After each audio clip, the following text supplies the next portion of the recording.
ẹ̀jẹ̀ mi ní ẹ̀ kí n gbọ́ àkọ́bí ewé ayò ewé tún èyẹ ìtún ló ní ọ̀tún ẹ̀ ṣe ìfà ló ní kan fà ẹ̀ mọ́ra àìbínú gbogbo àtàrẹ gbogbo méjì ọkà bàbà gbogbo mẹ́ta ọkà wáṣẹ́ orí ló túmọ̀ ẹ̀dùn gbogbo ọ̀nà ní túmọ̀ ẹsẹ̀ akọni ìmọ̀ tú ìmọ̀ ọjọ́ ìmọ̀ èmi ni wọn kì í dálẹ̀ bọ́bá lọ mẹ́lẹ́mọ́ wá fi jó ẹlẹ́mọ́ akọni bọ́bá lọ bèbèrè wá fi jó ẹlòkó bọ́wọ́ wọn bá tẹ̀lé wá fi jó aláre àwọn mẹ́tẹ̀ẹ̀ta parapọ̀ wọ́n wá jọ ń pẹ́ mọ́ ẹ̀ẹ́mọ́ olóko jẹ wọ́n ń pa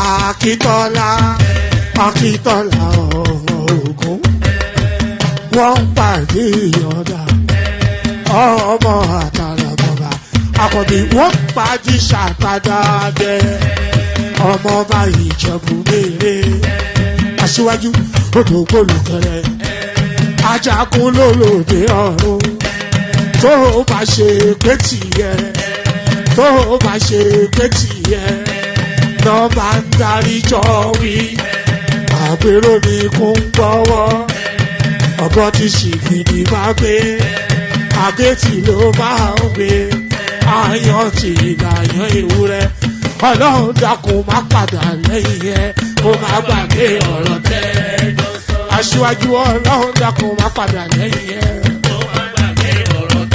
àkọ́bí ọlọ́run dákun má padà lẹ́yìn ẹ̀ ọkọ̀ olúrẹ̀lẹ̀ ọlọ́run dákun má padà lẹ́yìn ẹ̀ òdòlé sọ bẹ́ẹ̀ gómìnà sọ bẹ́ẹ̀ dẹ́pútì sọ bẹ́ẹ̀ ọ̀túnbá sọ bẹ́ẹ̀ speaker.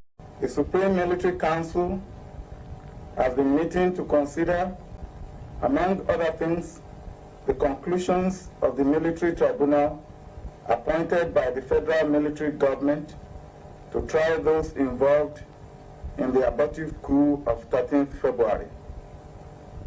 The council has confirmed the sentences passed by the tribunal. Those condemned to death by firing squad have been executed today. These include Lieutenant Colonel B.S. Dimka and Mr. J.D. Gumwalk, two of the principal actors of the abortive coup.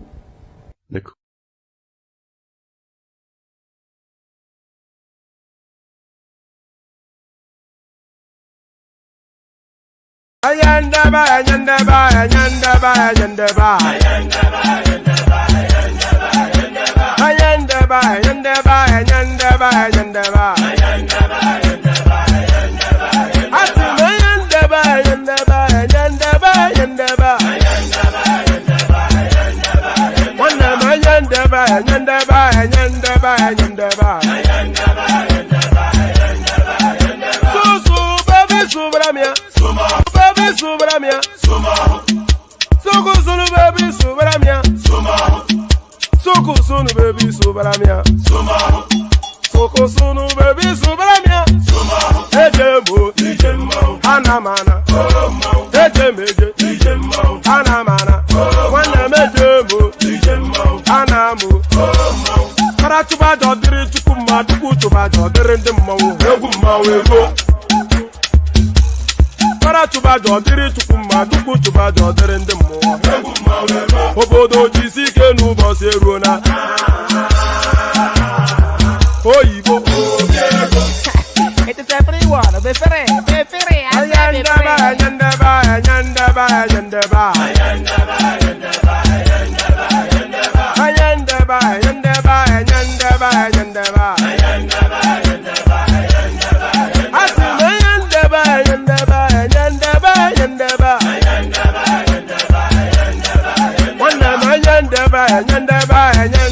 ayandaba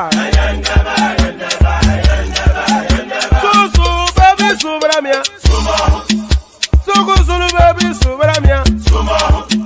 Soko sunu baby subaramia. Soko sunu baby subaramia. Ladies and gentlemen, sometimes you just have to act like you are drunk, like you are crazy. Confuse your enemies, confuse them. Oh, that's yeah, we mo. Yeah, we mo. Oh, that's yeah, we mo. No basani kapanto mo. Yeah, dear Bugame. Oh, kwitara karami nguru ma amiga kuru mu gwo ya baby mo. Abe Maria. Boy feeling. Ayandaba.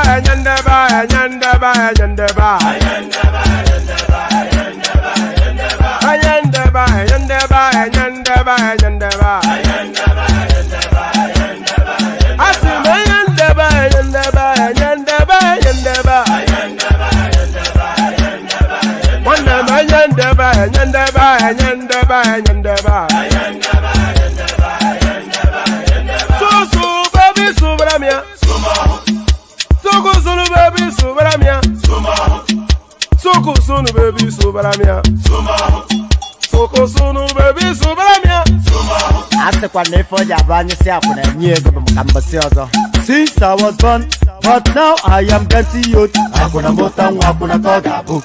I wish I go back to the old days when I used to be the kid in the 3rd grade, playing in the street with my homies all day. Cause we live so fast, now we can't relate. We come a long way, money can't wait. And no worry about a thing, happy all days. This is how we live, we cannot complain. And nobody leave, keep the old plans.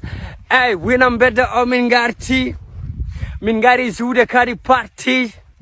Ko domin moni domin darti yo goto fone bonni bokke as a party and winam better min garti min gari zude kadi party ko domin moni domin darti yo goto fone bonni bokke as a party ay tuwa gamne weli focus souvenir film hanki wana hande hanki jamma bale sim min nyalla fije nange jamma lengi mbade tin on sa kuran ala wura men ko jaro find sifti namo ala chifti ala ind idi now will the And there it is right there. Shifty Nama. Let me adjust mine. So there it is right there. Shifty Nama. So shifty Nama. And here we go again. Apologies for the late start. It's almost certainly going to be a short session, unless of course somebody comes to take over from me. But good to see you. Good to be in your company, and always a delight to be around. So always a delight to be around, especially in your company. A hop, skip, and a jump to Christmas now. A hop, a skip, and a jump. So I'm just reading the comments. HD, the only solution to a mistake is correction. Niger is a critical mistake, vividly evident. So, well, there you are. Let me just highlight this comment for a moment. This is from a character called HD. The only solution to a mistake is correction. Niger is a critical mistake. It is vividly evident. So, you name one country then that is not a British construct. The United States of America is a British construct. Canada, a British construct. Australia, a British construct. New Zealand, a British construct. The whole of the vast majority of the West African coast, a British construct. Singapore, where it's not a British construct. India, a British construct. So forget all of this nonsense that the only solution to a mistake is a correction. Nigeria is a critical mistake. So yes, Nigeria was created by the British, but as so many other countries were created, one of the preeminent, in fact, the preeminent country on this planet was essentially a British construct. They are doing perfectly fine. They call themselves the United States of America. So forget all that. There is sufficient enough within Nigeria to get it right. If you look at the composition of the Nigerian state, all of the ingredients are in there for greatness. It is only getting it right, mixing it in the right quantity for it to strike that balance of that pathway to greatness. Just look at the country. We have the Yorubas, you have the Edos, you have the Igbos, you have the Hausas, you have the Fulanis. All of them strong nationhoods within themselves, coming together to form one nation. If you draw all of the strength of all of those peoples, if you draw all of the strength of all of those people and you pull it towards a common purpose, it will be the greatest country on the planet. So forget all of this nonsense about Nigeria being a mistake. It is only a mistake because we have not gotten the management of it right yet. But well, good comment nevertheless. It just try, usually I don't even respond to comments, but that one just struck me because I've been hearing people saying those sort of things for quite a good while now. So I've been hearing people saying those sort of things for quite a good while now. A shortish little session, as I said, and we kick it off. What really brought me online was this headline right here.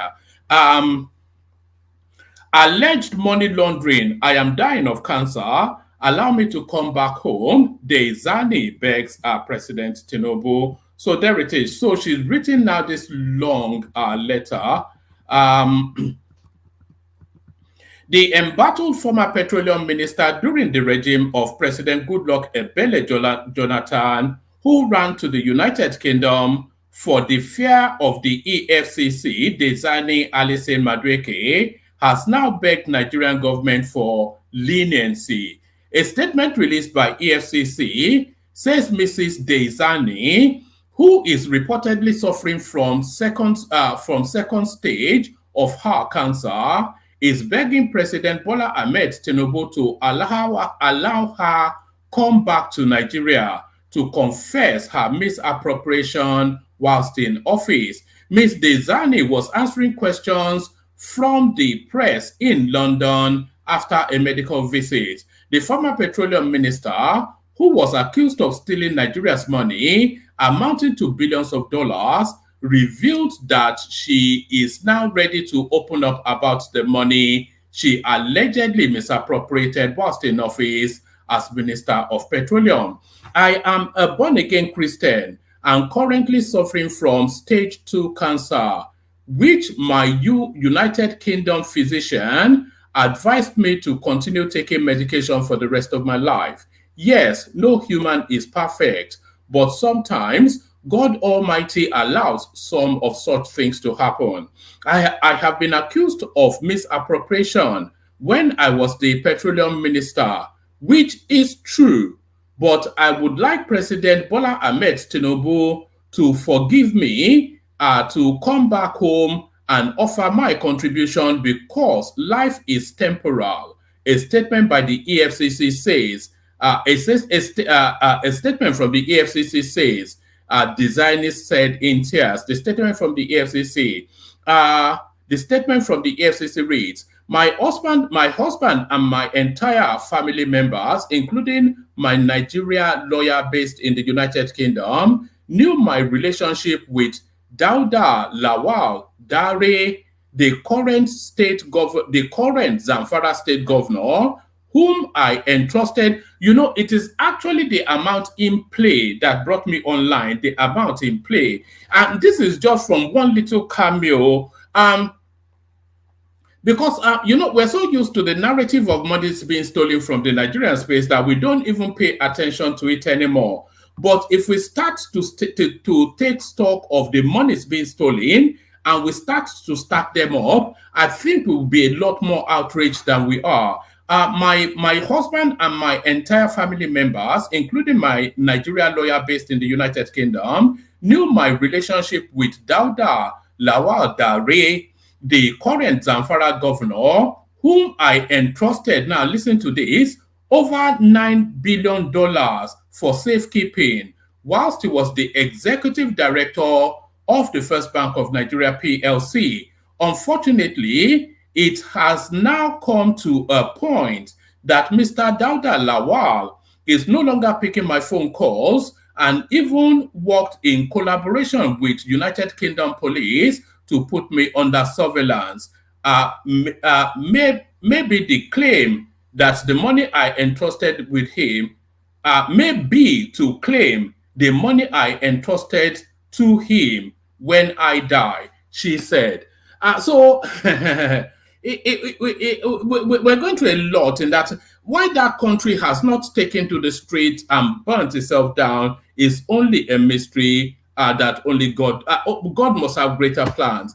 So we're talking about a little cameo right here, just a tiny little cameo. A senior minister, but not the most senior, most powerful person within that administration, the Minister of Petroleum, and within her portfolio, she managed to make a way. I've highlighted this so you can see it, and I think the letter is all over social media, so you've already read it. She managed to make a way with $9 billion. How much are we going to beg from China every day? We beg for 500 million here, to 250 million there. One single individual, through her own confession, made a way with $9 billion. My husband and my entire family members, including my Nigerian lawyer based in the United Kingdom, knew my relationship with Dauda Lawal Dare, the current Zamfara state governor, whom I entrusted over $9 billion for safekeeping. So if she's entrusting $9 billion to this guy for safekeeping, on whose behalf? Is she asking him to keep it safe on behalf of the Nigerian state, which is the question, or on behalf of herself? So who exactly is Dauda Lawal Dare? Who exactly is he keeping that money safe for? That has to be the question, obviously. That has to be the question. So that has to be the question. So yes, my husband and my entire family, including my Nigerian lawyer based in the United Kingdom, knew my relationship with Dauda Lawal Dare, the current Zamfara state governor, whom I entrusted over $9 billion for safekeeping, whilst he was the executive director of the First Bank Nigeria PLC. Unfortunately, it has now come to a point that Mr. Dauda Lawal is no longer picking my phone calls, and even worked in collaboration with the United Kingdom police to put me under surveillance, maybe to claim the money I entrusted to him when I die. This is what she said. So the money she entrusted to him, on whose behalf? That is just the question is no more complex than that. The money she entrusted to him, on whose behalf? But are still talking about, so that's $9 billion there. But even so, we're talking about the hierarchy of stealing right there. So towards the top end, of course, the petroleum minister, but even higher than the petroleum minister has to be the CBN governor. I was aghast when I saw this. CCTV shows Boss Mustafa Godwin Emefiele dragging $6.2 million cash from CBN vault 2 weeks to 2023 election. Anti-graft czar Obaze. So this is it now. You see, and what really frustrates me, what often frustrates me, is that these things don't usually go past the headlines. So we read the headlines, we're all aghast and alarmed, we all flap our hands in the air, and we're back to watching BB Niger and back to drinking ogogoro and whatnot. So this is just the thing. These things, they don't go past the... Look, we've had... how many people have we had? We've had Femi Fani-Kayode, who is constantly in and out of court. He's from Obasanjo administration, by the way. We have Ayo Fayose, who we have the junior minister for defense. I can't quite recall his name, who the Americans indicted and rescued well in excess of 250 million Abacha. He was the bagman for Abacha. Not only have we forgotten it, he's also now been rewarded with the senior portfolio. So there is, we have just surrendered to it's a mess. It's a mess. It's just I don't the words fail. And it's really because of the docility. They know we're docile. This is what they know. And they know that if you attempt to rile against these things, all they have to do is to roll out a few dongaris on the streets have them shoot a couple of you, and you will scatter away. And still within that space, CCTV shows Boss Mustafa Godwin Emefiele dragging $6.2 million cash from CBN vault 2 weeks to 2023 election. This is Obaze now bringing this information. The special investigator tasked with probing the Central Bank of Nigeria has returned with recommended charges for some senior officials of the past administration, saying they were linked to brazen and relentless. So, I'm glad that they are using this set of words. So, because often I've said on this platform that Emefiele is a brazen and an unrepentant, unabashed thief. So that's known. So that's known, and is now in charge of the Nigerian Paramount Bank. That's known too. The Nation Bank is in charge of it, and he's a thief, and he has been in charge of that bank for at least 10 years. So if we are saying Diezani Madueke, Diezani, if we're saying she, by her own admission, went away with $9 billion, how much then would you speculate that somebody like Emefiele stole? The special investigator tasked with probing the Central Bank of Nigeria has returned with recommended charges for senior officials of the past administration, saying that they were linked with brazen and relentless. So brazen and relentless, hold on to those words and then pan them over an 8-year time span. Brazen and relentless. Okay, let me actually complete. So take these 3 words: brazen and relentless heist. So take those 3 words and hold them in your left hand, and then pan them over an 8-year period. Brazen and relentless heist, and then superimpose the fact that the economy is one of the top 30 economies in the world. So brazen and relentless looting for 8 years solid. Imagine the sort of money that these people have stolen. Saying they were linked to a brazen and relentless heist of public coffers. Jim Obaze said President Bola Tinubu should authorize the prosecution of former Cabinet Secretary Boss Mustafa and ex-Central Bank of Nigeria Chief Godwin Emefiele for their role in the removal of $6.2 million cash from the bank's cellar in Abuja. The alleged theft, said to have taken place on February the 8th, 2023, roughly 2 weeks ahead of the February 25th presidential election, was listed amongst a laundry of alleged corrupt diversion of public money linked to Mr. Emefiele and other officials of the Buhari administration, narrating the heist to Mr. Tinubu in an undated memorandum believed to have reached the president on December the 20th, 2023.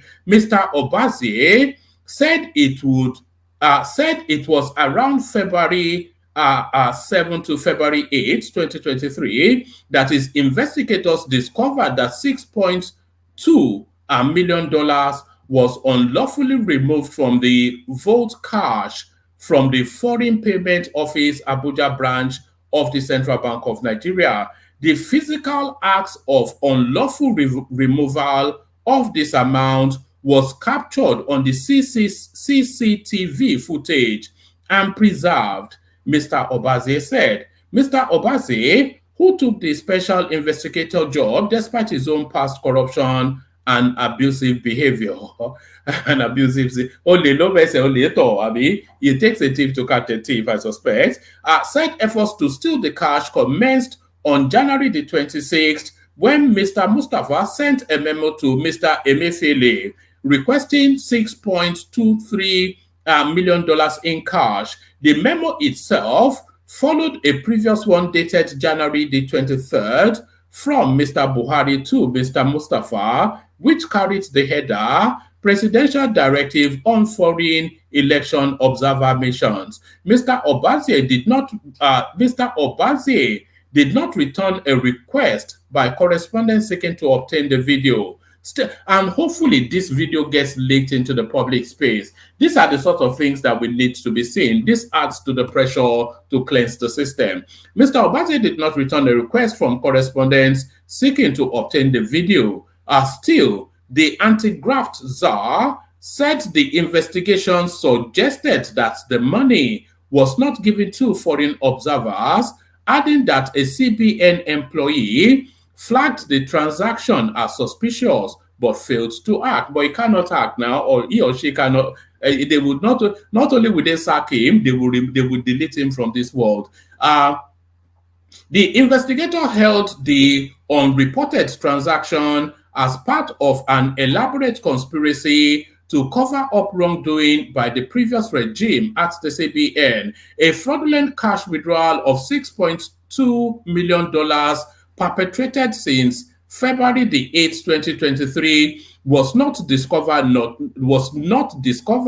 nor taken seriously until December the 4th, 2023, when a request for information was issued by the officer of the special investigator, Mr. Obaze said, adding that there was an appearance of concealment by the CBN directors and department heads, including Ogu Onyeka, Samuel Chukwenyem, Okojere, and Elizabeth Fashoranti. Consequently, Mr. Obaze said Massas Mustafa and Emefiele and those listed above, amongst others, should be charged for forgery, concealment, stealing, conspiracy, and fraud.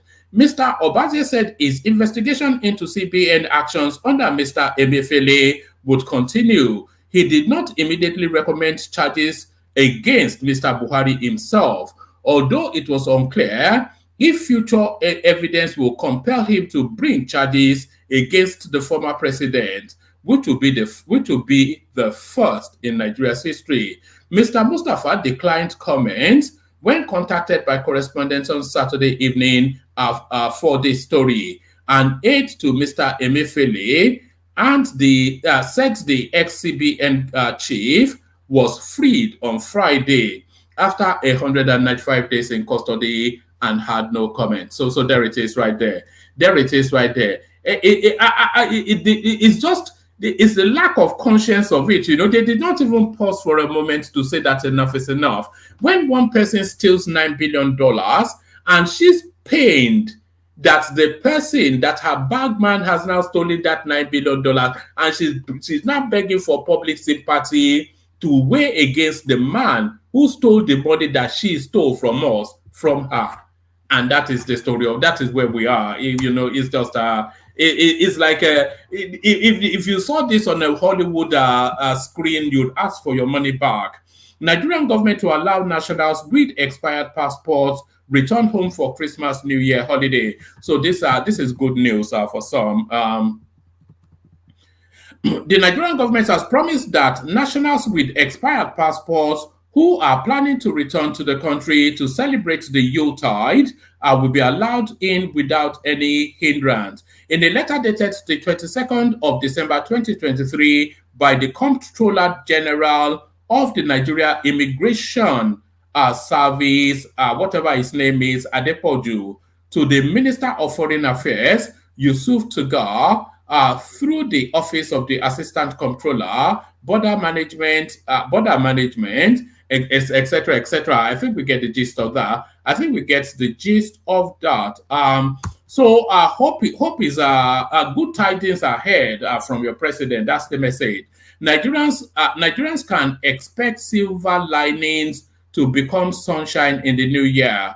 Our presidency says hardship will end. So Tinubu now making, I think he's now seeing the figures come in and he's getting a bit more. You know, the figures must be coming in for him to have been able to afford that giveaway that he did just recently. So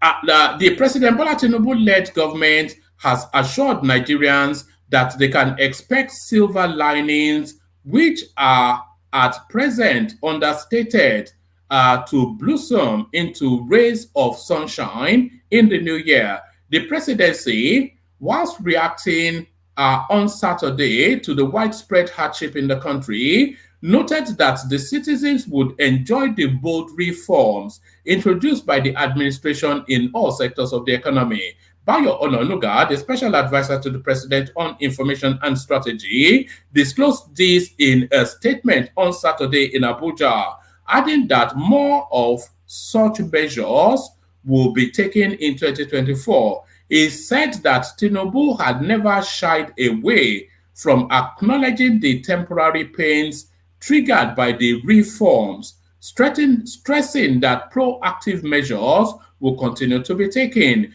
Many of these measures are already being taken, and in the new year, we expect the silver linings, which are at present understated, to blossom into rays of sunshine to be experienced by all Nigerians. The removal of the fuel subsidy and the move to match foreign exchange rates, two headline reforms introduced by the Tinubu administration since late June. It is caused by problems such as so it goes on. Anyway, expect good tidings is just the summary of that. So let me just leave that there.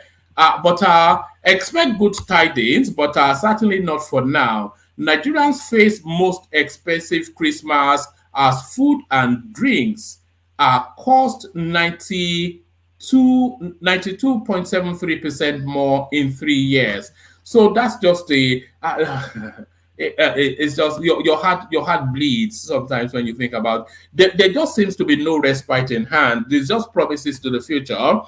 Christmas is around the corner, but it may not be a Merry Christmas for many Nigerians, battling rising inflation, which has weakened their purchasing power. The cost of basic items needed to make Christmas a merry one have skyrocketed over the years, with Nigerians having to spend more on food and drinks, clothes and shoes, and transport.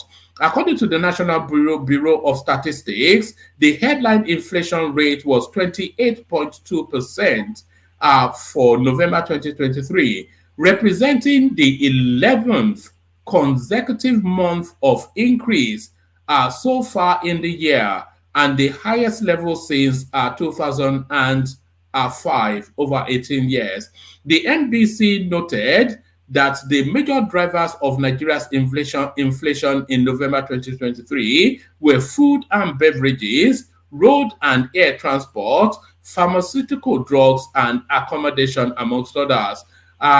According to the Composite Consumer Price Index of the MBS, the average cost of getting food and drink has increased by 92.73% in the last 3 years. The MBS recorded 395.6 as the price index for food and non-alcoholic beverages in November 2020. By November 2023, this price index has increased to 762, showing an increase of 92.73.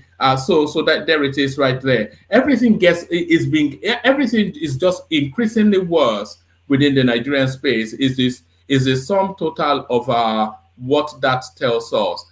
Everything gets worse within the Nigerian space is sum total of what that tells us. Let me take you to this one. Shops, vehicles raised as explosion rocks Lagos market. Hopefully this is not a lava. On Saturday, a gas explosion rocked a market at Council bus stop along Egbeda Ikotun Road in Alimosho local government area. There were no casualties. So there it is. Not a Merry Christmas for them, whoever is affected by that. So not a Merry Christmas for them, whoever is affected by that. There was one other headline that someone sent in. There was one other headline that someone sent in wanting us to talk about. Wike and his yes. So here it is. Yeah, somebody sent this saying. This next headline now is weird. I was going to say it's strange, but strange is not the proper adjective. It is weird for so many reasons. It is weird on so many levels. Nigerian students jailed 40 months over bomb threat to UK university. So there it is. So that is already strange. I think we've only ever had one incident of one northern guy that wanted to board a plane with bombs. This was a few years ago. Nigerian students jailed 40 months over bomb threat to UK university. So now this is where it gets strange. A Perth sheriff court in the United Kingdom has sent some Tochukwu Okwoha. So this is where it gets strange because, of course, when you hear that a Nigerian student in the UK was jailed for bomb threats, the reach of your mind is to Danladi. It's certainly not to Som Tochukwu or Okoha. So it's not to Som Tochukwu or Okoha. So that's why it gets stranger even more. A Perth sheriff court in the United Kingdom has sentenced Som Tochukwu Okoha, the 26-year-old master student at Dundee University, Scotland, to 40 months in prison. According to the BBC, Okoha, the international energy studies student, will also be deported. Okoha, who arrived in the United Kingdom in 2021, claimed to have a military background and had enlisted the terror group ISIS to help bomb the university. And he told staff he plans to target the city in a chemical attack. Sheriff William Wood said, "Your presence in the United Kingdom is not conducive to the public good, and I make the recommendation for your deportation in due course." Also, Okoha was said to have formed a friendship with a fellow student who rejected his advances. So this is God, look at where he lands. Because some Scottish babe turned him down, he wants to blow up Scotland. But those sort of loose talks, it is not really advisable in this time and space. Your presence in the United Kingdom is not conducive to the public good, and I make a recommendation for your deportation in due course. Also, Okoha, who was said to have formed a relationship with a fellow student who was said to have formed a relationship with a fellow student who rejected his advances. As Sheriff Wood said, "You were abusive towards her and tried to have her removed from her university course. The university decided to suspend you from your course, and you turned your attention towards the staff. You threatened mass murder, terrorism, said you would plant bombs and use biological weapons." A witness, Kate Mackle, 58, now a retired director of student studies, told Perth Sheriff Court he became aware of serious concerns in the autumn of 2021. He said staff members received emails making terrorists. This guy is no terrorist. This guy is just a guy that was jilted by some babe. And it is because for the first thing is his name, it does not align with the name of terror. If it was Danladi Abubakar or something, then you go along with it. But the backdrop story, he was toasting a babe. The babe rejected him. He started to threaten her. The university kicked him out.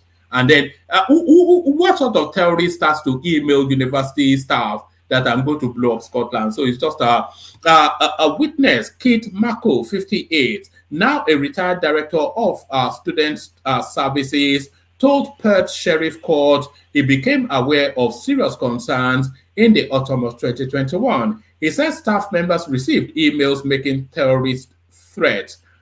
once said, expect a massive bomb explosion at the University of Dundee. I have contacted ISIS terrorist group to plant bombs on the campus. So this is just this is an idiot boy. Yeah, I can assure you, staff and students will DIE in great number. Okay, so no, I think this guy is an idiot, and it certainly looks like an idiot. So there it is right there. But they say bad things happen to stupid people, and there it is right there. Bad things happen to stupid people. So there it is right there. All right. I think that's sufficient enough to be going on with. So that's sufficient enough to be going on with. Let's play the case. And by the way, the super chats are still open. By the way, we are not seeing any of them anymore. So super chats the platform just to nod in the well, for whatever reason, just do it if you're inclined.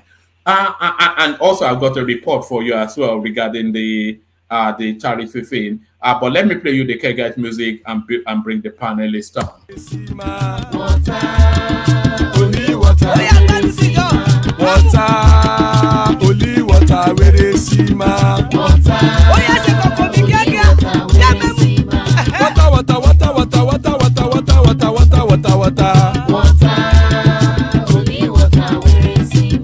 Hapa o naido.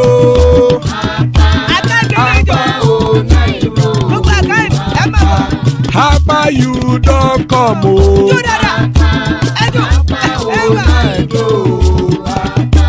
Hapa o naido.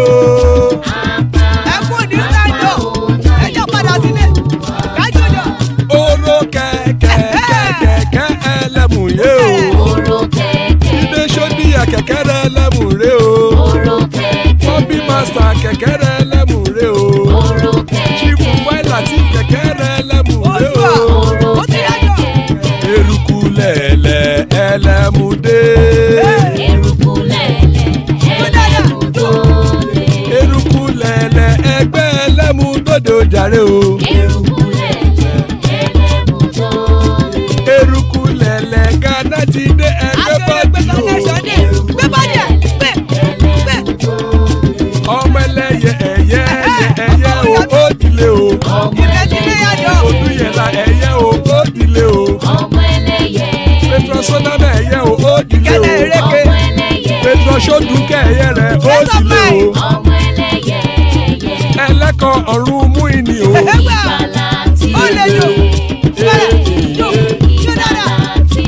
Àkùkọ ọ̀run mẹ́kọ̀.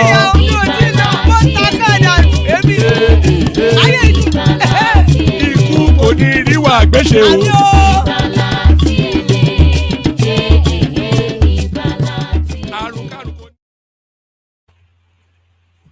All right, just a tiny little snippet as well. Emefiele, he has been released. I think he's met his bail conditions. Former governor of the Central Bank of Nigeria, Godwin Emefiele, has been released. And when somebody said when I say it sounds like as though I'm saying sir. No, I'm not saying sir. I'm saying just to give me a pause to then carry on with the reading. So I'm saying not sir. I don't know quite who heard it. It was Dewale actually that accused me of that. Former governor of the Central Bank of Nigeria, Godwin Emefiele, has been released from the Kuje Correctional Center.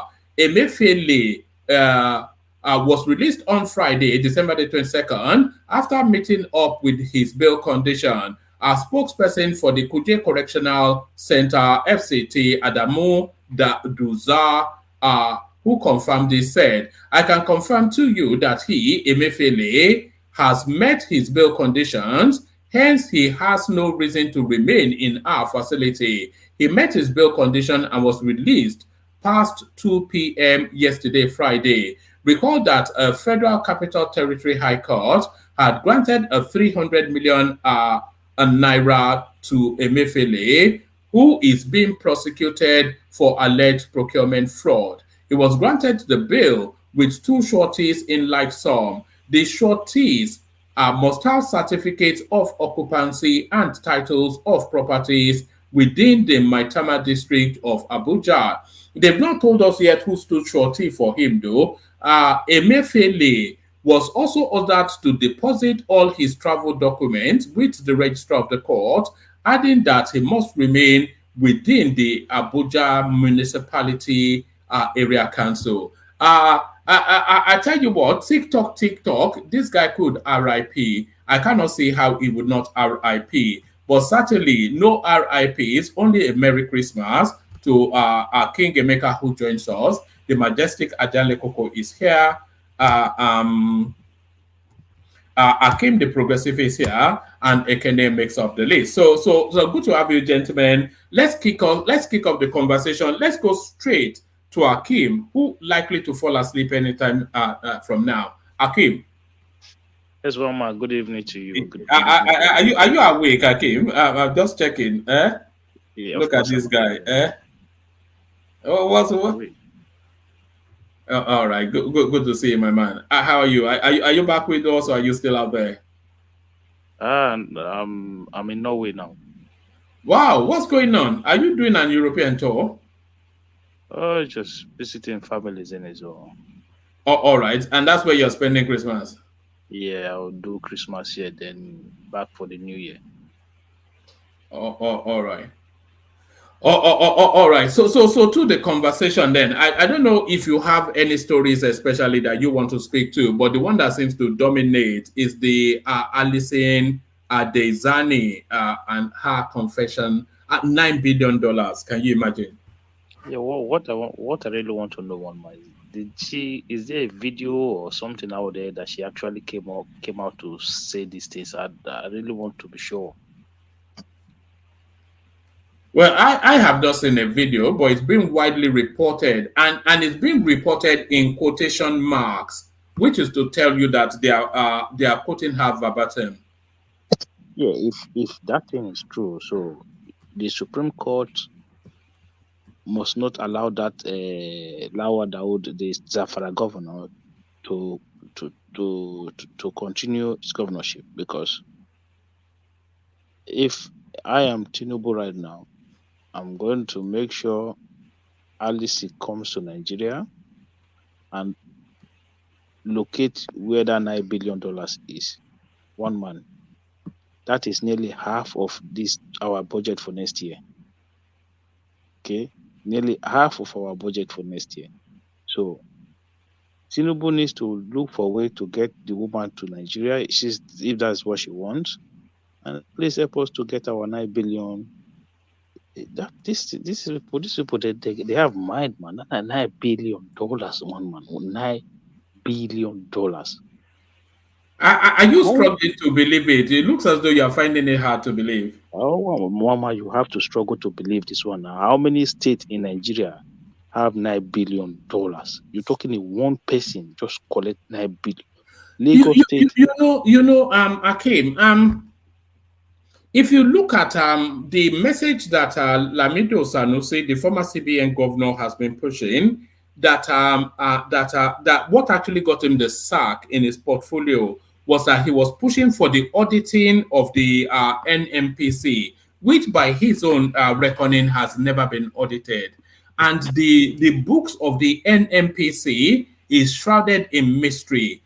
And then if you also consider that Nigeria is one of the top 7 largest oil exporting countries in the world, and the country never records any sort of a profit, you're talking about vast sums of money just shrouded in some fog somewhere. There's huge. Even under this current NNPC people that are there now. One man, this is why, in honesty, it would have been better to have like a Showore as the president of Nigeria. That's the truth. If we had like a Showore as a president by now, Malami would have been in prison, maybe Buhari would have been held up, maybe all of them would have been somewhere, held up. So my Kyari, that is current NPC chairman, him too, all of them, because don't forget, if you remember back then, what happened? Kemi Adeosun, the former minister of finance, came out to say NNPC did not remit the right amount of money to the federal government. So there will be no federal, there will be no fake for that month until NNPC remit the accurate amount of money they are supposed to remit. All of a sudden, what happened? Oh, NYC certificate. She forged NYC certificate. That was how they chased her out of that place. Then Buhari appointed the other woman. Nobody asked question again as to what happened to the remittance from NNPC into the federal coffers. Everybody just move on. So both But NNPC, is that not the problem though? Too many times, too often, everybody just moves on. Man. yeah, everybody So sorry, moves carry on. on. Everybody moves on. No accountability. Nobody's asking question. The medias, they don't do their job because they have been bought. And this is what I say to you. For us to properly move in the right direction in that country, we need somebody who will come in, pick every single one of them up. Showore told go on when they were signing that peace accord. Then, if I am a president, I will put all of you in jail. And go on out of a kind of sarcasm was saying, you have to calm down. All of us we cannot run away from Nigeria because of you. If you remember those I exchanges. think it's Abubakar. It's not Gowon. No, sorry. Abubakar. Yeah, sorry. It was Abdul Salami. I mean, Abdul Salam and Abubakar. Yeah. yeah, it was Abu Salami. So you remember those exchanges. So for me, Tinubu, you see, somehow they are looking for a way to shield the Buhari people, the Malami, those Buhari caucus. They are looking for a way to shield them. How the hell is Malami still working a free man in Nigeria? Can anybody explain that? How the hell is he still working a free man? How is Boss Mustafa still working a free man? How is this Tunde Shaibu? How is he still working a free man? Yeah, so this is Do so this is do you think they are too afraid to go after Northerners? I don't know, Mama. I don't know because for me, I think that's why I never supported anything like all this will be or anything. I believe that the true change have to come from outside these people. It has to come from outside. If you get somebody who is courageous, who is fearless, somebody who is willing to make huge sacrifices, listen, that country overnight will change. Overnight. How can one person take $9 billion one man? That is the one that was the one she gave to the current Zamfara governor to hold for her. That is the one she gave for somebody to hold for her. We're not talking about the others. The one she used for other stuff. $9 billion one man. That thing can give somebody fever. When you hear something like that, you start to feel sick. $9 billion will give Nigeria electricity. What are you talking about? Are we really serious? Are we serious people, one man? Are we sure we are serious people in Nigeria? Come on, man. This is sickening. And then you come in. Look, if I'm Tinubu, I will say, please come back home. I'll pardon you. I'll do whatever you want, but I need that money. $9 billion, one man. I'll pardon him straight away. Don't even prosecute him. Look, there will be a deal. As soon as you recover that money, you can go and live your life. I don't care. One man, do you know $9 billion right now is what? Well, you're talking around 10, 11 trillion naira. What was our budget? 27 trillion. Come on, please. All right. Let me take you to another space. This seems somewhat of a non-story because it doesn't really hang together. It's the narrative of this young man that it's those casual, silly little things that people say that then you regret at leisure. So this young man now that was making some silly threats. Where is he? That was making some silly threats in some Scottish university as threatening to blow it up. And you think it's in Nigeria where they just do things and they get away with it, or in Nigeria when something happen, your father come and bail you. It's one of those stupidness. So now when he finish eating those prison food and then it gets sent back to Nigeria, he would realize that it is not how you call father, that is how you call brother. It's two different tones. So one man, he deserves everything that he gets. People sometimes stupidity is not an excuse for certain things that you do. Imagine you that is a student, right? You should know better. Why would he be engaging in such actions when you know the consequences? You know what like you know how emotional issues of those kinds are when it comes to Western society. They don't joke with it. Okay, so for me, it's been stupid, and the stupidity has sent him. They said they was threatening a girl, which is to suggest to you that some girl broke his heart, and that was the reaction to it. So it's like a schoolboy sort of a thing. I hope I hope what he has got now is what that reaction that he gave in response to whatever the girl did to him. How many times are One you? man, how old is this guy? He's 26. He's a man already. He's not. Yes, he's a master student at Dundee University, and then he started to send us staff members emails that is in touch with ISIS and is going to blow up the uni. This is one of the dumbest human beings you ever meet. But they should already know now how many sort of how many people they should know just from his actions that this is just a silly little boy, you know. Yeah, but it doesn't work like that. Will you start to send emails that I am going to I mean, you know. It doesn't work like that. They're not going to be like use kids glove to say, oh no, it was just no. What if he wasn't joking? What if he was actually in contact with ISIS or whoever? So for them, they cannot take their national security for a joke. So if you want to take yourself for a joke, they'll put you where you belong. So they've put him where he belongs. So he can continue his joke in the prison cell. So when he finished, they'll send him to Nigeria to go and continue his joke there. What kind of nonsense is that? It doesn't make sense. His life is ruined, of course, because, like you said, the recommendation of the judge is that he should be deported in due course. So he was expelled from the uni. He's going to be deported, never to be, because of course they would have they were captured his biometrics and whatnot. So never to go anywhere Western again. So, and he's only 26. Yeah, on top of that, it's not like they're just going to treat him like that, They're still going to put him on the list, on the watch list. So that means, of course, now he can't go to any country because they share intelligence. He can't go to the United States. He can't come anywhere in Europe. He can't go to Dubai. He can't go anywhere. Anywhere because he's done. Because some babe said no. He's been done for terrorist offense. So that one, his name is going to be on every international intelligence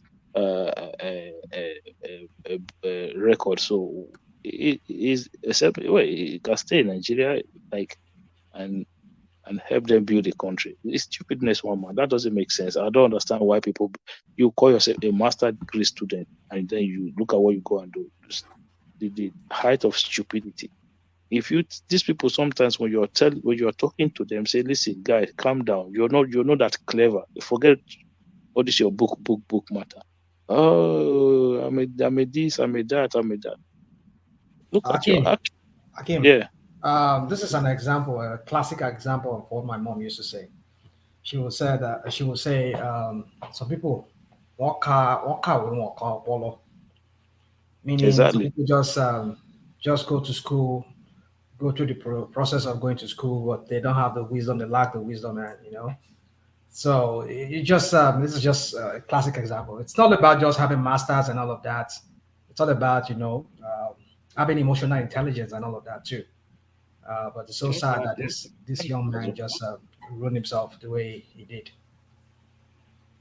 So look, when he himself will understand when they start feeding from the jail, he will understand that this is not where. When they ask him to pick up the soap, Abi. this is not where your parents come to bail you. So once you are done, you're done. That's it. There's nothing like daddy come and bail me or mommy come and no. There's nothing like that. So you'll be there. You chop all the food there. You do all. Look, you'll be lucky. Safe. The one man is talking about picking up the soap. And that one, hopefully, it doesn't go down. All right. I'm only even surprised that you know what that means. All right. Let me take you to the headline on the screen. When it rains, it pours. It's certainly not going to be a Merry Christmas for anybody in Nigeria. Nigerians face expensive Christmas as food and drinks cost 92.73% more than 3 years. So what this piece, and this is from the NBS, by the way, Nigerian Bureau of Statistics. So these are just raw data. So what they were telling us was that concurrently for 11 years running, inflation has been on the upward curve. So you can see why people are so agitated and why there's all this push by the labor congresses and all whatnot. So it's a case of double however much you're sending to Nigeria. Nigerians face expensive Christmas as food and drinks costs are close to 93% more in 3 years. Okay, so one man, what is the cause of this increase?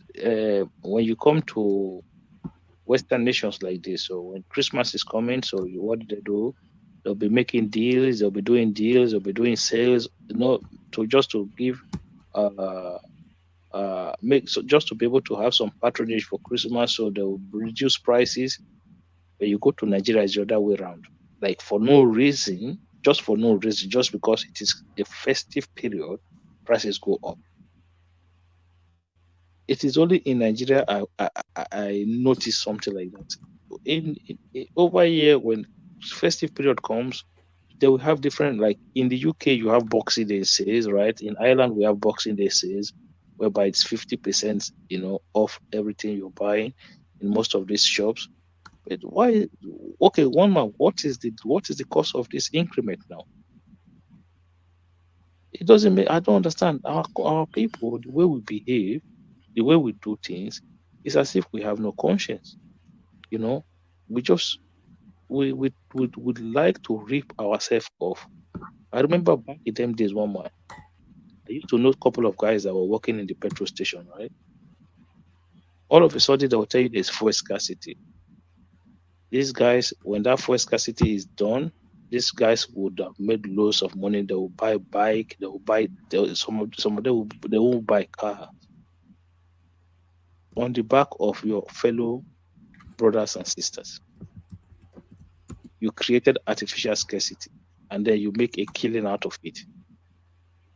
So for me, as a people, I don't think we are nice. We are not that nice people. We're not that nice of a people the way other people, the way some of us think we are. No, because the things that we do to ourselves is even worse in some cases than what government does to us.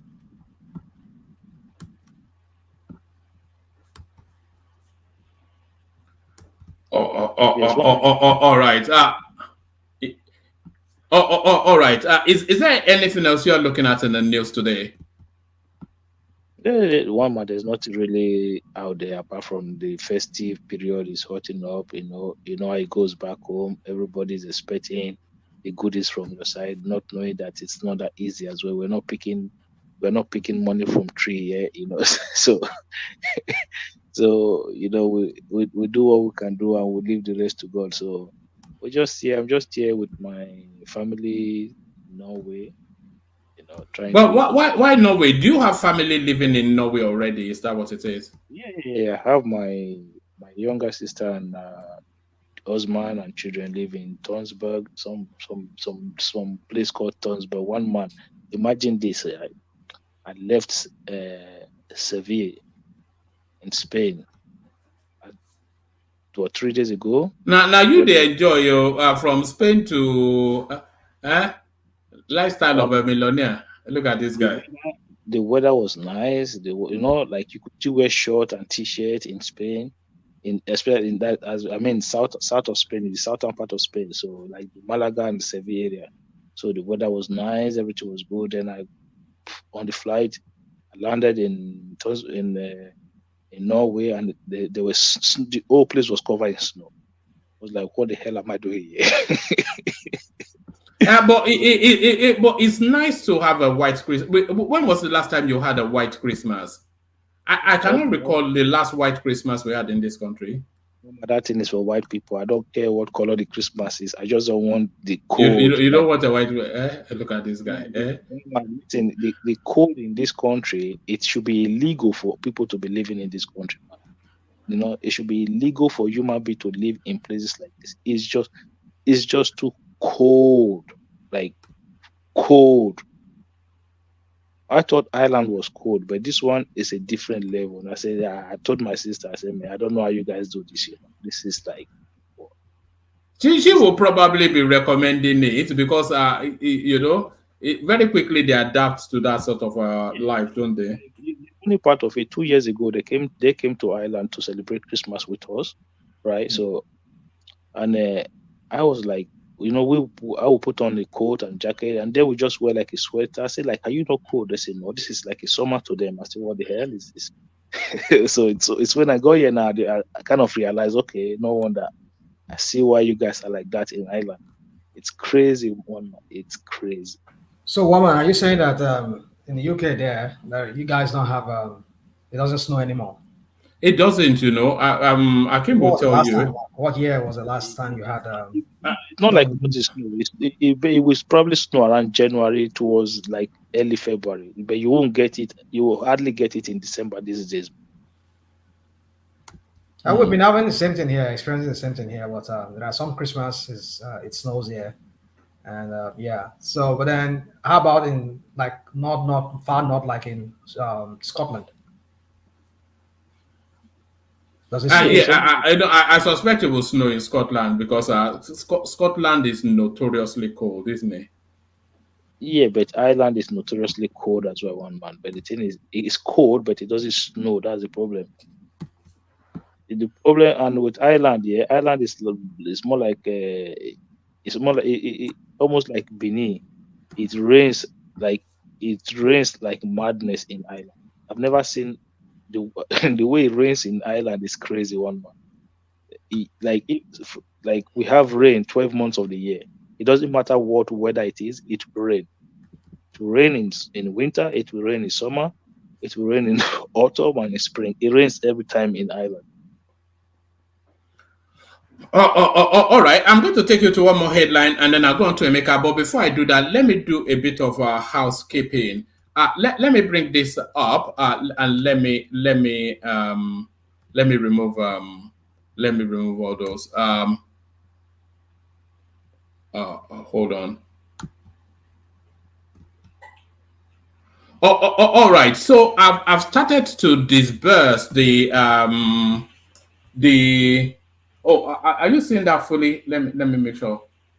So I've started to disburse the Level Up initiative.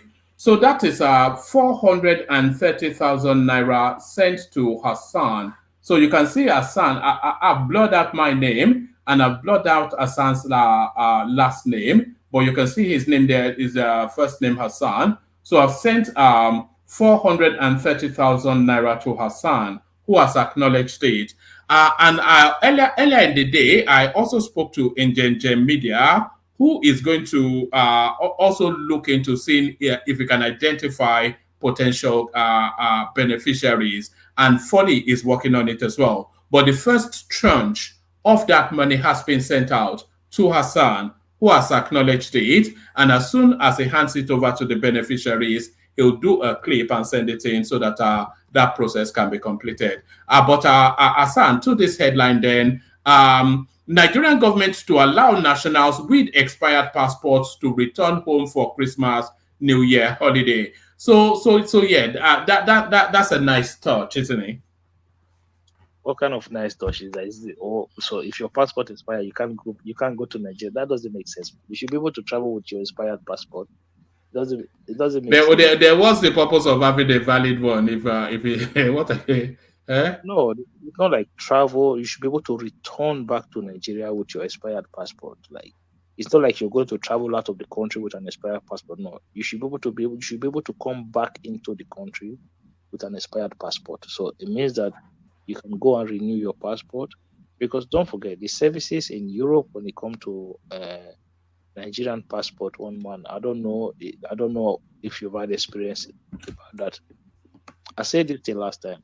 You go to a Nigerian embassy, the services are like, No, but you do it with sufficient enough time for you to be able to make use of the passport now. You don't go to the embassy in the last minute. Instead, to if you are going next year, maybe do your passport early. Yes. So what would you say sufficient time? 6 months? Yeah, 6 months will be sufficient time, and I don't think Nigerian embassies take up to 6 months.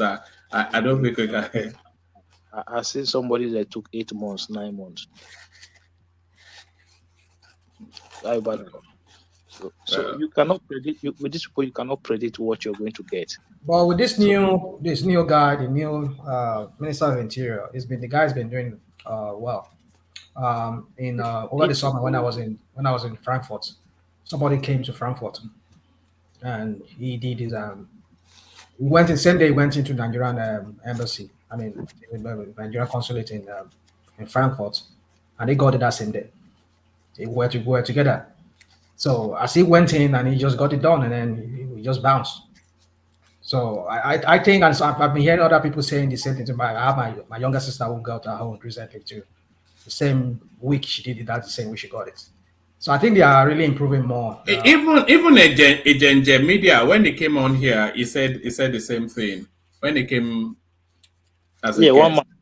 The time frame I gave you was before this guy came in. So maybe that is a practice in all the embassies. I don't know. I've not visited a Nigerian embassy in a while. So, but I know someone who last time it took him about 9 months to get his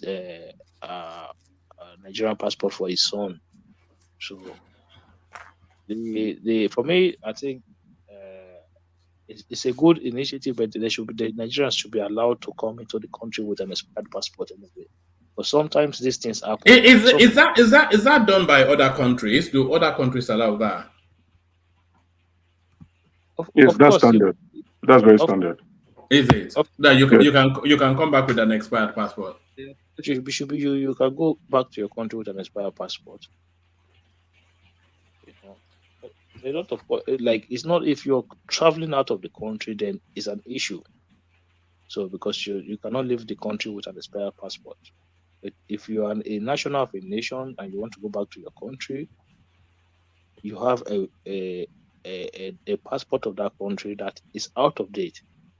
So when we say the expired passport, we're not talking about 1 year out of date. We're talking about maybe a couple of weeks out of date.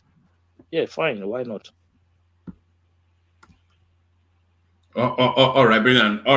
Thank you, Akim. So thank you, Akim. So let's go on from you, Akim, to Emeka. So Emeka, just free flow. Talk us through the news cycle today as you have seen it. Emeka. Yeah. Thank you. Good evening, one man. Good evening, fellow Palanis. Those in the comment section and viewers at home. Good evening again. Merry Christmas and happy holidays, whichever you prefer. Please don't forget to like, share, subscribe, call on your friends. This is time for loved ones and family. Also, don't forget your enemies too. All right, let me start with the students, alleged terrorists, right? I think that individual, the young man, forgot his primary assignment, which is to go obtain an education or a skill set to better his life and possibly the life of his family and future family as well as dependents. It's quite strange that he decided to begin to pursue other assignments that were not asked of him, such as the interest of love interest of another individual, a female, and thereabouts. You see, when we say be street smart, it's really, really important, especially for young men, because over the course of your life, before you eventually find a female who would want to spend uh, the rest of her life with you or a larger percentage of her life with you, you'll be rejected. You are going to get a lot of rejection from other female or other women. And so it now depends on how you behave yourself as a result of such rejection. But for some men, especially young men of this age, the Gen Zs, they don't take rejection too well. You begin to hear, certain situations, they act either aggressively or stupidly. This is strange behavior, and it's a strange behavior from the fact that I thought he was 16, 18 to 20. I didn't know he was 26. That's a full-blown adult, right? It's unacceptable at that age, Abi. Extremely unacceptable. Extremely unacceptable. For 16, I would look like, I would say, come on, man, what's wrong with you, young boy? Why would you want to mess up your life? I was surprised when you mentioned his age, and I'm like, what the hell? And you're doing a master's degree, which means you've actually finished your bachelor. But this might be I might be wrong. Individuals who go to private universities where the doctrine is basically just study, like glorified secondary school, and possibly he has been caged or secluded from the outside perimeters or external perimeters of society. So maybe from a well-to-do middle-class family in Nigeria who decided to save up their hard-earned income to send him across the seas to go better his life, and then he's now writing emails. He doesn't know that outside Nigeria, people really take even oral speeches or oral statements seriously. So, but when you are not documenting and then you are elucidating your steps, they are not going to see it as a joke. And then they don't forget that Nigeria is also a place where we have a terrorist hotbed, and they might probably think maybe this guy may know a couple of one or two guys that would help him out with his silly plans. I find him very, very strange, and I think young men should look at this news and say no, they don't want to be like him. For him, traveling out of the country after he's been deported, well, if his mental state is okay enough to even leave the cell to go back to Nigeria, because going into the prison cell at his age, just like what you described with the soap, that might mess up his life, might really mess him up mentally. And then I'm also questioning his mental stability, because if a lady is rejecting you and the next thing you're thinking of is saying you're going to blow up the school, not even blow up her house, you say you blow up the school. At least if you say you blow up her house, then we'll know that, yes, your problem is with her. Then if you are being rejected, you say you want to blow up the school, what kind of mindset is that? It's strange. Then you are now going to spend 40 months in the corner. I don't think this young man may come out the same. I'll be honest. Then when you are now out, which means you are not going to be a special designated individual on the terrorist watch list. Everywhere they Google your name, that's it. Even potential employers in Nigeria may be scared of you too, because once they Google your name, they are saying the nonsense about you. Emeka, Yes. Emeka, this is what you get when you listen to too much of Samuel Ekpa and not the canon. No, let's not go that route. No, let's not go that route, please. Let's not go that route. It's just a silly boy. This is just the narrative of a silly boy. Yes, it's the narrative of someone who is just silly. But I question his mental capabilities, right? Because it's all behavior, And Emeka. It probably tells the narrative of a spoiled kid who has been. That's it. That's what I'm saying. He has been cosseted all of his life. Exactly. Mommy always says yes. Exactly. Shielded from the harsh realities of life, the true facet of life, what life is all about. You know, you've been guided, probably someone who goes to school from home, or even when you don't go to school from home, you are in a private university where you are still caged, and from there you go back home, and you Imagine completely secluded out of life. is emailing the school to tell them that it's going to blow the school up. So that will tell them already that this is just a silly boy. Yeah, but the unfortunate thing is that for people like that in the school, if I were the registrar or the VC, you understand, I'll look at it and say, this boy is just a deranged individual. But then again, how do you distinguish someone who is just silly and someone who can actually perpetrate their threats? So I won't blame the school for taking action, right? Reporting to the appropriate authorities, because you don't know. Well, I think they said he reached out to ISIS now. Is that what they said? No, he emailed them to say that he would. Yes. He emailed the school, or he emailed ISIS? He emailed the school. Okay.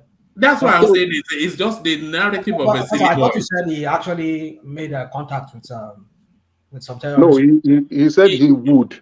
So it is, because the school itself, apart from providing educational services, they're also responsible for the lives of other this is what he students. said. He said expect a massive bomb explosion at the university. You can imagine. I have contacted ISIS.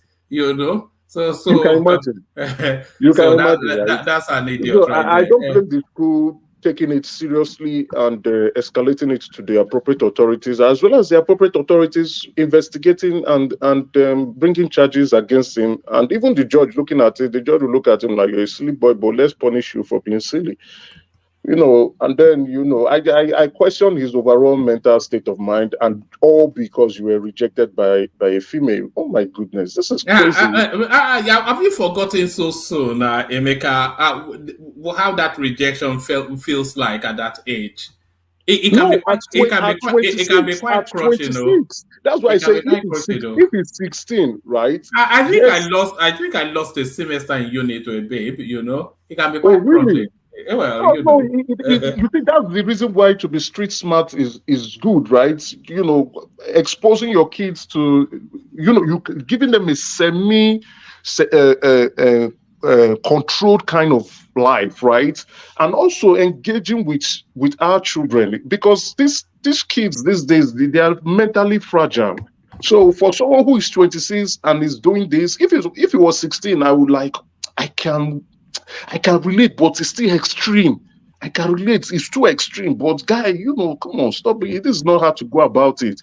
For a lady to come and maybe, at that point when you are growing, it may be your first love. So the attraction is huge. The interest is genuine. The heart is red, so red and hot, and you're feeling butterflies around your stomach, and then you now make that bold conscious move to now express yourself verbally to the lady that you consider to be the most beautiful in your life, and then she now tells you, hell no.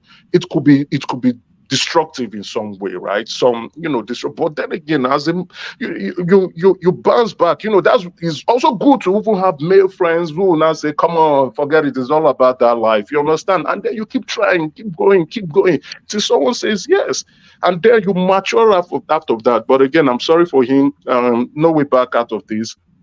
Going back to Nigeria, I don't know what his family is going to feel. If I'm the dad, I should, as I'm picking you up and taking you to trash you properly, whoop you very well, and then maybe look for something to do, because potential employers would not want to pick you up, right? Even in Nigeria, they're like, hey, this guy is crazy. And maybe they try to see how they can rehabilitate him. And I hope it turns out, have a positive outlook with life, because yes, challenges come, but what you make out of those challenges really would make you stronger. All right. Still holding you within that space before we go to back to hardcore politics. Are you following the drama between Emeka Ike and his wife? Oh, I just watched the interview. With the wife, I watched both, right? I just finished the interview with the wife, and you could tell, what I could, you see, what I could say. What struck me is that how did he even manage to land a babe that far? You know, it's Oh, he's unbelievable. a superstar. Come on. Yeah, Emeka Ike, he's a Can you show us a picture superstar. of that Then girl? Woman, can you show us a picture of the he's. woman? Let's see. Huh? Can you show us a picture of the woman? The woman he was married to. Oh, she's cute. Yeah, She's cute. There she is, right there. And he got her young, right? At 18 or 17, Yes. thereabout. 17, yes, 17.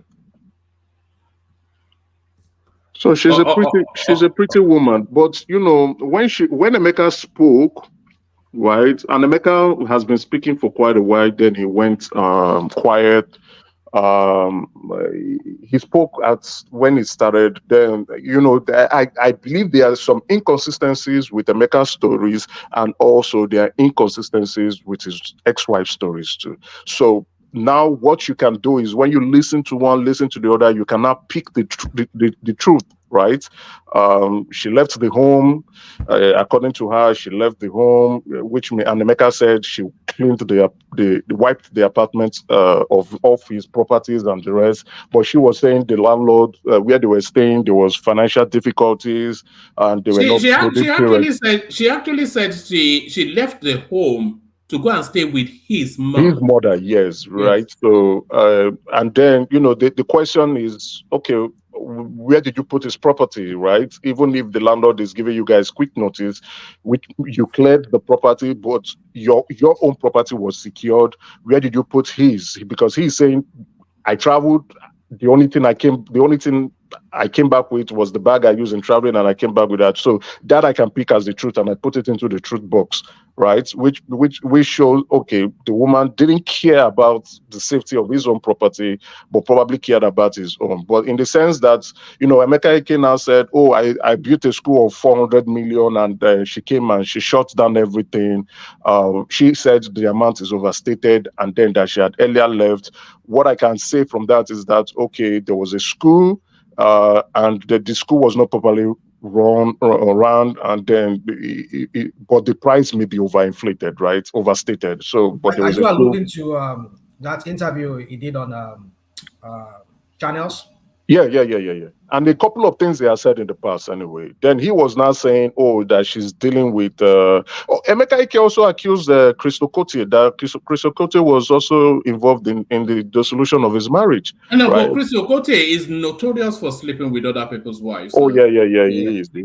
So Emeka Ike said that in one of his interviews, or probably in one of the national dailies. But he didn't mention it this time around. So maybe that might not be the truth. So I just, you know, whatever the consistency between them, you know, they are both overstating things. She trying to paint herself to be a victim. Emeka also trying to paint himself to be a victim in all this. So you just look at it and say, you guys, man, come on, just move on. There seems to be a lot of that going on in that space. That footballer, whatever his name is, and his wife, they are also fighting it out on the media space. Which footballer? I can't quite remember. A Nigerian footballer? Yeah, a Nigerian footballer. What's that his name again? Our number 9 striker. Huh? Is it Daniel Mokachi? No, our former number 9 striker. I'm forgetting his name. I remember his name. No, that played. No, this is a young man. He's a young man. He had a short stint with Manchester United. Huh? He had a short stint. Igalo.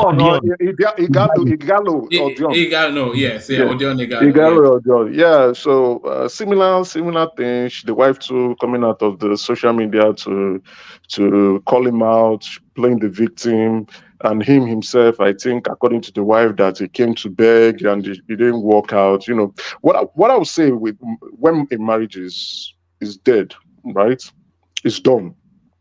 Both parties are fully involved in destroying that marriage. Nobody should be coming out to claim victimhood, right? You know, the usual narrative from the female point of view would be, oh, he's a narcissist, or emotional and mental trauma and terrorism, or but the women always win as soon as they come on telly and turn on the waterworks and start to cry, and they're handing them tissues. Then everybody starts to hate the man. Yeah, most like you know, women like to run. They have large participants in the Victim Olympics. They run that very well. They take that competition seriously. She said he punched her in the face. Well, with that, right, and Emeka is denying it, but looking at Emeka's disposition, I can probably see him doing it. I can probably see Emeka doing So it. Right? those are the sort of things that weigh sympathy. Who punch who? Who punch who? They Emeka punched the babe in the face, according to her. So no, you understand. She said it, but looking at the Emeka disposition, it's not like you look at it and say. But again, what I will now say is who triggered who.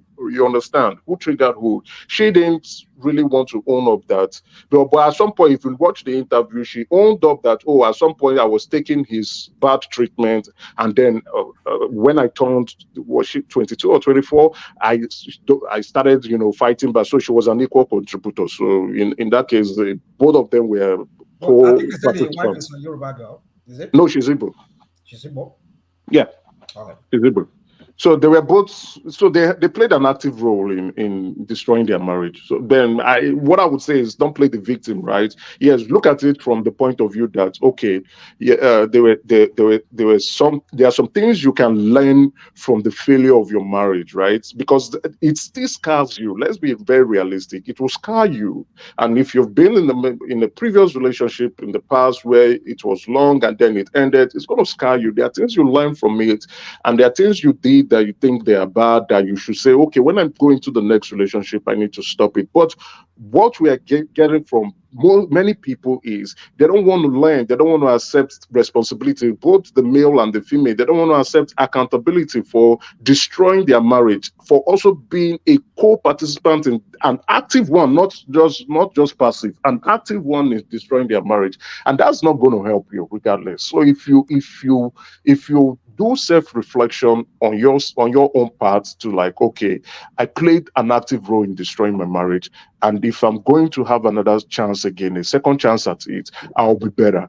And then again, we're now having individuals with selfish motive coming into relationship for a set with their own. You're sounding like Captain Spock from Star Trek, who takes an honest opinion in a broken relationship. You want to play you want to color the other party bad as much as you can. That's just is that not how it works? You want to rubbish him and you want to rubbish her. That's how it works. But that's what we get with it. That's what we get. So in both aspects, right? I would what I would have Emeka Ike, when he came to channels, the goal was to promote a movie called Mayaka, right? And definitely that's the first time he's been on the limelight for a very long period of time, right? His focus should have been promoting Mayaka rather than using a larger percentage of that paid interview, because it's usually paid, to talk about his marriage, which is already dead.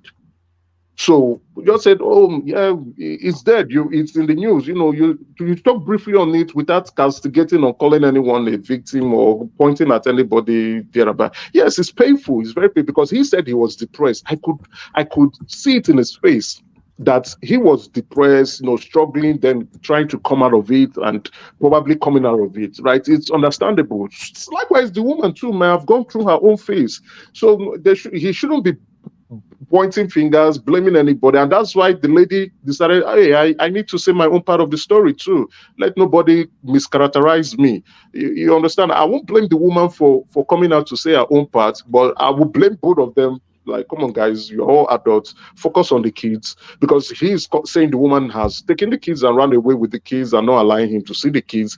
That was something he also did to the woman too. So both of them are playing, a payback, whatever. So they are playing pawn. They are using their kids as pawn to punish each other. Emeka, you have to understand, these superstars, their marriage hardly lasts. Even abroad, home and away, it's like that. If you notice that this guy owned that happened very fast. This guy from Benin, that Davido logistic manager. Oh, yeah. Yeah, I remember. What's that his name again? Israel, right? Yeah. But he's just a boy now. He's not a superstar. But he's a superstar. He's a superstar. Yeah, he's famous, but he's just not he's famous. He's famous. But is he not famous for being Davido's bad man? He's famous. He's famous. You can't see If him that on the street without recognizing him, right? And hey, the ex-wife, or probably they're still married. I don't know if they've divorced now, but because they're fighting. The ex-wife exploit. That's the selfish motive I was describing previously, right? You saw him, you know him. You want to exploit that fame for yourself, which he called out. Then all of a sudden, when you are now faced with the realities of marriage, you don't want to play your own part. You are trying to build a man to be what he is not. You know him for him dobaling to Davido. That's how he eats. He considers Davido to be his boss. He dobales, he rolls around, he shouts, he hails, and he's under the payroll of Davido. Yes, I can understand that you want him to begin to see things differently, but again, there are ways to do this. There are ways to say it. Some women are bad communicators. They don't know how to talk to a man, especially now, because what he said from your point of view is that Benin men, they know they control Benin man. Benin man stubborn, and I think what You people know know that about it. that mentality has to be dropped. That I am a Benin man, I am an Oyo man, I am a this man, I am a that man. That sort of mindset has no space in the future. That you don't respect women because the machismo of where you come from is somewhat Neanderthal. What are you talking about? Well, man, that was not really the gist. That girl, to me, the girl was too young. Like I'm trying to relate it like to a Mecca AK situation. That girl is like 17 or 18, a pastor's daughter. Suddenly now you have something. Now you start thinking, no, my husband don't need to do ballet. My husband don't need to do this. My husband has to do this. That's the maturity. The maturity not coming in on time to understand that this is how this man feeds and pay rents, right? This is how he gets his own money. But then again, what she would have done is you see, let's be very realistic here. I'm not trying to put down Nigerian women. Many Nigerian women have now started imbibing some Western inclination that are not right for our culture. There are certain ways you could communicate to your husband and let him know. Do you not think it's a case that our culture has to evolve? We cannot stagnate in the narratives of this is how our forebears used to do it. We have to come into the 21st century. Culture would evolve. I agree with you. But again, evolve to what? Look at the West. Is it better? The family's structure is broken. They're not better anymore. It's not like an individual mindset. People don't even talk to their dads or their parents. They move on. They don't see their parents. We are still like communal in some points. We still have that tight-knit family structure, especially even with the Yorubas, right? We still have that, that family oversight on us, still guiding us, even when they die. And when we're having family challenges, we still run to our family or our elders to let them come in and weigh in. You see, that's a positive part of our culture in relative with marriage, right? But if we're allowing Western inclinations or Western dogmas or theories to filter into our culture, and we're allowing the bad side of it to begin to come to the forefront, we're only going to destroy ourselves. All what we just need to do is to look at the West. What has become of them? South Africa now, look at South Africa. The black ones they are almost destroyed. They are destroyed, in my point of view. They're destroyed. So why should we want to imbibe or take on a culture where we can see the outcome of that culture? We can see where it's heading. It's like you are going to hit a rock where you are driving, and then you enter the bus to go and hit that rock, or you drive the bus to hit the rock. Why? When you can just take an alternative route and move on. Yeah. So what is your own definition of this culture thing you're talking about now? So culture evolves. You learn, you relearn, but again, you watch the outcome. You've seen somebody do something, and that has created a great harm to this individual. Not just one, not just two, not just three, millions. What you can do is, you can take the positives and leave the negatives, and incorporate the positives, so that it combines and evolves to something that is better and beautiful and well managed, right? You see, now we have an African culture that is well rooted in family structure, and that is something that keeps us growing and better, keeps our children sane, and keeps our children focused and disciplined. To the point that our children would look at us, or we would look at our parents and say, this is the kind of life we want to exemplify. So then again, at the same time, we also need to be a little bit liberal with the things we do, like like what woman is saying, oh, I'm an Igbo man, oh, I'm a Yoruba man, you can't talk to me this way, or oh, this is the ways of our forefathers. But let's be very honest, we are not living like our forefathers. We've evolved. We're not living like our forefathers. Many of us are not going to the farm. Many of us are not probably like the sole provider, and our wives are just at home. We have this partnership or co-parenting thereabout.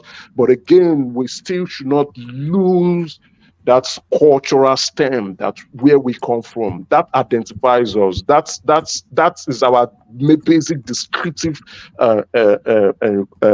mark on us. So we can combine the positive from other culture that we think is good, and the positive from our culture that is also equally good.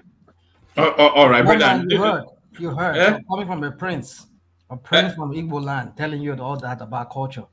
You just got lectured now. And I didn't agree with anything that he said, but I just wanted to move him on to the politics of. I mean, he's a prince, so he's a prince, and then he is. I mean, I would look at him as one of those custodian of the culture, of the African culture. No, but definitely, I'm not. You see, women. Let's be. You see, when one part of a community or one part of or one part of a gender is crying out, you don't ignore them. Women are crying out that they want freedom, but again, what's the cost for freedom? That's another thing we need to look at, right?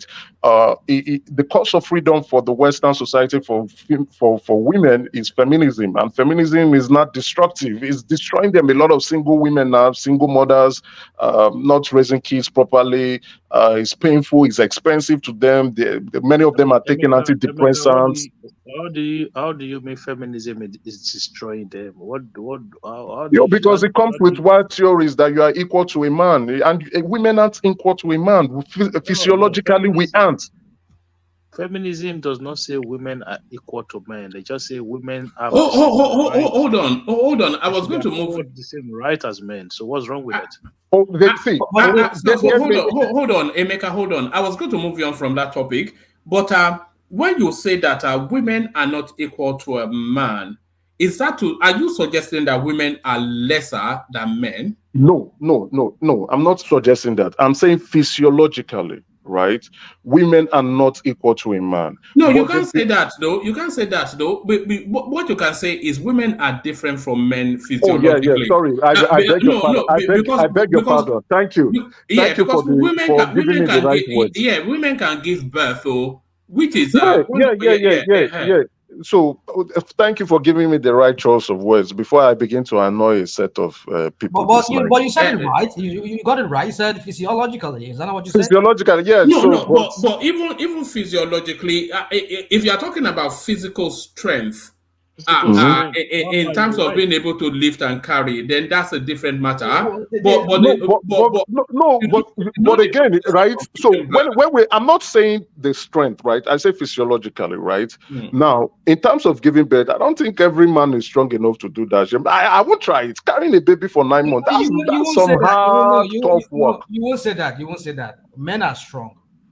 Men are strong. I'm not saying that they are not strong, but women have internal strength, right? Yeah, I agree with you. But you see, physically and neurologically, women are wired to withstand a lot of pain, extreme pain. Situation. But we're not designed by, if you want to call that person as the creator or Mother Nature, we're not designed to conceive and to bear kids. True. We're not designed for that. But I'm sure if men are designed, they will. I mean, Mother Nature, or you call it, or the creator, would have also created within them that neurological system that would be able to allow them. Yeah, but vice versa for the counter argument now. Vice versa for the counter argument. That's a better way to illustrate that point. Okay, go on, please. Go on. That's a better way to illustrate the point. Rational mind, you know. Women... Let me say something. I thought. Sorry, Emeka. I thought I had Akim's voice. I wanted to call. Let me just say real quick. You see, this is what. Let's put it this way. If you people remember what Fela Kuti said in one of his songs, when you're talking about lady, he was talking about lady. Lady go say, lady go say she know they cross her leg. I be waiting. I mean, Fela Kuti African woman go say she go dance the fire dance. African woman go dance. She go dance the fire dance. But lady no be so. But lady no be so. But lady no be so. Don't let Ajale go. You don't let Ajale go catch you. There are some things I want to pick out from what Fela said in his song. He won't take a meat before man. He go want make man open door for him. Those kind of things. But hold on. My point is this. You see, that's the definition of feminism to Akim when Akim was asking that question about what is feminism. Yeah, we know that's how they began. They tell you, oh, we want equal pay, we want to have equal right to vote. But there's more to that feminism today. In fact, there's somebody called another word, they call it, is it feminist? There's a word they call it now, which is not even the radical feminism. Okay, I don't know what they call it now, but I think there was a word. Although Akim, you go. That's why I'm referring this to you. Maybe later, Emeka can conclude. But this is what I want to say. That's how they began. We want to have equal right as being able to get equal pay, equal right to vote. That's how they began. But now they're taking it a notch, if not too much further than what is originally intended. Yeah, but what is it that they are doing? You see some conversation right now. Some women, I had one recently in my place of work that really almost got me into trouble.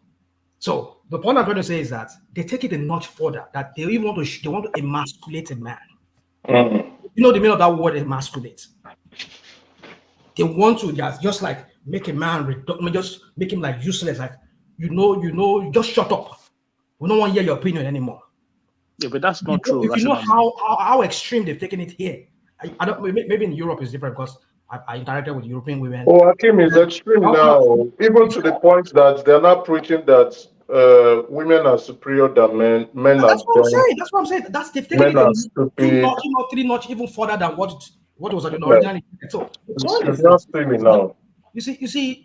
Let me not say certain things that will get me into trouble with this topic. But my point is this: I believe women should be given that right to vote, to get paid like equally as men. But the thing is this: can they do the same equal? Can they put in the same equal work? If me, I'm a miner now, I lift up like 50 pounds kg of 50 pound stuff. Can a woman don't do that and he wants to collect the same pay with me? That's the question. But people are always using those extreme examples to make the point. Why don't you use the example of a brain surgeon? Yeah, of course, they're being paid the same. But there are certain occupations that you cannot find. They're paid the same. They're paid the same. But they're paid the same. And even more. So you see, these are some of the things. You see, you want equal, but I tell you, in some relationship, okay, you want to. Okay, let's use the example of a tennis player. So in tennis, men play they play 5 sets to determine who the winner is, but women play 3 sets to determine who the winner is. But so, the women are now arguing that they want pay parity, especially at the Grand Slams. But in terms of physical exertion, they physically exert just as much as men, but the men have durability for reasons of physiology. So are you then saying because they are? Oh, can you not hear me? We can hear you now. Go on. No. I was saying that. Let me just rush it through. I was saying that in terms of physical exertion, they exert as much physicality as men. But in terms of durability, men are able to play an additional 2 more sets. So are you then saying that because men are playing games of 5 sets and women are playing games of 3 sets, then women should be played lesser? when they are both putting equally into it, but the men just have durability because of our physiology. But you just said now that they played 5 and women played 3, right? Yes. So from that example you just gave now, who put in more work? No, but that's the thing though. They're putting equal work, but the men are able to go rounds. You just said.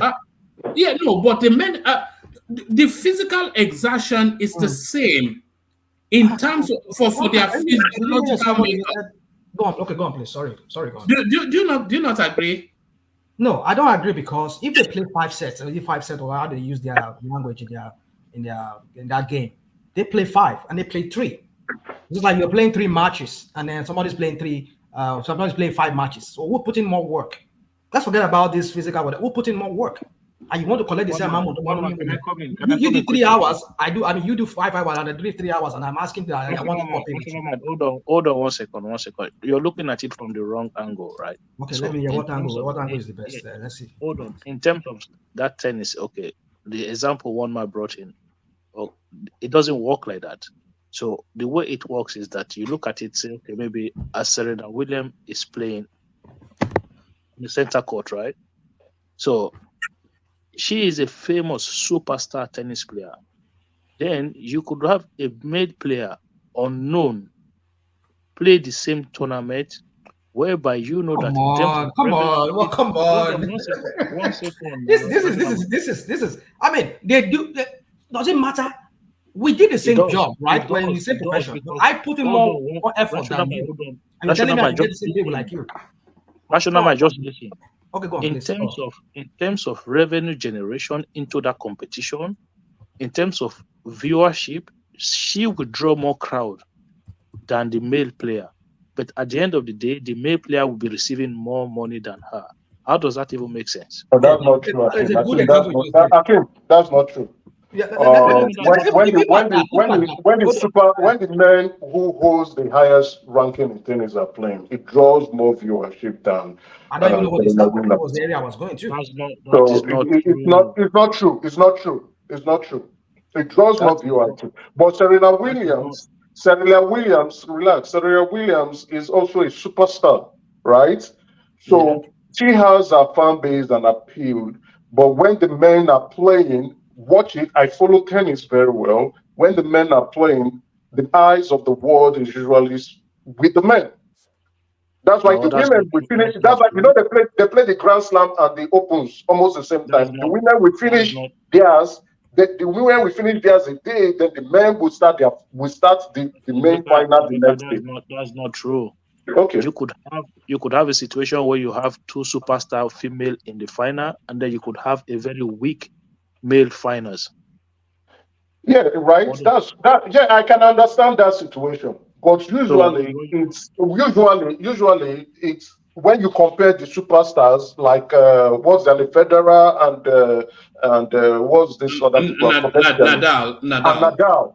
Check the viewership and compare Serena Williams with which other lady. Check the viewership. Check the rating, the TV ratings. You will see the difference. So but there are not that many superstars in the female. Now that the Williams sisters are more or less retired, I don't even know the name of and I used to know all of them, you know. But one man. We see this is when we go from the ridiculous to the absurd. Sometimes with the way we want to argue some points, we just use an example of a tennis. That if you flip it the other way around, you still equally get the same result. To make you understand that people are not putting in the same work. I can understand viewership. Maybe somebody who is unknown and somebody who is known is playing, like in a hypothetical situation that what's his name? Akin gave to us that Serena Williams and maybe some other lady is playing this world-class tennis player, and he's 2 persons that are not even one I don't know. But you need to understand something that everybody starts from somewhere. Serena started from somewhere too. So the point is that if men are putting 5 hours, and Serena Williams, I just give you an example, play 3 sets or 3 hours, but then she get more viewership. Well, I don't know. It's up to the tennis governing body to know how to regulate that aspect. Whatever. Okay. Should I? No. So sorry, Akim. My argument is that they are expending the same level of energy based on their physiological makeup. Hold on. Do you concede that first? No, that I don't concede that. No, I don't concede. Why do you not concede that? Because somebody is expending that physiology. I mean that energy for 3 hours. Let's just say in hours. But based on his physiological makeup, though. Hold on. Well, it's one man. You see, this is sounding to me like some people are just being apologetic here for some. I mean, no. You don't get what they say. You don't get the logic. Equal thing. Everybody equal, right? Yeah. No. We'll get to the pay. Let's establish the parameters first. Do you concede that? I don't. Oh no. Hold on. Oh, you are not hearing what I'm asking you to concede first. Do you concede that women are physiologically weaker than men? Well, woman, you see, some people don't want to hear that word. I mean, especially the feminists. That's just a function of biology. I would answer your question, but I just want to cushion my answer with this so that people don't time me, don't refer to me as a misogynist or somebody who is just who hates women or whatever. Women, they are powerful in their own way. They are designed in their own way, like we just talked about birth and all of that. Yes, women do not have the same strength as a man. Okay, stay there. No. That's where I want you to be. If you agree that women do not have the same strength as men, if a woman pushes to the level of her endurance and a man pushes to the level of his endurance, having considered that they don't have the same level of strength, would you concede then that they've pushed equally? Well, you see, this way you were trying to put it. No. What I'm just trying to say is the same level of physical exertion based on their physiology. And if you are saying they are putting in the same level of effort based on their physiology, then you cannot then say that for reasons of physiology, one has to be paid more than the other because they put in equal effort. Hold on, the unit of payment here in America for work. For most workplaces by the hours. So if somebody put in, like if I put in 3 hours and you put in 8 hours, you get paid for 8 hours and I get paid for 3 hours.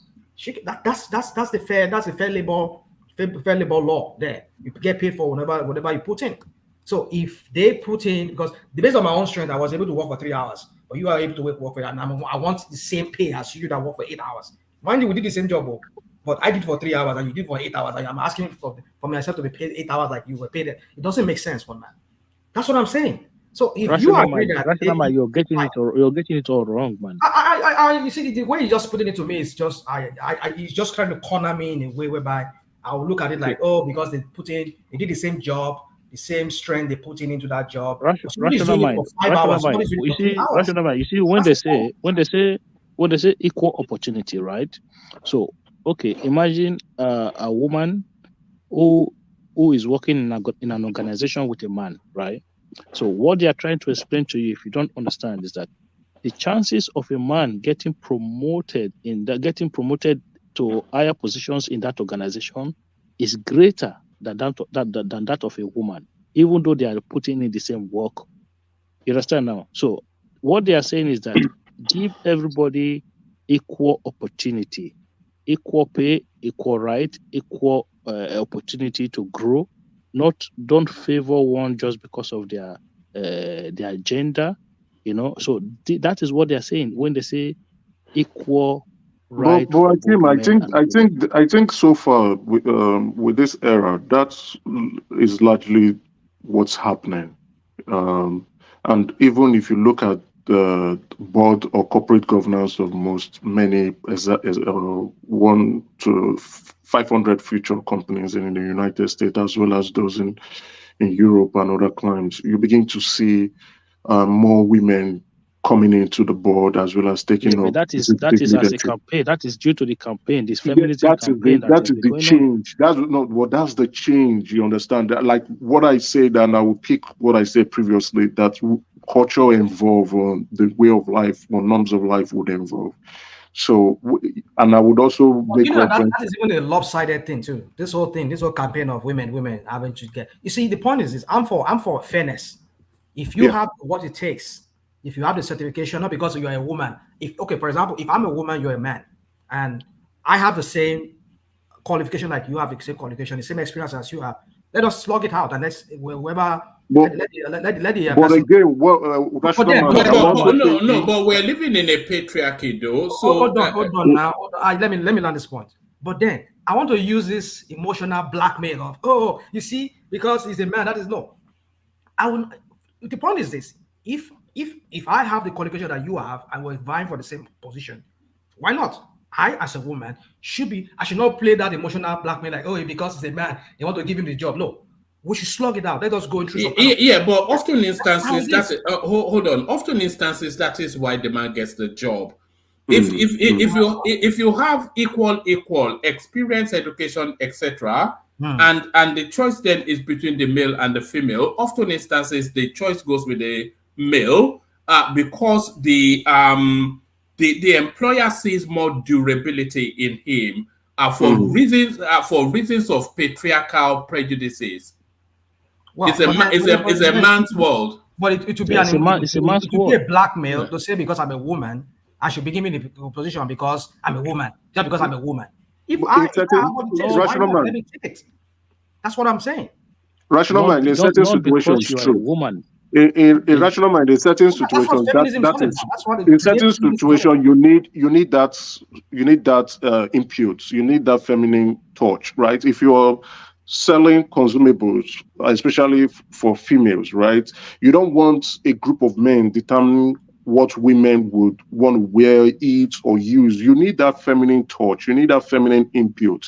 You need that feminine or a woman's point of view that can make the product or the service much better, right? So you in that situation, yes, you need to have them come up into leadership position where you can look at their viewpoint and say, okay, I understand. Yes, I think we can incorporate your viewpoint or opinion into making our product or service much better. So, but I understand your rational mind. I'm not saying what you're saying is incorrect. It's absolutely correct. But at some point, yes, you must also look at it from another different view, like okay, we are making products or we cater to the female gender too, and then if we are the ones making all the decisions, do we really even understand women that much? So why don't we incorporate women themselves into leadership position or into executive management or even mid management so that we can hear from them how to make a product or a service much better and cater towards our consumers who are women. So I think that is something that should be looked into, and a lot of companies are doing it. A lot of, if not all. Listen, Emeka, on that one, I disagree with you. I think what you are trying to do is have this selective, positioning. Or in certain field, it's not selective. You understand? Like I said, hold on 1 second. In certain field, it could be suitable. No, women are capable and they are able to hold any position, regardless of what. That's not true. That's not true. It is true. It is true. 100%. Women are not. You find less women in construction. You find women in drilling. You find less women. You find less women in oil rigs. Jobs that require a huge hour spent on manual labor. Akim, hold on. Let me explain this point. Yeah. Jobs that require a huge point of hours or huge input of hours spent on manual labor, you find less women. And when you go to such corporation, you find women mainly in administrative position. So Akim, please let's call it out the way it is. Look at that. Have you seen women mechanics? They're just there to make. Have you seen women mechanic? Yeah, but that's a it's not have you seen. You see less women. You are not getting the point, Akim. It's not that you don't see. Akim, no. Stop doing the water balance. Akim, we have seen women everything, but they are anomalous. They are not. They are few and far between. Very few. So very, that very is because few. the opportunity is not It's not the afforded them. opportunity. They don't like Yes. it. Women, they Is don't Akim like being a there. feminist? Akim, relax. Akim, you're a Akim, let me feminist? explain this point. They don't like doing it. They don't like that job. But where you find What nurturing do you mean jobs, they don't like doing it? Akim, can I speak, please? When you Akim. like teachers, you find less men in teaching roles. You find more women That's in not teaching true. roles. No, Akim. Akim, hold on. All right. Akim, hold on. You are not saying facts now. Your feminist side is coming up. Oh God. Nurturing roles. Nurturing No roles, offense. Yes. care services. That's why you find women who become more doctors, more Anything nurses, nurturing. Anything more nurturing. nurturing because they nurture. They like the people oriented side of things. They are more emotional. They will cater All right. towards that. Emeka, let Prince Daddy come in, and then after Prince Sully. Prince. Yeah, thanks, woman. Well, there's no doubt over the years. I mean, from the beginning of time, right? That there have been some certain jobs that women have been relegated to, no doubt, because of man dominance. No doubt about that. But at the same time, there's a stark difference between a man and a woman in every way, shape, or form. If you ask me. Akim earlier giving an Not in example. every way, shape, or form. In certain ways, shapes, and forms. Not in every way. You cannot say that. Anyway, sorry, carry on. Well, maybe not in absolute terms the way I put it, but I say that to you, especially one man, to let you know that there's a difference in between a man and a woman. There's a difference. Yeah, sure, women can do what men do, but it doesn't mean that they are the same. See, many people try to approach this matter from a woke perspective. So that's a problem. They want to erase that line. They want to blur the line between the two. Men and women are the same. It's a lie. We're not the same. No, Okay. but we know that we are not the same, but there's an implicit superiority in that statement. That's where the conversation is. Are men better than women? Is really where the question is. Well, God created us all equal. So from that point of view, no, we're not better. We're not better than women, and neither are they better than us. But at the same time, we are different. Are we superior to them? In what way? I say we're the same. I mean, we are as human beings. The life of a man. I think that should be the ultimate question. The life of a man and the life of a woman. Is there a difference in terms of purity? No, they are the same, equally the same in every way, shape, or form. That's what I meant. You can't say we're gonna kill a woman because a man should leave. No, based on what? No, never. You know the man. By the way, to the Akim's example earlier, if in an organization where they have maybe a white man, black man, and a woman, and they are equally qualified, and they chose the woman over the black man, what do you call that? Is that sexism or what is it? That example doesn't even I don't know what to say about it, but it does not even I don't want to say it doesn't make sense, but for me, we're not bringing color into it. We're bringing See, that's the point there. It's not like you were trying to make it about sex. It's just a simple act of discrimination. It's a simple act of discrimination a man can discriminate against a woman. The discussion is not about race, it's about feminism. Okay, feminism in what we are trying to in the context that we are trying to debate tonight, right, is this. So regardless of the field of the job that we are doing, so if as long as that place is comprises of a male and a female who works in that same organization, what we are saying is that they're not treated equally. So we are not hearing a diversional. See, I don't want to go to racism. I'm trying to make a point to you that we're not having a diversional conversation. No, it's not diversion. It's very important to listen. Women cannot do certain what jobs. You're trying to call women sexism, cannot do certain jobs. Just let him land, please. Just let him land. So basically, what we are saying here is that as long as there's a male and a female doing the same job, the opportunity for the male in that organization is greater than that of the woman. Period. What is so difficult to understand? Well, and so and your underpinning for that statement or the argument is that it's based on female sexism. Is that what you're trying to say? Okay, let me put the question this way. Do you think that there should be equality amongst the equality amongst the sexes in the employment space? Well, there should be equality. I mean, there should, if you qualify. That's why I was trying to make a point earlier. And it's not about racism here. I'm trying to make a point of discrimination.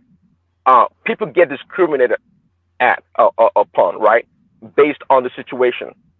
A woman can be given a position that a black person, for example, qualified. Maybe let's forget a black person, like an Asian person qualified for. Okay, what would you call that? We wouldn't call that an Asian man. I'm talking about. We wouldn't call that racism. It's just an issue of discrimination. Do you think women are discriminated against on the basis of their gender? Well, they are discriminated upon on the basis of their ability or lack of ability. It all depends. Not on gender. They are biases. They are biases. If that's what you're saying. Many times you see a female mechanic and people are like, can she really fix the car? Yeah. There's kind of a bias towards females in certain positions or roles. There's no doubt about it. Just like to black people, for example, a black pilot. I hope he doesn't crash the plane. So we're human beings. We have that bias. Yeah. So let's not pretend. We have biases about a lot of things. It sounds as though you've had that thought before. That a black pilot. I hope it doesn't. Is that? Well, man, I can give a quick story if you want. Yeah, look, that's how you were too quick to reach for that specific example. No, it looks as though we all have this kind of view and perception of a lot of things. I'll tell you a quick example. I was at the airport and about to I was just sitting waiting for my plane to be ready or whatever to board, and I saw what happened. I think I realized that the pilot was maybe black, and something came across my mind, like, I don't know, this perception like, well, I hope the plane is safe or whatever.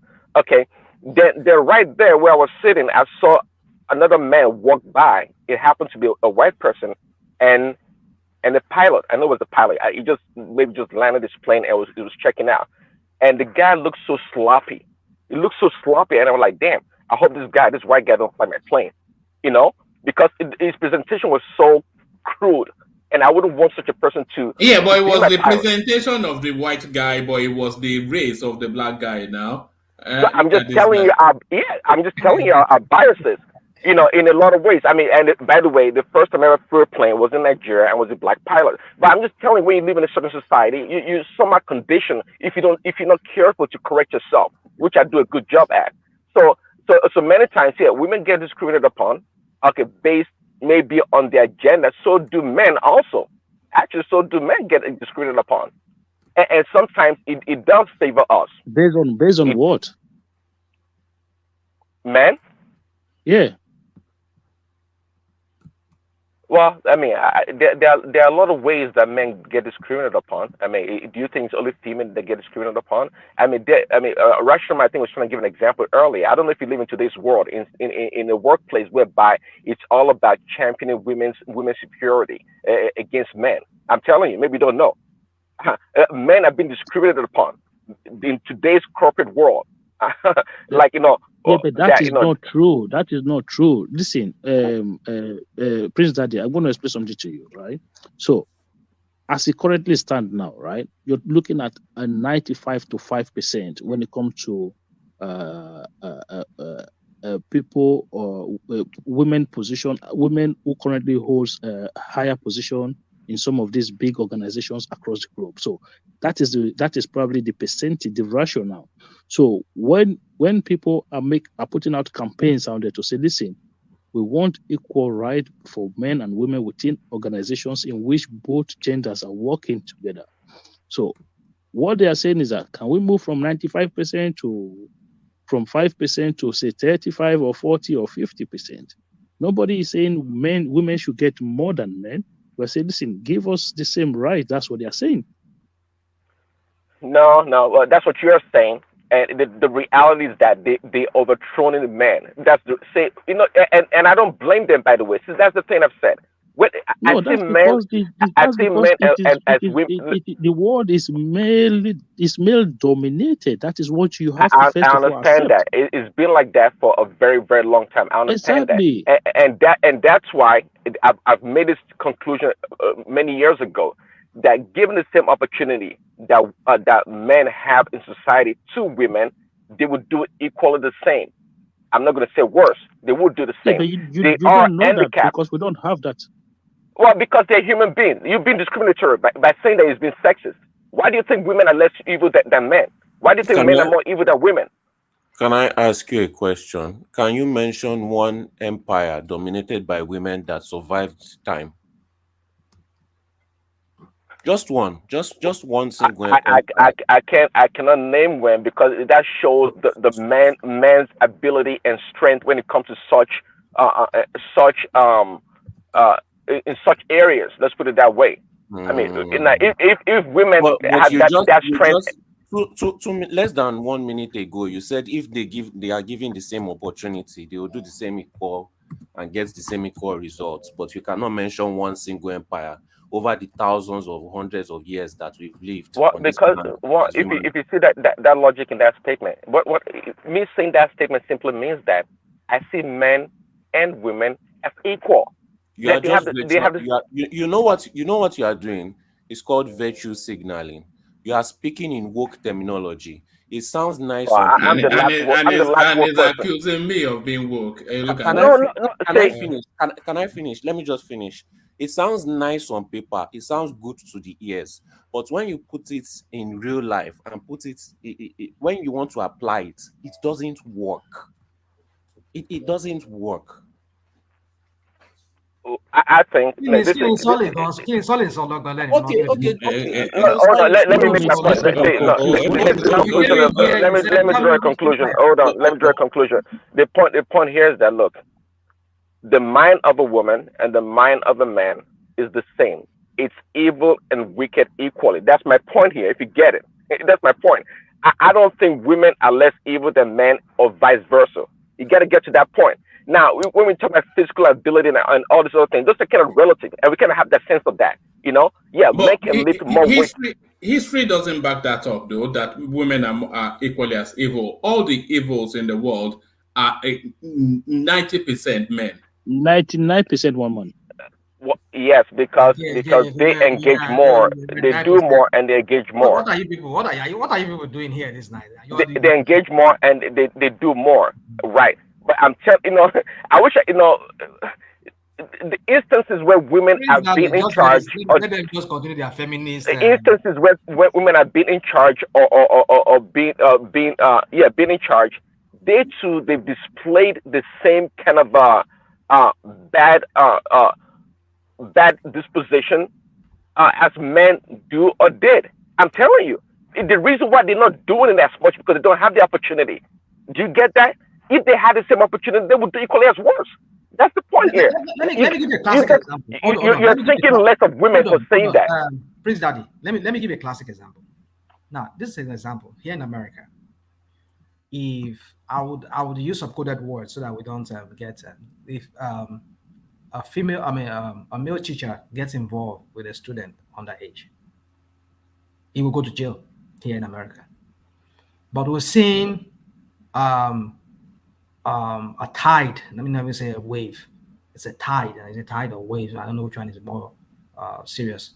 A tide of female teachers involving. And all they get is just a slap on the wrist. What do you call a slap on the wrist? It's just a minor kind of like just saying, just don't do it again and blah blah blah. Go and maybe you just. Yeah, a lot of them don't register. Listen, a lot of them don't register as the S word S O whatever, you know what I mean. A lot of them don't register, but a man. Do you know how many? Rational Mike, can you cite an example of a case? I'm telling you because I don't want to go into details as to some things, but I'm just saying because I'm in the know of certain things that happens in the law enforcement. A lot of them do not get the kind of sentencing that a man that commits that same heinous crime would do. I've just give you an example of, go do your research. A lot of the female teachers. There's a reason for that, though. Why would you? You see, that's the point. But you're saying no. Hold on. Equally and fairly, right? Yeah, but everybody's still being treated equally. No, nobody's. No. Just the example that you're citing.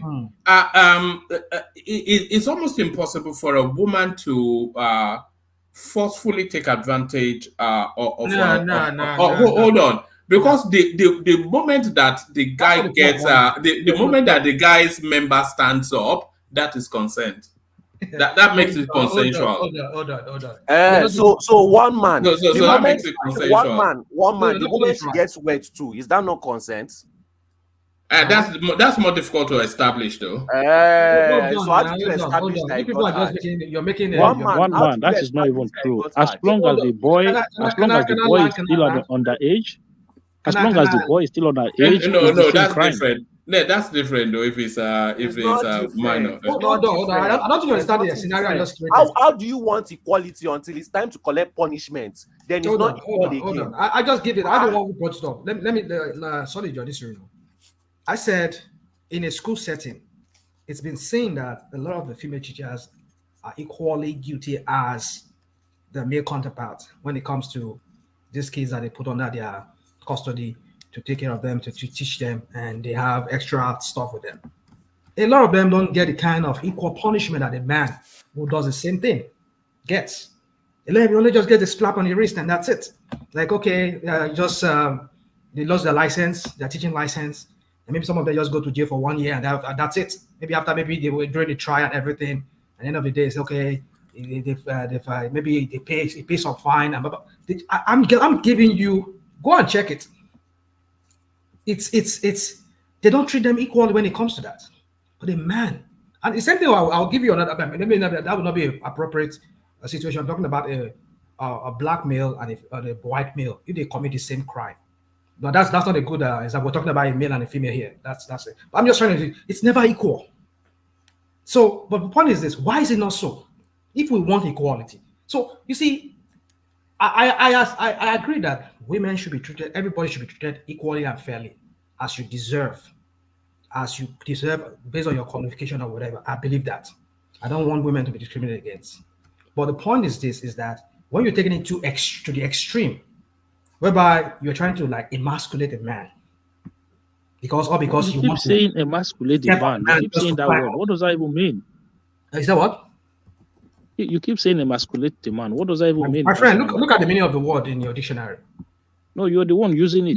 Okay. It means when you want to totally deprive a man of his ability as a man to act in his role, in his capacity. Yeah, man's making a man feel less like a man. Yeah, but what part of feminism is taking the rights of men away from them? That's what I'm saying. You do not understand that concept. He's explaining it to you and you keep Hakeem, have you heard of the word fourth wave feminism? Please Google it. That's it. You don't understand the concept. The feminism you're talking about, the feminism of 1960s. Yes, that's what the 1950s. That's what is it. That's the first wave feminism. That's what Hakeem is referring to. First wave feminism. Now there's the fourth. I just gave you an example. Feminism. I just gave you an example of what Fela himself sang when he was talking about lady. That's another classic example of what I'm trying to tell you, that the modern day kind of feminism is they're taking it too extreme.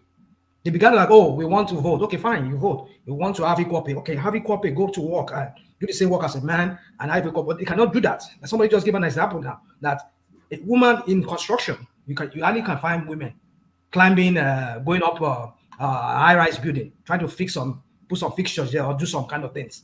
It's very rare. But all the bridges you see, that is not the point. By men. Ask them to go do it. Somebody say they cannot do it because it's not what they like to do. That is not the point, rational mind. You're sitting there arguing. So my point is, if they work the same work, then rational mind. Rational mind. Listen to me. You're getting it all twisted, man. Look. Okay, what is twisted? Let me understand. Listen, in that construction site, this is your point. If a woman gets a job there, right? This is the whole point. The whole point is that she should get the same pay as the man who works there as well. Agreed. Exactly. So the idea that you don't see them do the job, that is not the whole point. The point is that if they work in the same field, they do the same job in that same field, then they should get equal pay, and then they should have the same opportunity when it comes to climbing up the ladder. Simple as that. So it's not about it's not about how come women are not doing construction work, how come women are not doing this. No, that is not the point. Okay, let me give you an example of a construction work that I saw recently. I was on a team that went there. They were doing footings, concrete footings for a hotel that will be built, a future hotel that was going to be built. And now there were these mainstreams guys, and the girl was one of them. You know what this girl was doing? These guys were all putting the forms, that concrete form where you pour the concrete. They were all the guys that were the one building it. This girl was just only trying to hand them tools, and she was a miss. Not as if she's the supervisor. She's not, but they know her limits. They know what she can do, what she cannot lift. The guys were trying to just to accommodate her. How about that? And she wants to get equal pay. And the guy said, no, you cannot pay us equal pay at the end of the day. Is she an integral part of that team? She is. She's in the trade. I think maybe she's an apprentice, as a case. No. I mean, is she an integral part of that operation? So making sure that the right tools are being used and all of that. One man. You've not. If you are out there always, you see a lot of things. I agree there are certain things that women can do that men can do equally. They can also do both equal. But there are certain physically exacting kind of labor work. One man, sorry. The question to maybe to Akim. In fact, it will slow down. Hold on, it will slow down the process. That's why men like that girl, if they were to wait for her to be doing all this thing with them, one thing about construction is when it comes to you want to pour in concrete like that, it's time bound. So you go to construction site and men are physically pouring concrete. Is that what you're saying? You have to look at the weather, especially here where we live, whereby the weather they have to watch it very well because you have to pour a concrete. You have to factor in a lot of things. You have to factor in. Rational mind. How many construction sites have you gone to? How many construction sites have you gone to where they physically using their hand to pour concrete? Let's not do this. What about? I'm just all right. Let's hear from Prince Daddy, and then we move on. Prince Daddy. You skipped me. Oh no. Sorry, Prince Daddy. No, okay. Okay. Then you can have the last word, ST0LE. Yeah. So I was gonna say to Akim and to anyone, are there still traditional male role and female roles in society? What do you mean traditional male role? No. You can punt. Because the woman can be father now. There's no traditional male role. So the woman can be father, can be grandfather. In your house, in your own house where you have your wife and your children, you can set the rules as the male of the house. So that is different. But when you go to public spaces, listen, everybody is equal. That's all. Well, see, I believe in equality.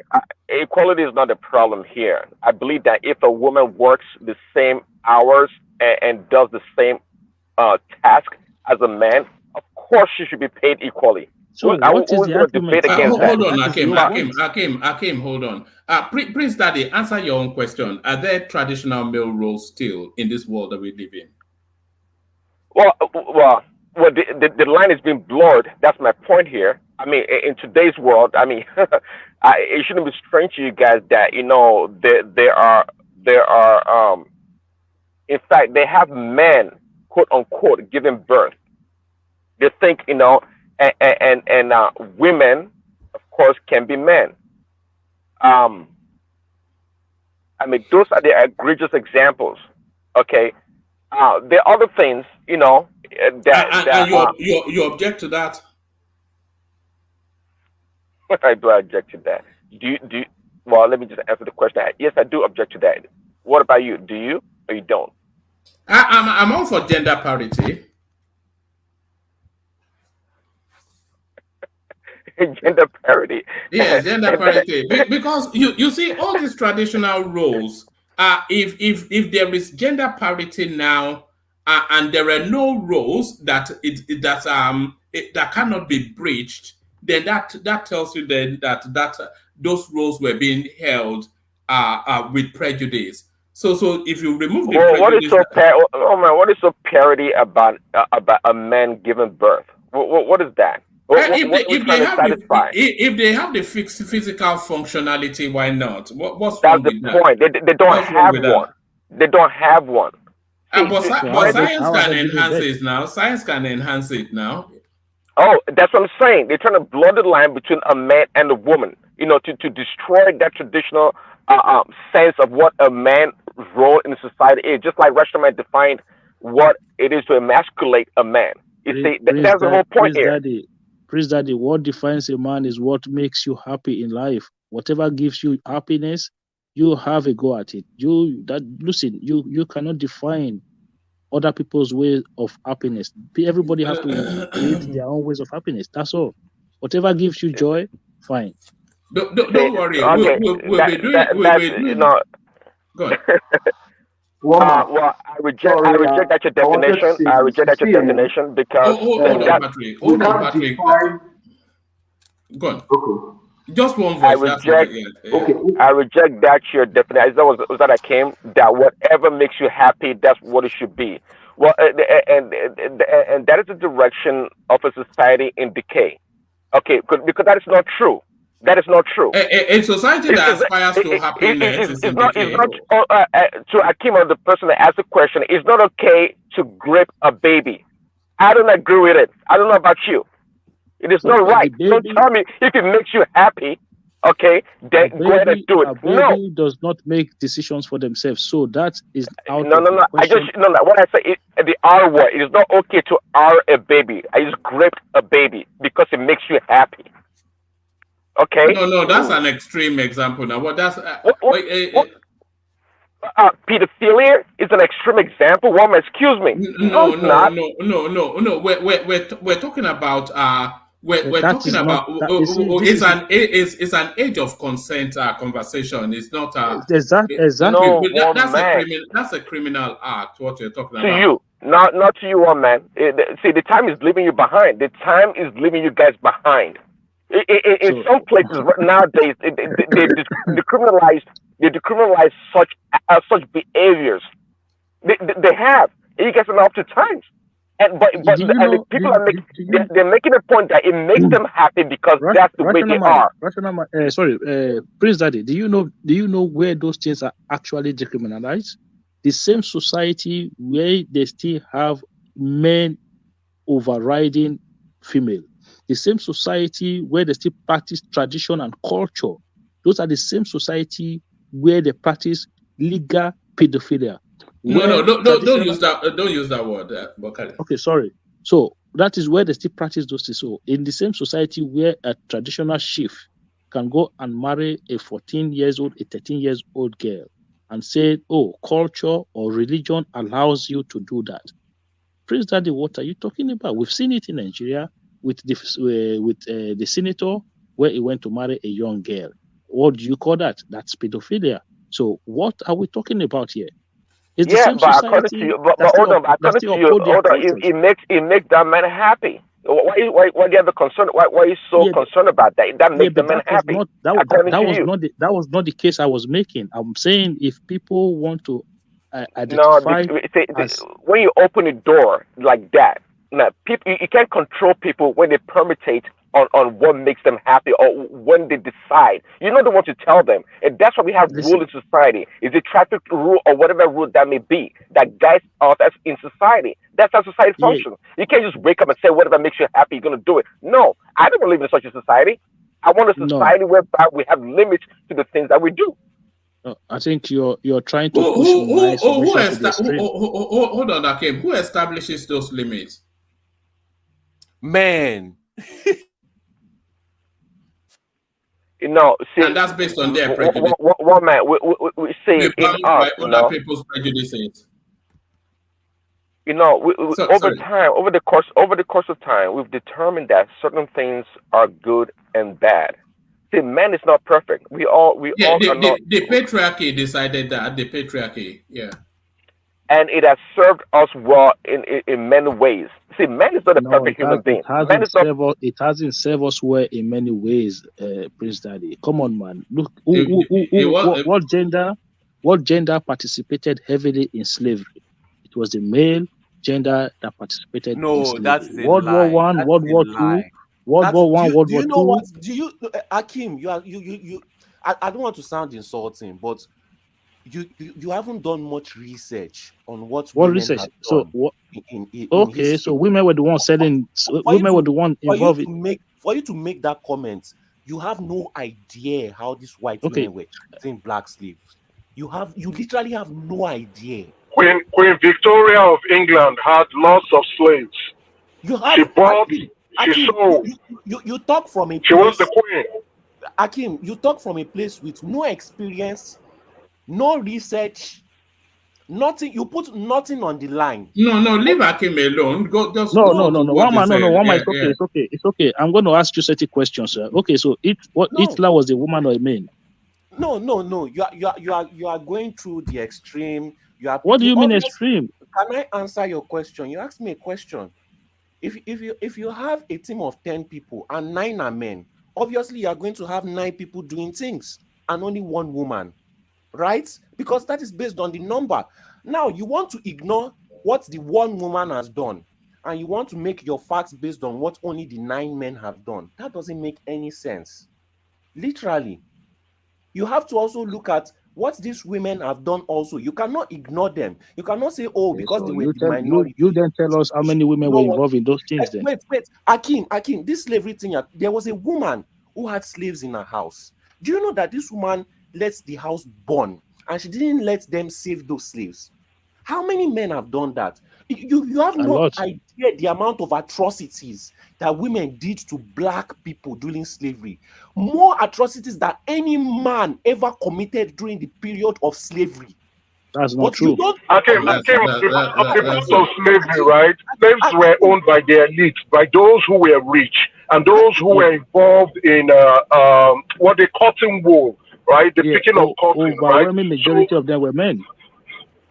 Right. Yes, you're right. Not all the men, and not all the society. Hold on. ST0LE, let him have his biases, but I'll speak to what he's saying rather than what he's saying is based on logic and fact. It is based on logic and fact. What fact? It is what he's saying to you is that the overwhelming majority of people who owned slaves were men. And it was more a patriarchal society then than it ever was anytime now. So there's no equivocating that. So there is nothing really to argue there. That doesn't make any sense. How does it not? Can I reply? If majority of the people are fixing the roads, does it mean that road fixers are now patriarchal? It's because most men are interested in that. That's not the No, guys, settle down. If you pause for a moment, if most of the people who are in construction are men, does that make that patriarchal? Is there anyone stopping the women from joining? It's just because men are interested in it. That doesn't rule out what the women did also. The women too were in slavery. Did they let the slaves go? No, did what are you even doing? Is he arguing that that women did not own slaves? He's arguing that men are more evil than women. That is his argument. Yeah, but those are factually correct. No, and historically correct as well. Historically, it's factually correct. When women are given the same opportunity, they do the same, if not worse. That is what I'm trying to say. The little amount of women that were in that business did way far worse than the men. So how do you I'm not sure that forget about the slavery. I'm talking about the human treatment of the slaves. How they treated the slaves. The women treated them worse than the men did. Who told you that? Anyway, I don't know. Based on history, based on research. History. ST0LE is right. History. Based on research, they treated. Do you know how they treated these black men? Do you know they were using their babies as bait for to catch crocodile? Okay, so basically, you see, this is the problem we have with this conversation. So we are talking about actions, right? So you then go into sub action, like going deep into the action. We're saying when it comes to slavery, right? I don't even concede what he said, but I just don't want to get into it. The act of slavery, that is what the act of slavery is what we talked about. So you are now saying, oh, women actually now did bad things to the slaves. Okay. As You know if what? it was okay to hold the slaves in the first place. Let me refute this your argument, right? You don't want to go with my side of the argument. Are you telling me that if it was 50-50, both men and women that did the slavery, that the women would have stopped? Based on your logic, right? Based on your logic, right? Let's go with your logic. Are you telling me that if it was 50-50, the women would have stopped the slavery? Yeah, but the campaign to stop slavery was how do I put it? Was taken away from the hands of those people who own slaves. So it was a moment in time. So it doesn't matter if it was 50-50 or not. So it was always a time. So you when can't the time answer comes, my question then. Yeah, you answered your question. Yeah, I just answered your question because because there was a campaign. It's telling you that it was and that question really it doesn't stand to anything because you're asking us to speculate to something that historically is not there, but I just needed a yes or no answer. No, it's not a yes or no. It's not a yes or no question. Because the campaign that was against slavery at the time to abolish slavery, it would have, whether it was women dominated or male dominated, it was the campaign came true. So that was the reason why you saw people who owned slaves started to give up slaves, and then they start to pass different rules to abolish slavery across the globe. So it wouldn't really matter whether if it was male dominated or female dominated. That wouldn't make any difference. So what we are talking about now is that it was male dominated because women were not allowed to vote at that point in time. So they actually voted against slavery, right? So and that was even what led to the civil war in the United States, and why they had to go to war. It was the South refused because the South was mainly the ones providing the cotton, and the North was actually going into the technological phase, and the South wanted to keep their slaves to continue with their agricultural produce as well as the cotton manufacturing.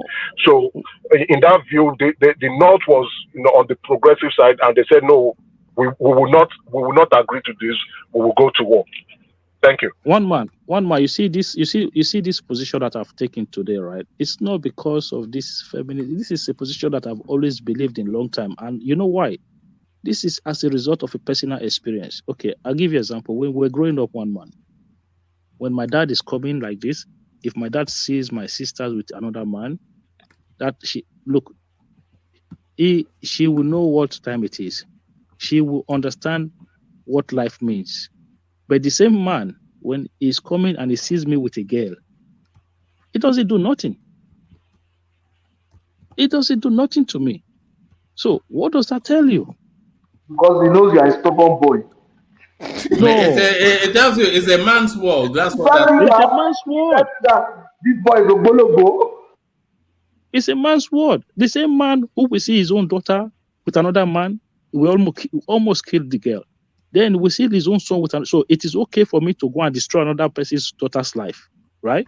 But it's not okay for another man to do the same thing to his own daughter. Did you understand? Did you see did you see where I'm coming from? So what are you advocating for?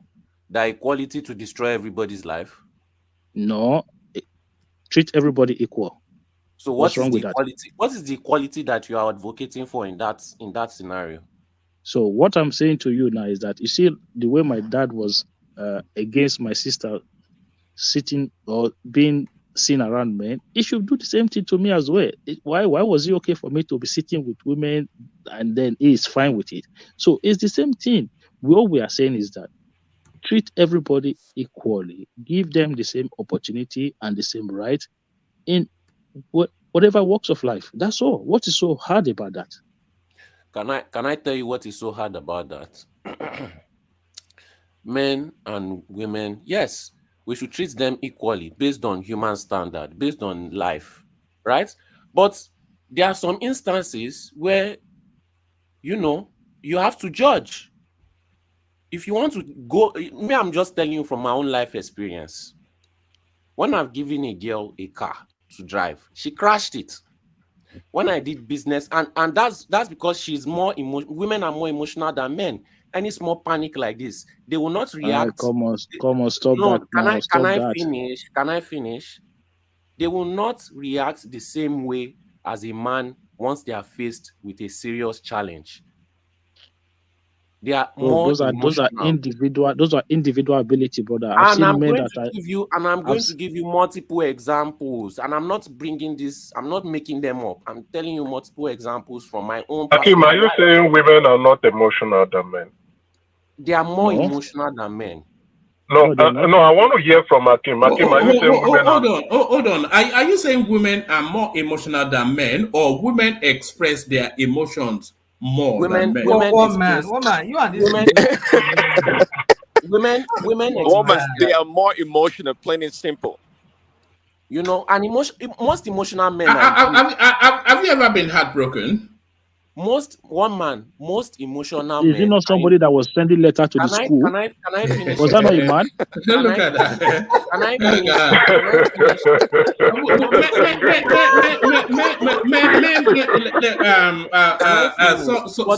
Was that not a man? You didn't let me answer. Hold on, Solly. The point I'm making is hold on, you will. But the point I'm making is men hide their emotions more because society have conditioned us to be that way. That men should be stoic and solid and all of these things. So it's not as though you don't have the sensations. It's just that you've been cultured to hide them. I was going to say, women are more emotional than men. Men have more self-control when it comes to emotion. Most emotional men are in prison. For example, we have that boy that is in UK that is in prison. When a man gets too emotional, they get violent and they start doing school shooting, they start doing all this kind of rubbish and they end up in prison. Meanwhile, we let emotionally reckless women, we give them a slap on the finger and allow them back into society to come and cause more terror and havoc. And we pretend, based on equality, that nothing is wrong as long as it's not. Fantastic point, Solly. Fantastic point. Fantastic.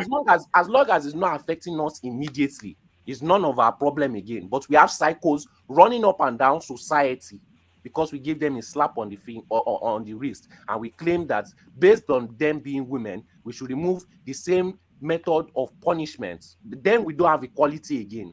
They deserve, and that's why most men are turning into women, because they realize that life is easier for a woman.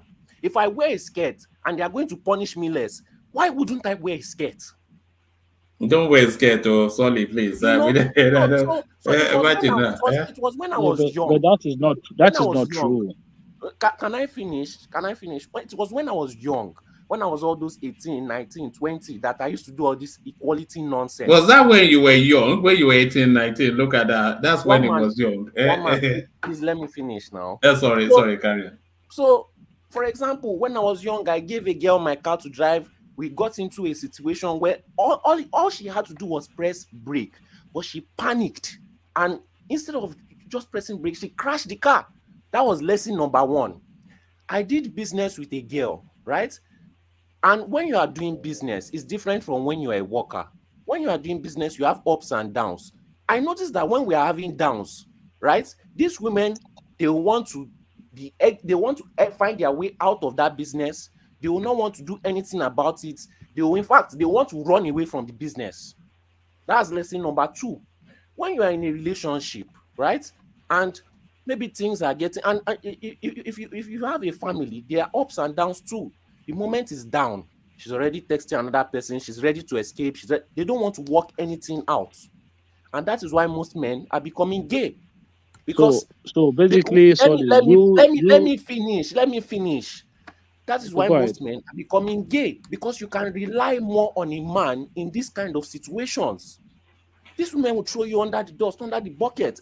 The situation may not even be that bad, but they don't care because they have tunnel vision. They only see what is in front of them.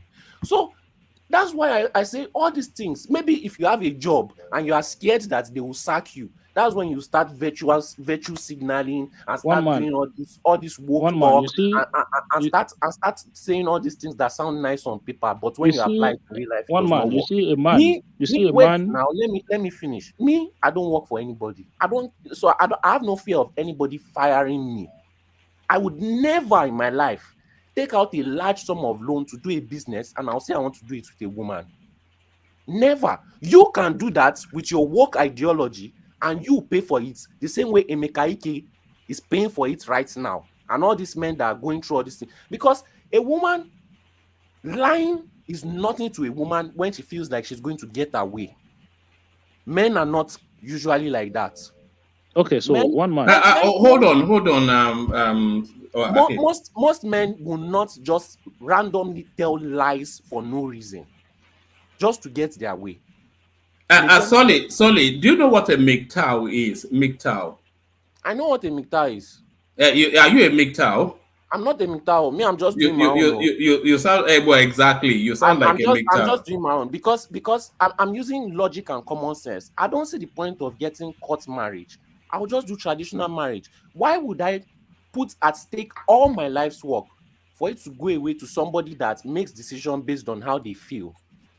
You know, it doesn't make any sense. There is no point in doing marriage. I cook for myself. Women these days don't even cook. They don't even cook for themselves. So they don't even want to cook for you. So what am I benefiting from? It's like an upside down conversation. I should have your stance and you should have mine in terms of generational. Let's look at the second advantage of marriage. You have somebody that you are sleeping with. In this day today, these women are giving it away like pure water. They are giving it away like pure water. Giving what away? SEX. They are opening their leg based on equality. They are opening their leg for everybody. So why will I now get married? There is no benefit to a man in 2023 getting married. The only people benefiting from marriage are women. They come in. If they don't like you again or they are bored, they divorce you, they take everything. What you mean in the Western world or in Nigeria? Even in Nigeria, it has started. In Nigeria, the woman will take all your property after you divorce. They will soon start it. It hasn't started. I don't think it's going to happen. But we have feminism right now. I think you should reverse your attitude, ST0LE. It's not for a young man. One man, hold on 1 second here. ST0LE, hold on 1 second. So you see, we are in a situation today, women, right? First of all, you need to understand that if not for a woman, you will not be where you are today. You will not even be alive. So if our mother was so wicked, if they were so emotional, you say, hold on 1 second. Hold on now. ST0LE, held on 1 second. So if our mother were so wicked, if they were so emotional, the way we say they are, it only took them. They will only have to just take one little pill, and then you would not have been existing right now. So they go through 9 months of pregnancy. Some of these women even there is complex everything now. Hold on now 1 second. Some of these women also lose their lives while they are giving birth to a child. So they nurse this child to grow with all their love and everything. So this is how we speak of them. Oh, they're emotional, they cannot be trusted. Hang on. Somebody who carried a baby for 9 months, all of a sudden that person can no longer be trusted. What are you talking about? We're not making the argument. Please, can I reply him? I love your argument. I've had many men in my life like you make the same type of argument. And later on, I used to give them like 1 year or 2 years after women have shown them shaggy. They used to come and tell me I was right. Now, I 100% agree with you on what you said, right? But be honest with yourself. The women of those days, do they have the same ideology as the women of today? Yes. Women of those days. There's no difference. ST0LE, trust me. There's no difference between the women of then and now. There's no difference. Trust me. The only thing is we see more. It's just being displayed in our face. So it's like no. The thing is they're posting it, we are seeing it, but there's nothing changed. Women are holding women. They feel the same way. They same. What you have to understand is ST0LE is part of a movement called MGTOW. I'm not part of any and it's men go their own way. I'm not going my own way. Gender war. They call it gender war. Yeah, gender war. It's American boys. Anti-feminist, misogynistic, mostly on like so. No. Mama, let me say this. Let me say this. ST0LE. Here's the deal. I'm not MGTOW. Okay, I still chase after women. I still indulge with women. I just use my common sense. You just use them for sex, Abby. Here's the deal, woman. The way ST0LE talks. See, here's the deal. I don't know where ST0LE is coming from. Like, yeah, we get it. The whole wait, hold on. ST0LE, a lot of people talk to now. I get it. Like, the misbehavior of girls and things like that. But the thing is, when you guys, people like you want to approach the issue, you tend to look at it as if it's just girls misbehaving. And like you said, girls are giving it out. Is it that no boy asked for it before she gave it to him? I mean, it's if you want to tackle like the immorality of the world, you can't look at it from a gender position. You have to look at it as humans. Okay, young people of these days or people of these days. You can't just say we can look at the side where the women is wrong in this matter. It's boys are out there today. Just these young boys today, I'm telling you, even worse than they did not during my time when I'm growing up. At least I have one girlfriend and being hold on. Be doing one side chick, but these boys they just sleep with everything moving. You understand? So now if the boys that's what they want to do now, chop and run, and the girls are ending up. It's a pushback. You know, you see the result in the behavior of women. Now you are blaming the women. So it's a societal problem. Okay. If you want to address the issue, address the behavior in general across the board. The boys and the girls. Can I reply you? It's the boys and the girls that are misbehaving. You can't just say the girls. Come on. ST0LE, let other voices come in. One man, in the name of God, let me reply what he said. Now, you are right? It's both boys and girls. But can I ask you a simple question? And I want you to be 100% honest. If these girls say no, is there anything these boys can ever do about it? Why can't the boys say no too? No. Why does it only have to be the girls that will say no? Why do you have to only give the girls responsibility? So you don't want to answer my question? No. Okay. Let me answer your question. Let me answer your question. Let me answer your question. ST0LE, for goodness sake, he said let him answer the question. Now, what are you doing? ST0LE, what you don't understand in this life is this. Just as boys are only, girls are only. You understand? You are telling girls to say no. Wait now. You are telling the girls to say no all day, be virgin for the rest of their life. Here's the deal. Not too many boys these days are willing to commit to girls anymore. So the girls should not have sex anymore. Yes. We did die. Every girl should close leg. Do you close your leg? Come on now. So the responsibility is on girls. On girls also have sex in their life, Abby. Is it not okay? Can you also tell boys not to have sex in their life?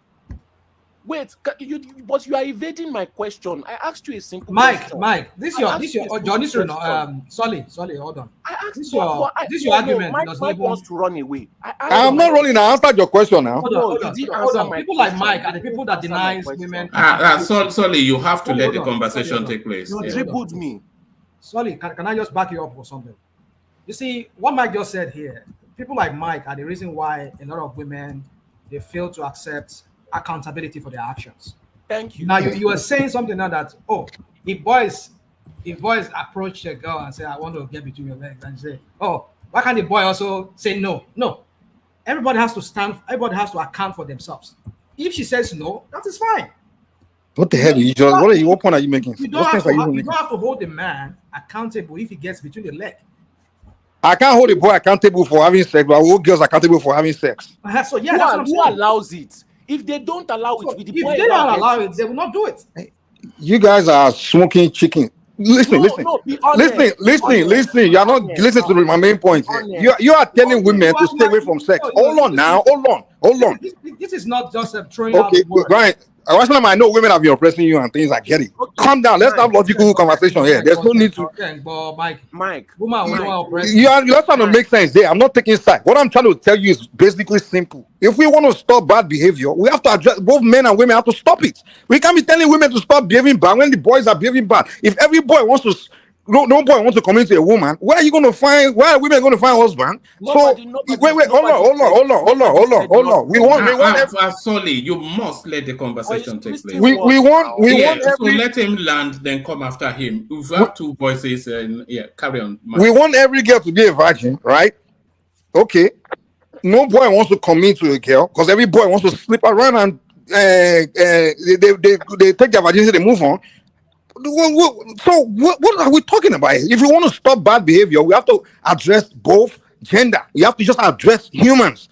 We can't be sitting here just blaming women that this and that. And which do you think women really decided? Okay, they really want to be sleeping around, or they want someone to take their virginity and leave them and stop? They don't want that. The problem starts with the men. Men are the navigator of this world. Men are the navigator of this world. Who can solve it? Listen. Women can only go as far as. Does not even make sense. Your argument does not make sense. Well, it doesn't make sense to you because maybe your IQ is just no. Hold on. Don't go there just yet. Rational mind, come in. Don't. One man. Here's what you do here. I know you have your favorites. The thing rational mind bring it to people. He brings it. Hold on. Calm down. When we come to have conversation, you start bringing the heat, going personal, and when I start responding, you tell me not to go there. No. I'm just talking. You start to accuse me of saying I don't make sense and this and that. Hold on, everybody. If I do have favorites, you will certainly be one of mine because I think it wasn't even a month since the streaming started. You joined us, so you're a long-standing member of this space, Mike. I just noticed one thing that some people have. It seems like you like to protect some people.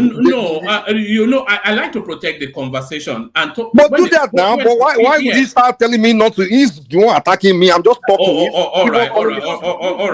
Sorry. So I'm not telling you to defend me. But what I'm saying, when I start pushing back on him, don't start telling me, "Oh, Mike, calm down." No, he's the one. Because all we are doing is having conversation. He's just jumping on my case. I don't know what I've done to him. I don't know if I took your girlfriend or something. I don't know. No go work for us. All right. Don't address what he said rather than him. Yeah. Carry on. Yeah. What I'm saying is this: if I go personal, like, what are you talking about? That's all I will say. But I will say that you are a Diezani. I saw you yesterday on the comment section. What the crap you were saying, Mike. I don't just know what. I don't know what I mean. Sure, but I've said it. No, man, go and sleep, man. Nobody want to hear that rubbish. Now it's falling apart. Hold on, one man. No, who gives a shit about your? I've seen your face before. Okay, all right. So you are here referring to me as a low IQ person, right? Bro, let's get back to the conversation, man. It's not about me and you. One man, let's get back to the conversation. I didn't call him for you. Leave me alone. Let's get back to the conversation. Hold on, everybody. You see what I was trying to avoid, Mike? I don't know. No, hold on. When I was trying to navigate the conversation from that space, you pulled me back. But I know that if it goes into that space, we'll start rushing, we'll start calling Ajahn Lekoko again and whatnot, so let's just get back to the conversation. Now, what I just want to say, I'm talking to ST0LE now. I'm having a conversation with ST0LE. Okay, can I land with ST0LE, please? Just Mike, can you just allow me and ST0LE land? You land, please. No, you are not the host. Let the host tell me when I'm talking. It will be in about 5 minutes because I'm about to bail and hand over to Rational Mind, but carry on. Anyway, ST0LE, what I'm trying to tell you is this: if we want to address the issue of society, how things is going, we have to address it from a point as that men and women are both doing things wrong, and that's why things is going bad. And when we approach it from that angle, and then we can begin to say, "Oh wow, what are the men doing wrong, and what are the women doing wrong that's causing things to go this way?" That we can get somewhere, but if we start pointing this finger, like, oh, the women are just so bad, blah, blah, blah. And when I sit down with women, they're saying the same thing. The men, all these boys, they're so bad. So what the heck? Who's going to look in the mirror then? But if we want to have this conversation, let's start talking about, what are our young boys doing today? Most of these boys, I have my younger nephew's niece. I'm like, damn, these guys, man. I'm like, yo, when I was young, I wasn't this crude, man. I thought I was something back then, but you guys don't even have emotion anymore. So if we're gonna address it, I see both boys and girls doing the same thing. So let's address as boys and girls. We have to step in and start to show them the right way. Because it's going to be a disaster in the future. That's why I agree with you, because we're beginning to have single motherhood growing in Nigeria right now in the rapid rates. And if we have to step in, we have to address it as a society, both gender issue, not a single gender issue. All right, thank you. Hold on, sorry. Let Rational Mind come in. I think you wanted to insert something there. Rational Mind. So what I wanted to say was that when we hear narratives like this, that our guys, our boys should do better. Don't listen. Everybody should do better. If we say women are equal to men, if we say it's all about equality, let us hold everybody accountable. If you do not open your legs, the other thing will not come in there. If you said, no, I'm giving myself to the right guy whom I'm going to be married to, that's it. But that's because a guy got between your legs and went through the other person's legs and got to another person's leg, and then maybe about 5 different girls or women been through by the same one guy. So Rational Mind. Hold on, George, let me learn. And so for that reason, you're not blaming the guy. Come on. That's it makes no sense. Because if these women, Rational Mind, let him God, guys, let him land now. What's going on? You come in. So if we say these guys, I mean these women who do all these things, and now we're not blaming the guy because he has been philandering all around, and then no, hold them accountable, hold the women accountable too. Because if they do not open their legs, there's nobody the guy will go in there. So that's the point.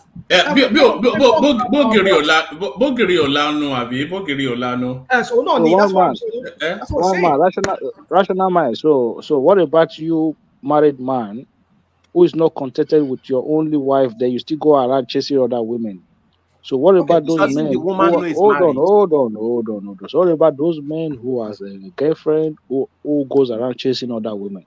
So let me answer that question. I mean, so I think that question is directed at me. Maybe you come at it later. You see, this what about we do. I will still answer your question, but I believe it's not about. But let's just answer that question. If those women, if I'm a guy that just goes around, my wife is not enough for me, I go around, I just jump around with different women.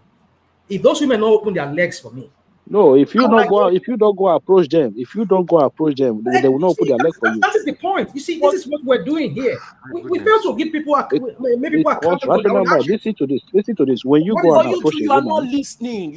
When you go, hold on. When you go and approach a woman, hold on. When you go and approach a woman, you lie to them, you deceive them, you tell them things that you're not, and then when they fall for you, say they are open their legs. Yes. So your own actions in the first place. So somebody trusted you, believe in your word, knowing fully well that you lie to that person. So you come here and say, "Oh, why did you open your leg?" I won't say that. I won't say that. Don't get me wrong. When I'm saying what I'm saying is that by saying what you're saying too, you are denying them of accountability to that. Oh, they should have. Why didn't they do their own due diligence? Must they open their legs? Hold on. Must they open their legs for me because I just said whatever I say? Why don't they do their own due diligence? Go and find out. Is this guy married? Does he have a woman? Does he have a girlfriend? Does he have kids? Why don't they do that? Why must they just open their legs for me instantly? Sorry. Can I come in there for a moment? It is very rare that a woman would not know that the man is married, even if he lies that he's not. I think they often instances know, but they hide under the lie that is telling them because they want to believe it. Exactly. So let's not deny women their accountability. You see, this feminism or whatever we're trying to do here, try to justify. Don't get me wrong. I believe women should be treated equally, and for women to have their own fair share and to play their own role that they have to play if they have to be in a relationship. But that you want to emasculate a man, you want to effeminate a man, make a man like a feminine, and then you become the dominant person in that relationship. That is what I'm not for. Because that is not how nature. Because if you allow them to take over, we'll see that. how Hold does on. the woman We'll see that they dominate don't your do good relationship? job in Wait raising now. kids. They don't do a good job in raising. I've given a statistics. Go and look at it. That in a single father home and a single mother home, both of them they raise kids.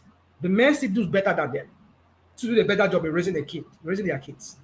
A lot of the kids that are in jail today, in juvenile detentions, they are usually raised by women who maybe their husband is no longer there, or maybe they just have kids out of wedlock. Okay, But the so one that has, let me give you an example here. Wait I have one of my neighbors. your I former have one of my president neighbors was raised by a here. Wait woman. now. Let him finish. Your please, Akim, I have a neighbor here who has his own all his kids with him. Why not the wife? That's the question. I don't have all the details, but what I'm trying to say is that this guy does a very good job. He's always with these kids. He will go to their practice. He will take them to their games. He was always acting these roles, and these kids are well behaved.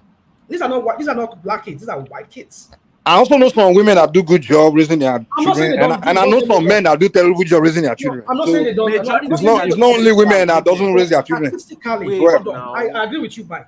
But It's human. It's human. But It's just it's a case of good, either a good human being or a bad human being. That's it. It has nothing to do with gender. Okay. You know what? It has a lot to do with gender too. If you don't want to, No, it doesn't. A responsible human being raise a responsible children. All right. See, if we have the time here, we'll discuss that. I don't think we have all the time for this. All right. I certainly don't. Hold on. I certainly don't have the time. I'm going to build now. Hand over to Rational Mind. Prince, thank you for the super chat, and Ayo, of course, the main person that really super chats. So that's Ayo doing it right there. So thank you, Ayo, especially, and Prince, of course. Rational Mind to you. Thank you, everyone. I think Rational Mike, can I? Hold on. Thank you. Yeah. No. I was just trying to round off and leave. Thank you, everyone. Thank you, everyone. I'll see you tomorrow. Roma, did you watch Anthony Joshua fight today? The guy performed. Did he get beaten? No, he's the only one that performed. The other one that got his ass whipped, man. Praise God. Joseph Parker beat the shit out of Deontay Wilder. Man. Deontay Wilder was beaten. Joseph Parker beat his ass the whole 12 round. He won every round. He beat him hands down. But Joshua beat. Did Joshua not beat Parker? I think Joshua. No, Joshua. All of them. Most of the heavyweight performed tonight. Because Joshua and this guy. What's his name? This other British guy. The boy. Both of them give the best performance, man. And the funny thing was, the people that were running their mouth are the one that got their house whipped, man. Like Wilder and Miller. Did the boy win? He beat the shit out of Miller, man. I was so happy. He knocked Miller out for the first time. And Parker beat the shit out of Wilder, man. I was like, wow. This guy almost knocked Wilder. Wilder was grabbing him. It was like, what you expect Wilder to do to him was what he was doing to Wilder. The guy beat it was this guy. He said it was this guy that gave him the secret. The guy beat. He was just whooping. And then Joshua gave his astonishing performance, man. Joshua beat the shit out of that guy. One punch fighter. That's what he is. That's what it is, man. So Parker took away that left hand, and he couldn't do anything. I was starting to feel sorry for Joshua. I still want that fight, Joshua Fury, and it looks as though he's building up back there because I think that Fury is getting away with it. It's a useless fighter. And Fury? Yes, it's a Fury is a useless fighter. It's more of a mauler than a fighter. It will wrap you with his big frame. No, he's very skilled, man. He really don't know much about boxing. He's one of the most skilled boxers I've ever seen. No. The guy he's a talent, man. He's more of a wrestler than a boxer. No. The guy's a pure talent. Usyk is the proper boxer. Yeah. Usyk, I'll say Usyk is probably the best. But they both beat him now and they robbed him. No, that's not true. No, they were beat who? Usyk? Yes, they knocked him out now. He did not in Poland. It was an illegal blow. It wasn't an.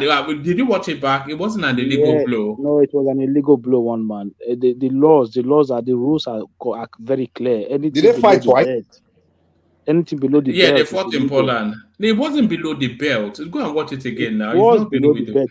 Oh, all right. Okay. Well, the boy is a good fighter, Sha. Well, I like the way the guy handled Miller today, man. The guy, that man, Those American guys, man, they just wanted their man talking trash the whole time, the whole week. I'm like these guys. Even Wilder, he was already looking past Parker, talking about next fight, Joshua. Man, Parker came in and gave it to him, man. The entire round. So there will be no. So the next fight now will be Joshua. Joshua. And then after that, the winner takes on Fury. No, but to me, I still think Joshua and Wilder needs to fight, man. That's what we want to see. We don't want to be it's been Tyson beat him 3 times. This guy now beat him, Parker. You know? Yeah, it doesn't matter, man. But he has to fight because his guy is 38 now. He get old very soon, and then it won't matter anymore because now they will be saying, oh, if they had fought when they were younger, this and that. Yeah, If they need to fight. Joshua and Wilder need to fight. Wilder fight is not happening anymore. It's finished because this was supposed. Yeah, but there's no excitement in it. Exactly. If they never fight, they will never know who's better. They were supposed to fight next year because the whole point was that both of them win tonight and then they go and fight next year, first quarter next year. But Wilder have lost tonight, so that has ruined the plan. Sorry, can I come in? Real quick?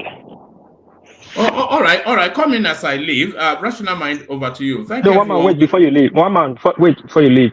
Before I come to the boxing, you were supposed to talk about Diezani, 9 billion he gave to the Zamfara state governor. Did you talk about it? Yes, we did talk about it, and Emeka was going to go there, but we got sidelined into all manners of into feminism. Yeah, but I don't know if Emeka listened to me one time ago. I was accusing this new Zamfara state governor that he declared 12 trillion as a state asset during his governorship when he was campaigning. And I was asking, how come this guy has 12 trillion and he has no second office? He has no factory that is manufacturing anything. And recently I would dive into his record. It was just one of the directors in First Bank. How come he has 9 trillion and nobody's asking questions? He's richer than the 5th richest man in Africa, yet he's not on FOB. So these are the things we have to look into. But anyway, let me go into the boxing. See what you guys are saying about boxing, but it's not like 1+1. Parker can beat Wilder, but Joshua cannot be Wilder. All fighters have different tactics and different techniques, and they have people they have pattern where they can fight easily. Now there's a new guy on the block nobody's talking about. That Francis, I don't know, some guy from Cameroon that almost finished Tyson Fury. Tyson Fury is not a fighter. Who is talking Tyson Fury is a boxer. Tyson Fury already fought only 6 heavyweight bouts. 3 of that 6 is same person. That is Wilder. He draw 1, he won 2, and the remaining 2 was guys that passed their glory. 3 that passed their glory. So he has not really seen any match. And this is a guy that was banned from drugs. If it's a black man, they won't allow him to come back. But British soccer football boxing system, they allow him came back or come back to come and be boxing so they can give him this thing. Joshua is a weak leg. Tyson Fury is not a boxer. Parker, I don't understand the guy Parker. Today we do good, tomorrow we do bad. Miller, well, we need a new kid on the block. These 4 of them that is fighting now are all recycled guys. They should bring Francis Inogo in, and we'll see if the dynamics will not change. Thank you. All right, brilliant. Can I reply Mike now? No, you can reply Mike, but let me bail out. Rational Mind takes charge. Please cooperate with him so he doesn't get out of control. Rational Mind. So, thank Mike. you. Sorry, okay, go on. Yeah, so Mike, it's not about. Yes, the guys are doing something bad, right? But we have no control over them doing that bad thing, right? But these women, wait now. Can I? I'm listening. I'm not disturbing. These women have control over their bodies. If they say no and the guy still sleeps with them, the guy is going to jail for rape. So are you saying boys don't have control over their body? Wait now. If these women say, oh, the only way that I will sorry. Rational Mind, Ajalo Koko has still not spoken, so when it's ready, go to him. Okay, so Sully and everyone, just go through this so that we can go to some other topic. I think a lot of people are already getting bored with it. So just conclude it. So, so if these women say, oh, I have so much to risk. I can get pregnant. I can become a single mother. My life can end if I go through with this guy. Even though I like him, if I go through with him with no security, why don't I secure myself and look for a confirmed relationship? In case this guy is lying to me, right? Let him marry me first. And then if he lies to me, he's going to lose. Why? Because I'll take everything that he has. If the guy says, oh, I will marry you to sleep with you, then she has saved herself years of misery. She has saved society years of hoodlums running around the streets, terrorizing the community. Saved just one single decision has saved the whole community and society. Just a simple no. by you Just tonight.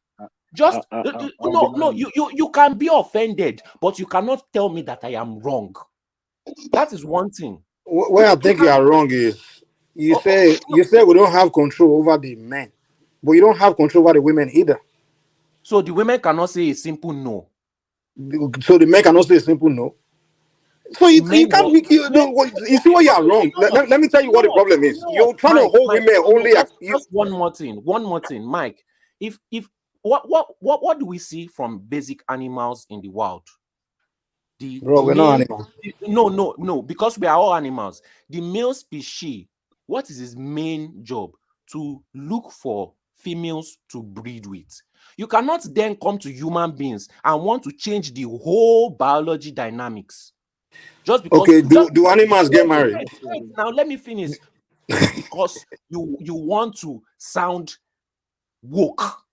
You want let me ask you. Biology. Why don't you wait, Mike? Why is it that your mind cannot you need to move on with this. You need to move on to this subject. Solely, Johnny, this is the last hold on, Solely. This is the last thing. Would you listen? No, we're not going to go for more. Just hold on. Solely, I want to beg you. Let's just move on because the more you say, the more somebody wants to counter you. I'm with you on your whatever you say on that. I'm with you, and I know other people are with you, and other people have their own opinions too. Either Mike, Akim, and the rest of them. So let's just move on to some other topic because already I'm getting a notification here. I think I don't know what the woman is asking. So let's go to another topic. I think Ajale Gopo, are you there? Ajale Gopo. Babaja. You are so quiet today. What's going on now? I've been so busy, so I've been listening to everybody. So well, that's a good thing. Yeah. Sometimes it's good to just listen. Christmas food. Yeah. Christmas food. Okay. All right. So, we have some topic here. The Diezani says he's dying. That cancer wants to kill him. I think he had a case recently in the UK, and they said they placed a no flying embargo on her rather. So what do you have to say on that? Yeah, thank you, Rational Mind. Greetings to our listeners around the world. Click on the like button and subscribe if you haven't done so. Well, I think she really loves herself. She needs to stay where she is because the state of her health, I don't know how she's going to take care of it in Nigeria. So the confess she want to make, she can still do the confession. She can surrender all her loot and get everything, work with Nigerian government to get everything returned to Nigeria.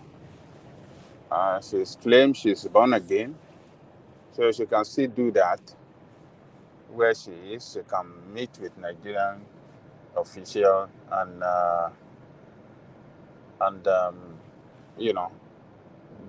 get everything resolved. She don't need to come to Nigeria to get that done. She can work it out with them. Nigerian official can meet her, and they can still sign whatever agreement they want to sign with her.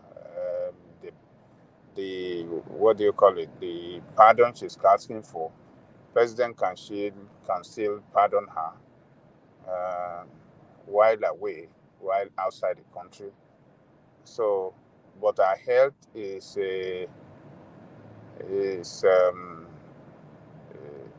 I mean, our health called for concern, and I think that for our own good, she don't need to come to Nigeria. Nigeria doesn't have that health system that can take care of our deteriorating health. So, it's Well, okay. somebody just said, Adeleko, hold on. Somebody just said that it's a fake news because you wonder too, why would she be trying to lobby the government back home when she has a case in London, in the UK, and I think they put her on a no-fly list. So the question is, could that be true that it's a fake news again?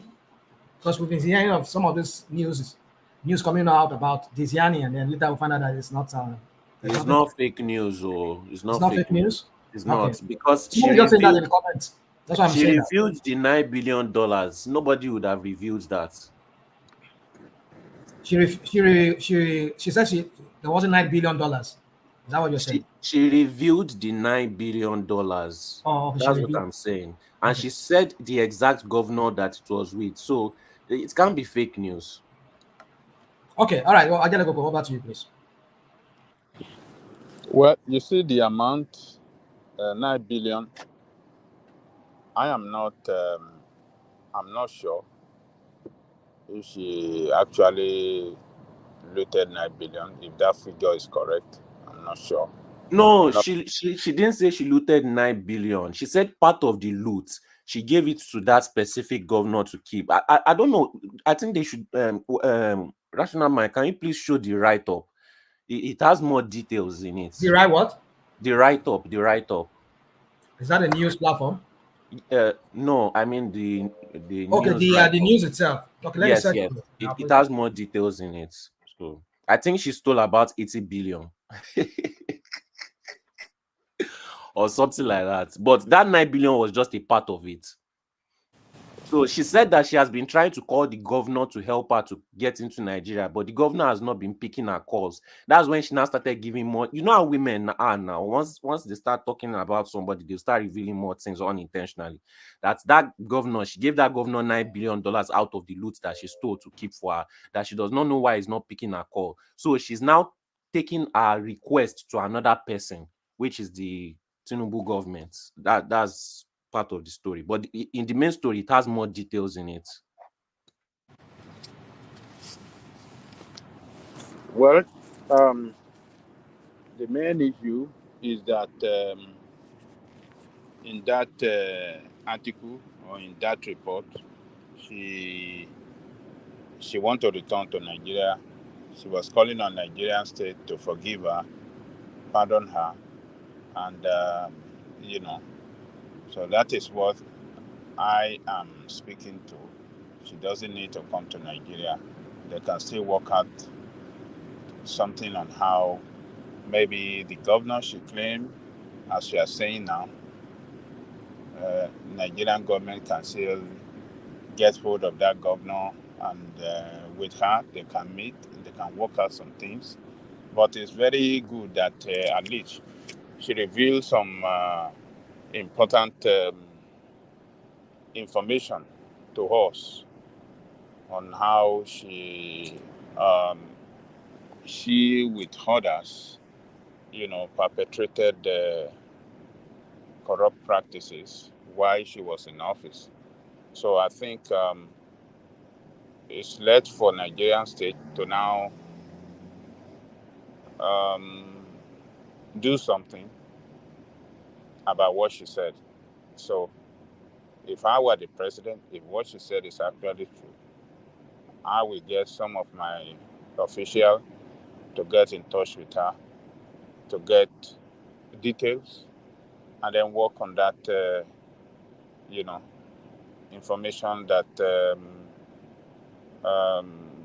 information that she revealed to the official. So that's the way I see it. But I'm not going to advise her to come to Nigeria except she want to kill herself. She want to commit suicide. the kind of drug that she take over there for her health issue, she cannot get it in Nigeria.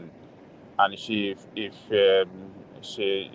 she comes and they put her in detention and they have to order that drug for her, that's gonna cost, I don't know at whose expense, maybe at her own expense or at the expense of the state, but it's gonna be a liability on Nigerian state. Nigerian state have to take care of her health, and that's gonna cost a lot of money, taxpayers' money. So she better remain there. I believe all her property has been confiscated in Nigeria, and Britain, even if they have confiscated all her property in Britain to her account and everything, they will still take care of her. They have the health system, they have the law that does not. They have the law that compels the authority to give you the best of the best health care while you are in detention or you are in prison, so she can get the best of the best treatment for her health issue. So she don't need to come to Nigeria. She need to stay there while the federal government, the Tinubu government, should reach out with her and get something done with her in order to recover our loot. In order to recover our money that she looted and kept in foreign account and stuff. Sorry, Ajele Koko, what do you mean by for us to recover our loot? What loot are we recovering?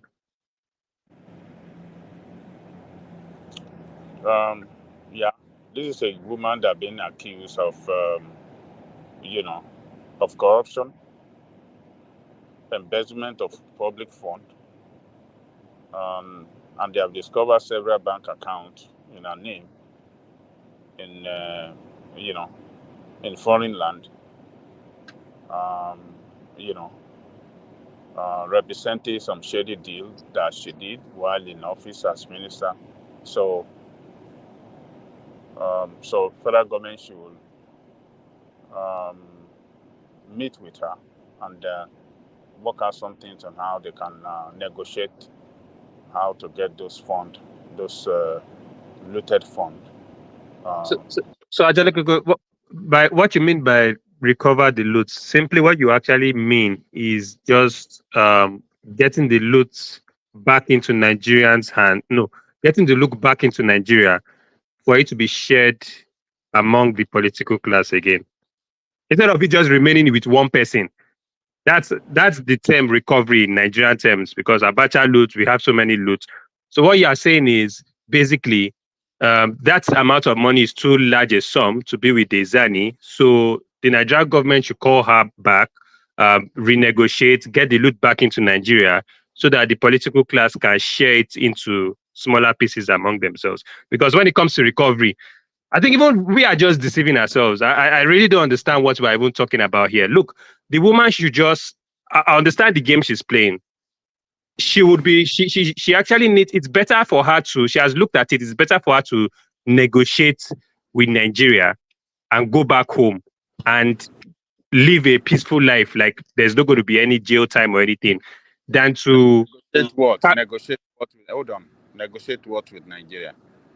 What do you call the thing? Is it plea bargain? That you just bring back the money and they waive off the cases. EFCC takes over the funds and everything, and they waive off all the cases. To negotiate corruption with Nigeria. That's what we do now. That's what we do now. Why you? Ajale Koko, you have to remember that she has a case in UK too. She also has a case in UK, which she might go to jail for. So she might want to run to Nigeria. That's the idea, because Nigeria is more lenient with corrupt cases like this. It's more or less like you're dangling, I have 9 billion, or you just tell the UK government to hand over the case to Nigeria or whatever. You come back to Nigeria, the 9 billion, maybe they will give Diezani 1 billion, the remaining 8 billion, they will share it among the political class, and she lives a free life, happy life. That's just what's going to happen. And I think we're just deceiving you. I think this is not even a case at all. There's nothing like Nigerians getting back any funds or anything. These funds are going to be relooted like it has always been done under Abacha. What have they done? Have they even built one hospital with the loot Abacha has been sending down from for years? What have they even done? $1 million. If they even remove $1 million to build a world-class hospital in Nigeria, they will have done so. I'm tired of that country. We're just wasting our time, deceiving ourselves of. I don't even know where we are. Well, I don't know, Joe. Let's forget about it. A rational mind. I posted the link in the private chat. Okay, I'll look at it. I'll take a look at it. Thanks. Go on, go. Yeah. The pushback. So he has a case in the UK. I was even reading that now too a while ago. He has a case, a bribery case. I mean, could this be some? I mean, because I read another article that said some members of the APC are the one behind this. They are the brain behind this, or trying to like bring her back to Nigeria and asking Nigeria government for some kind of forgiveness and all of that. So you tell you that there's much to this story that we know. And somebody said he has a case, and that case is still pending. And I think they said that she can't even leave the United Kingdom. I think they seized her passport. And also, I think Nigeria has this law where they can't extradite you. I don't think I don't know if it applies to UK, but if you are in Nigeria and the government supports it that they shouldn't extradite you, you actually have the right to stay in, but you will not be able to leave Nigeria. But what is UK holding her for? What the case she has in the UK? What is that about? Why is it under that jurisprudence? I heard it's about. I think it's about bribery. Go on. Yeah, but it's not more. It's not one case. It's multiple cases. So this woman is just I don't know how she's going to achieve what she's asking for when she's already in. Let me just add one more thing. You see that passport that she bought, right? Because she bought another passport to one of those islands, all those islands that used to sell passports. Now, all those passports, they give you access to certain countries. Those countries have now been revoked. So basically, the passport she bought is almost useless. You know? So anyway, all her passport and everything has been confiscated by British authority. She cannot even travel to anything now. So if she even have to leave Britain, her legal case in Britain have to be settled some kind of way. Maybe. Yeah, but Ajani Koko, she can come back to Nigeria without passports now. No. She has Alamesia, forget Alamesia now. She can come back to Nigeria without won't you think a better solution to this is that Nigeria should forfeit that 9 billion, but give her life imprisonment? Lie. Why? I mean, I'd rather take it to me. If I was Nigerian government, I would either give her life imprisonment or death sentence and forfeit the 9 billion. It will teach others a lesson that money, they can't use that money to buy themselves out. If you like embezzle 200 billion, it will not buy yourself out.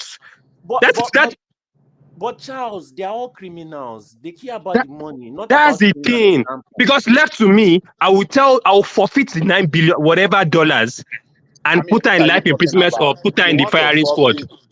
In this time that Nigeria What time? What are they going to use the money to do? Ajale Koko, what are they going to the 9 billion? What is it going to be used it to do?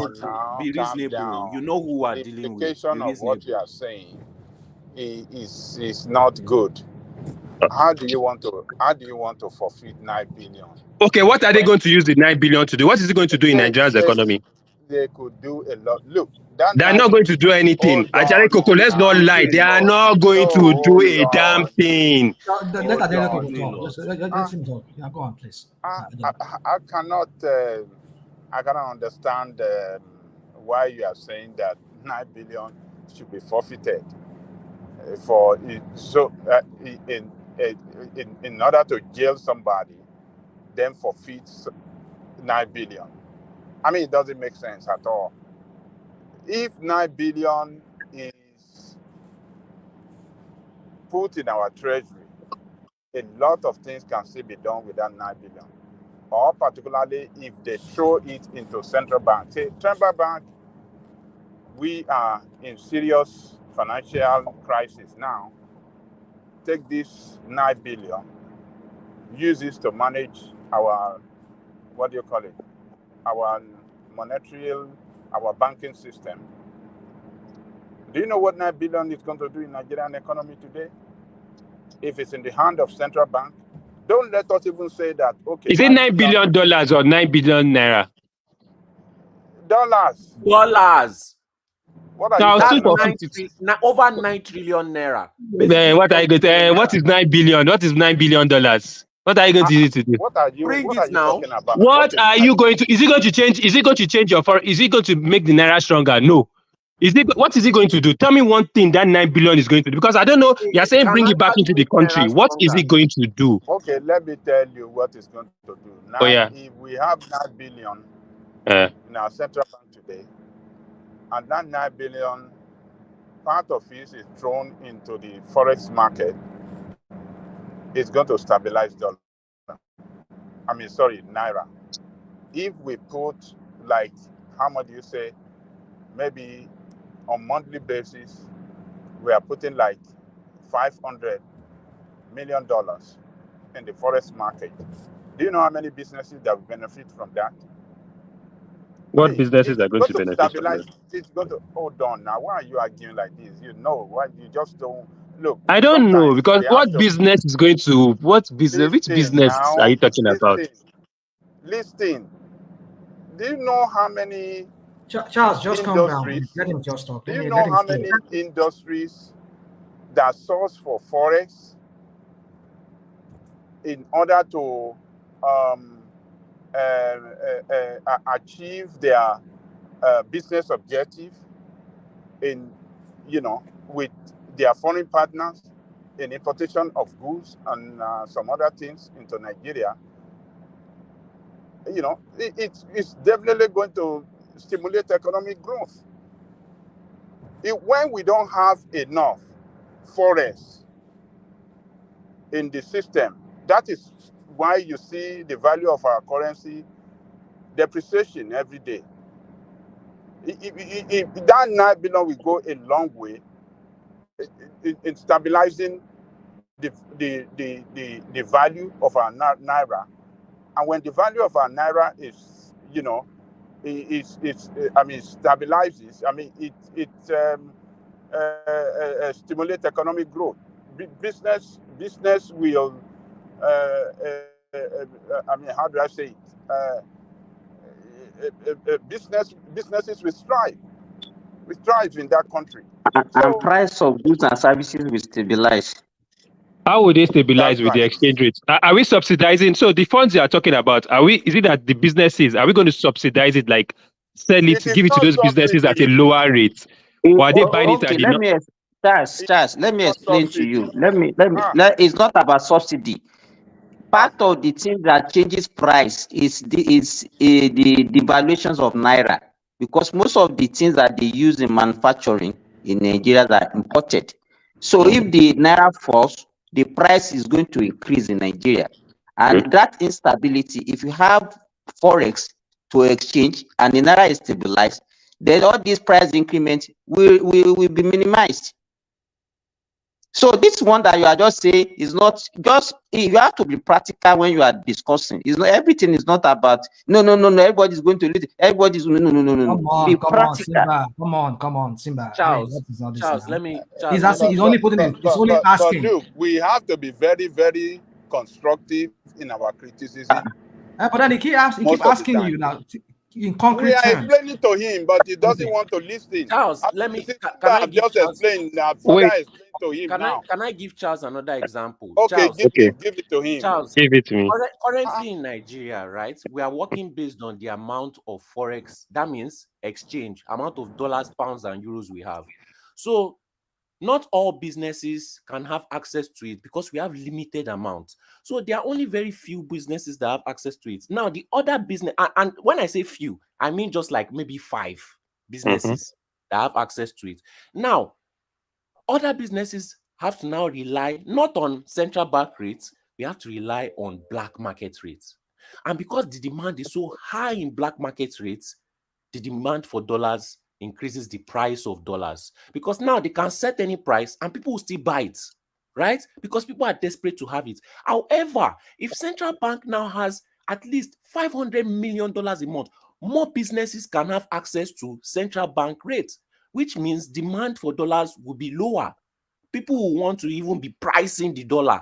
So you will see the value. Sorry, hold on. But one other thing that Charles is saying to you guys that you people are not failing to you fail to understand, or you're not considering, that is that these money, all the loots that hold on, whoever wants to speak, all this loot that we've been hearing that they were recovering and everything, all the dollars, of course they must have sent those money back to Nigeria in hard currencies like in dollar or whatever.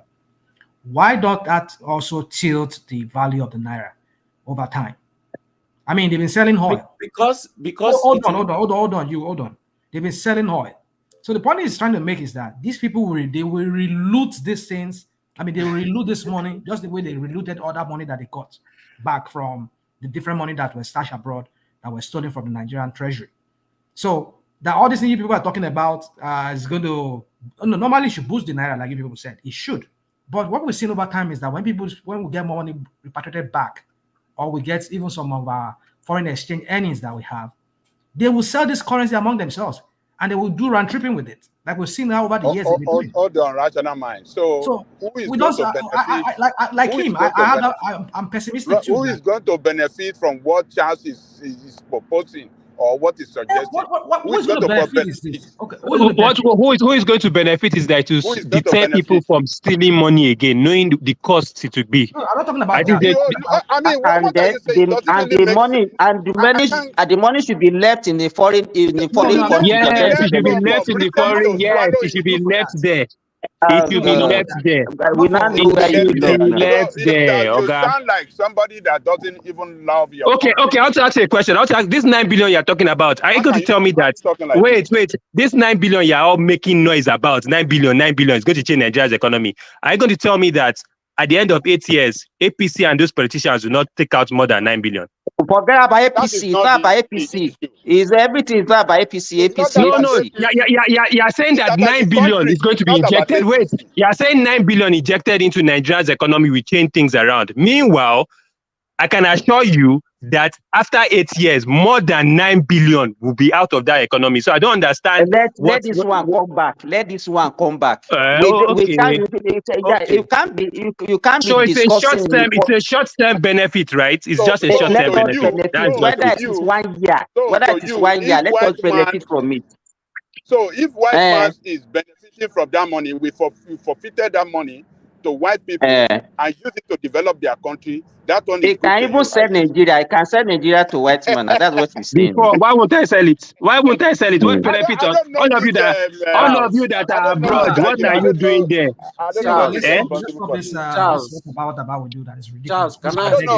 don't know if Rational Man is supporting what he's saying. No, Rational Man is supporting now because he's painting his narrative. That is how he behaves now. But wait. Abacha's loot that they brought back is not more than 9 billion. Hold on, please, I beg you. I don't want to. That suggestion is too childish. Our voices are speaking over each other. Please, hold on, please. Yeah. Let me make this my position known. I'm not supporting that part of what Charles said, that we should just leave it alone. We should know that money should come back. But what I support with what he said is that, what is the guarantee that this money will not get relooted by these thieves and corrupt criminals in our system? So if he said that money should not be sent back, well, that is his own. But the point is that if the money does not come back, to whose benefit is it? You jail this woman. So to whose benefit is it? You jail this woman. I mean, that's not going to. The woman that is going through cancer already. So what help can you suffer more than that? So the only part that I support in what Charles said is that these people are going to reload this money, and it's not going to be of any effect to Nigerian economy because they will still carry that money. Rational mind. You can't be supporting. You cannot be supporting that. Let me tell you what we should be speaking about now is how, when the money is now repatriated, how the money can be judiciously used. But anytime you say, hey, they will loot it, they will steal it. So what at the end of the day, what do you want? Ask you now, The all money the to ones stay they there got, and let them all the benefit ones from they it. got over years, the Abacha loot. What we are saying, I agree with you. So what is your solution now? Hold on. You see, the point is that you don't like us wanting to talk about the corruption of APC. It's not only APC. This money that we are talking about, it was solely during PDP. We should not be ascribe corruption to party. All of them are thieves. This money was stolen in a regime that you supported. Now it's PDP that stole this money. So it's true now. What regime I supported? What regime did I support? What regime? PDP. No, I did not. I never supported. What are you talking about? So now they want to repatriate the money. Yeah, say because they will steal it, they will do it, they will corrupt it. Is it only APC that is corrupt? Rational man wants to deny Jonathan. Simba. You see, let's not do this this thing that we do, trying to like discredit. What do we do? You're trying to say that I support PDP. I never supported the PDP. I just said it right now. Are you not the same person that was talking about that you prefer Atiku to become the president? Can you let me talk? I said all the. I will let you talk, but you cannot be shouting on me. Hold on. No, it's because you wouldn't allow me to talk. That's why I have to increase my volume of my voice. And no disrespect. I'm trying to just make my point known that you are hindering me from speaking. So the point is that you said I supported PDP. I did not support PDP. I said, if you listen, that's why, and sometimes we don't take our time to listen to each other. I said over the years that the Abacha loot they've been getting. This Abacha loot also include a PDP era too, when they were in government. What did they do with it? So when I talk about APC now, because APC is the government, is the party in government, but you don't want me talking about them. That's my point. So why don't you want me talking about APC? What I'm saying, get my point also. We should not be linking corruption to parties. We are all adults and we know what is going on in our country. No party is exempted. What you are saying, this money now, because you believe that okay, when the money come back to Nigeria, it will be reluted. So what is your solution? The money should not come back? Or what is your argument now? That okay, you supported him because you believe that he will steal the money. At all. The question that if the money is sent back to Nigeria, it will be reluted. It should not even come back. I mean, it should not be a topic at all. How do we recover this money is what really matters now, because Nigeria, we don't have money right now. That is why you see the president traveling, begging around. Nigeria is like a beggar state, begging all over the world for this dollar. Now we have the dollar that we can recover. You are saying, oh, leave it alone. What kind of doesn't make sense? Well, they said it's a fake news now. That's what they've been saying. Everybody been saying. Even on Twitter, Instagram said it's a fake news. See, don't even know which is true now. We're just debating. Somebody saying the reason why I don't believe that it's not fake news is EFCC posted it and they deleted it. Now, second thing is they mentioned the source of that fund. So if it's fake news, how did the fake news know the source of that fund? Well, we don't know yet. We shall have to. Probably they are striking a deal, so they just quickly removed it because it's not any random news outlets that posted it. It's EFCC official page. They said they did not sanction it. They did not sign it. Let me just put this one there. Whether it is fake or real, even if it is real, this is the way we be behaving. It depends on our behavior. And like Babajale Kuku said, it's just like you can't throw away the baby and the bathwater. No. What I'm saying, let me tell you this: you can't throw away just because you hate the president. Then you extend your hate to the country. How can somebody be rationalizing and say that okay, the money should not come back because some people? But wait. I'm just looking at this news. What he's saying is that she entrusted the 9 billion to the current governor of Zamfara State. What do you mean entrusted? What kind of what do you entrust the money that she looted to? Well, what I'm getting from the news right now is that she said that she entrusted 9 billion to the current governor of Zamfara State. What does that one mean to you, Taz? What does that one mean to you? And she gave it to him for keep for her now, Abi. The man, Nigeria. If you wait understand now. And the current governor of Zamfara State, is he an APC or PDP man? He's a minister now. He's a minister. So what's all this? It's PDP. No. Matawale is now APC. He's a minister in Tinubu. The current one, not Matawale. No, the current governor of Zamfara State. Oh, it's current governor of Zamfara. Yes. Oh, okay, sorry. Yes. So all now, this stuff. It's not APC now. So if they are serious about it, why are they not? Why haven't? This is a PDP governor.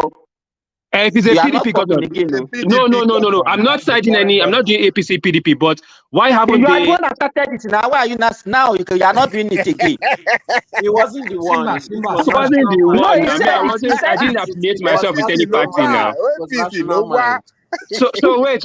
If the person holding this 9 billion is currently in Nigeria, why haven't they gone after him? What's the silence about? Is that the way they go after people? Have they investigated it? Can I answer your question? These governors, once they are sitting, they have a certain and they have immunity. Yes, they have immunity. You know, that's a really messed up law in Nigeria. a really big mess up. That simple law allows these people to get away with a lot of things. And that is why I was suggesting earlier that the federal government should reach out to her, and those that are the interested partner in this thing, they should reach out to them, negotiate, and see how we can recover that thing. We need that money. But for her, I don't want her to come and die. But you know why she's doing all this? Let me tell you. It's because what she has is a terminal illness. She's been suffering, right? This thing has been there for years. Yeah. You understand? And her health is not improving. You can see the picture. Yeah. She looks very frail now. Frail, yes. Oh, bad. I mean, I really pity her. You understand? To me, who will not live frail when he has all this wahala on her neck? She has the British after her, Nigerian government after her, everybody after her. I mean, who will not have that kind of problem? If it's you, are you not going to have problem? Are you not going to start having? I'm not going to even find myself in that position because this should be a lesson to all of us. It should be a lesson. I'm just saying that if people are in that kind of situation, you think the whole world is after you, and that will cost your health. If she cost it for herself. She caused it for herself. That woman was actually after entire Nigeria. So who was after? Say that again, please. I said Diezani was against entire Nigerians. You understand? Because the money that was supposed to be used for the Nigerian masses, everyone in Nigeria, you decide to pocket it. So yeah, like in physics, they will say to every actions, right? There will be equal and opposite reactions. So in life, before you do something, just look at the consequences. Because the consequences, if not staring at you, even merely thinking of it alone is enough to even make the entire someone's life terrible. Like what consequences are you talking about here? It depends on whatever consequence you are, even if it is just by his conscience alone or the mental health problem that is going through. There's a difference between someone that knows no crime and someone that has committed a crime. Even if you are not caught, every time you see the possibility of that thing coming at you, you will never remain the same again. So no, I don't buy into that. Honestly speaking, I really don't buy into that. Like you really understand what I'm saying. When you want to pity Diezani, for example, even without being caught, rational mind is saying something that. How can a person like that not look frail when the entire world is against him? That's the point. Even without the law catching up, she's already suffering from the consequences of her own action. If he had not stolen, he would not have lost her peace of mind, right? So that's just my. I'm just telling people that even before you do something negative, think about what that can do even to your mental health alone. That's just my point. $9 billion mental health. I don't think it's going to do much than make me happy, shall. It is not going to. It's not going. You see this chart. If If you no, it spend is $1 truth. Why are million, you deceiving? Wait. how Why are can you people deceiving yourself? Wait, why are you deceiving yourself? You luckily steal $9 billion. You think you are going to be what? What are Hello, you looking at? Charles. She Who is stole this more. chart, sef? Charles. Yes? Mm. She stole more than 9 billion. Yeah. 9 billion is just a part of it. How did you arrive at Do you that? understand the scale now? She probably stole over 60, 70, 80 billion dollars. ST0LE, how did you arrive at that? What accounting gave you that? It was written on the outlets, and I can just Which simply Google outlets? it now. Please, I'm interested in that. I'll Google it now. I'll go to Naira. You see, one thing is this: when even and let's assume that the public official has stolen, but at the same time, we should not find a loophole for their co-criminals to hide under. Because the same question I will see asked you: how much did Nigeria make in those days? To the point that Diezani alone would stole 9 Yeah, only billion. one Now person. only him the government. Now only had the government. So ST0LE will let loose if she was the only one that stole the money. So that's just the problem. If there's no way he could have stolen the money, But I remember that was during the time of oil windfall.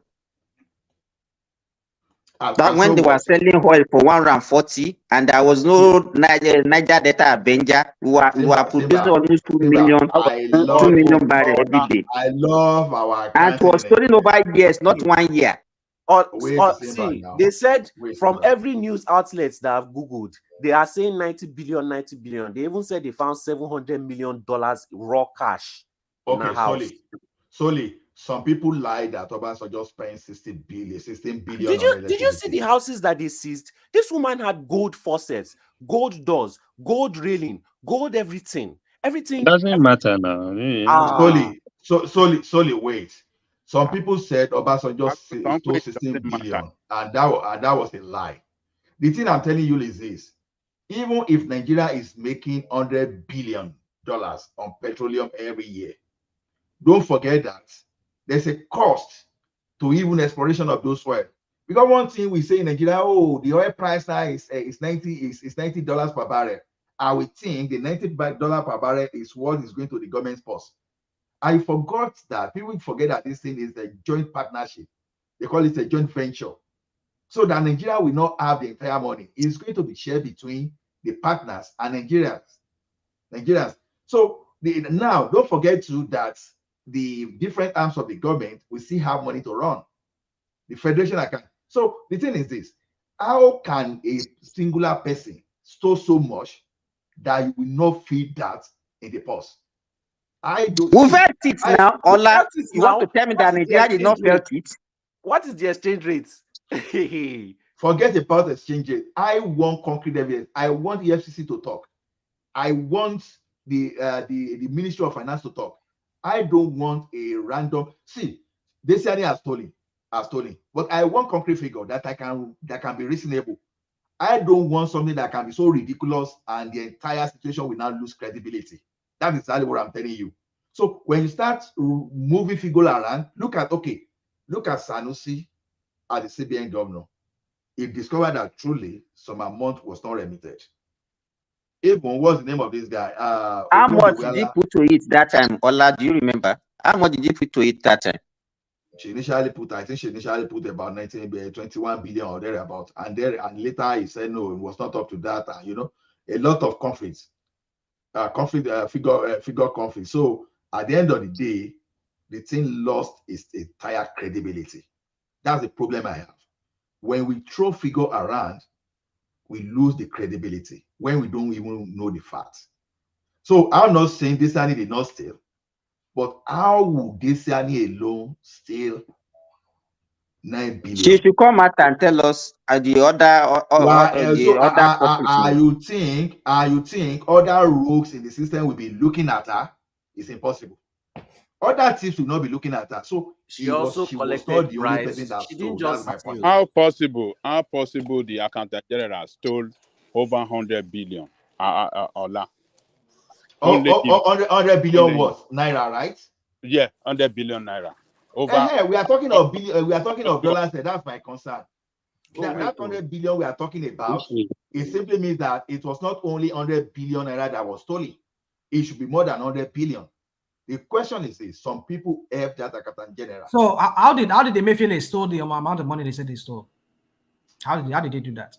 He will not. Emefiele will not steal the money alone. I've seen this too. It will not be Emefiele alone. It is only the side of the story we want to hear. Emefiele, we have some people that will transfer. We have some intermediary. It's just like if you're a boss in a company, if you steal a loan, your subordinate will be the one to betray you. You have to give them the money to shut up. I know where I'm saying this. All those banking executives that were prosecuted, when everybody was sharing profit, nobody was talking. But when the executives started going too greedy, that was when the subordinates started giving information out to CBN and those people that will create problem. So that's the angle from which I'm coming from. Patoski say, let him talk. Say I did lie if waiting at the top. Yeah, in fact, I think Zita left because I don't know. She was here a while ago. It's just because everybody was talking. I don't want to. Ajale Koko had the floor. So Zita, if you want to come back, please come back. I think you are the only woman we have here. So it's Patoski there because I think he was trying to come in earlier too. Patoski.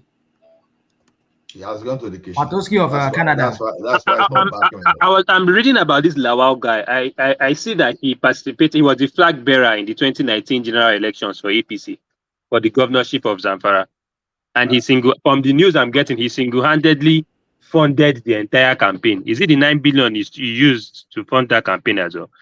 Because if that is the case, then even APC themselves are compromised. 2019, right? Yeah, 2019. He contested under APC. Yes. Before he now switched to PDP in this new one. And from what I'm hearing, he was the money bag, the G8. They call themselves the G8 or something. In that northern state, and he was the financial muscle and money bag of the group. So is it the 9 billion that he has been spending that has been going around or what? Because if that's the case, then this whole 9 billion ish is lost. The money is gone. That this is going to be shared. It has been shared out to everybody already. We are just wasting our time just talking about this thing. Whatever. The issue here is not about you don't discuss and you base your discussion on assumption. Whatever it is left, if you have a serious, are we not doing assumption here? If you have a serious country, let me tell you, what it should be done is that whether I spend 4 years or 8 years, it will still live one day. Then this guy should be investigated. And whatever the remnant, whatever the remnant he has, then you should collect it from you and deal him. The 13 billion electrification project that was squandered during the Obasanjo time. Why did Tinubu or why did Bubu not? You are the one that usually talk about. Say what about? You talk about what about? I'm giving you that is what you are doing now. That you talk about it. Okay, you are the one that usually accuse people of saying what about? Asimba, let me address what rational. You address it, Ayolajo. Yes, I know it's what about. It's a what about. But what about that I'm asking you that if you're talking about people not being prosecuted, it did not just start with APC, it started with PDP too. When PDP left there, despite they want $13 billion, or how many $1 billion that they use for electrification. For the fact that certain things is not being done does not mean that we cannot be reiterating, we cannot be talking about it.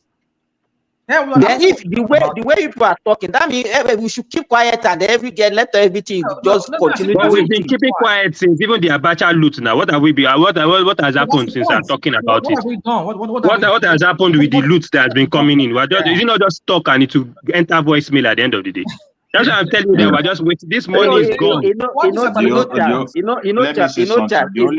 The only thing that happened with Abacha loot is that Abacha is in heaven. From heaven, he's still sending money to Nigeria. How do you know Abacha is in heaven? He's not in hell.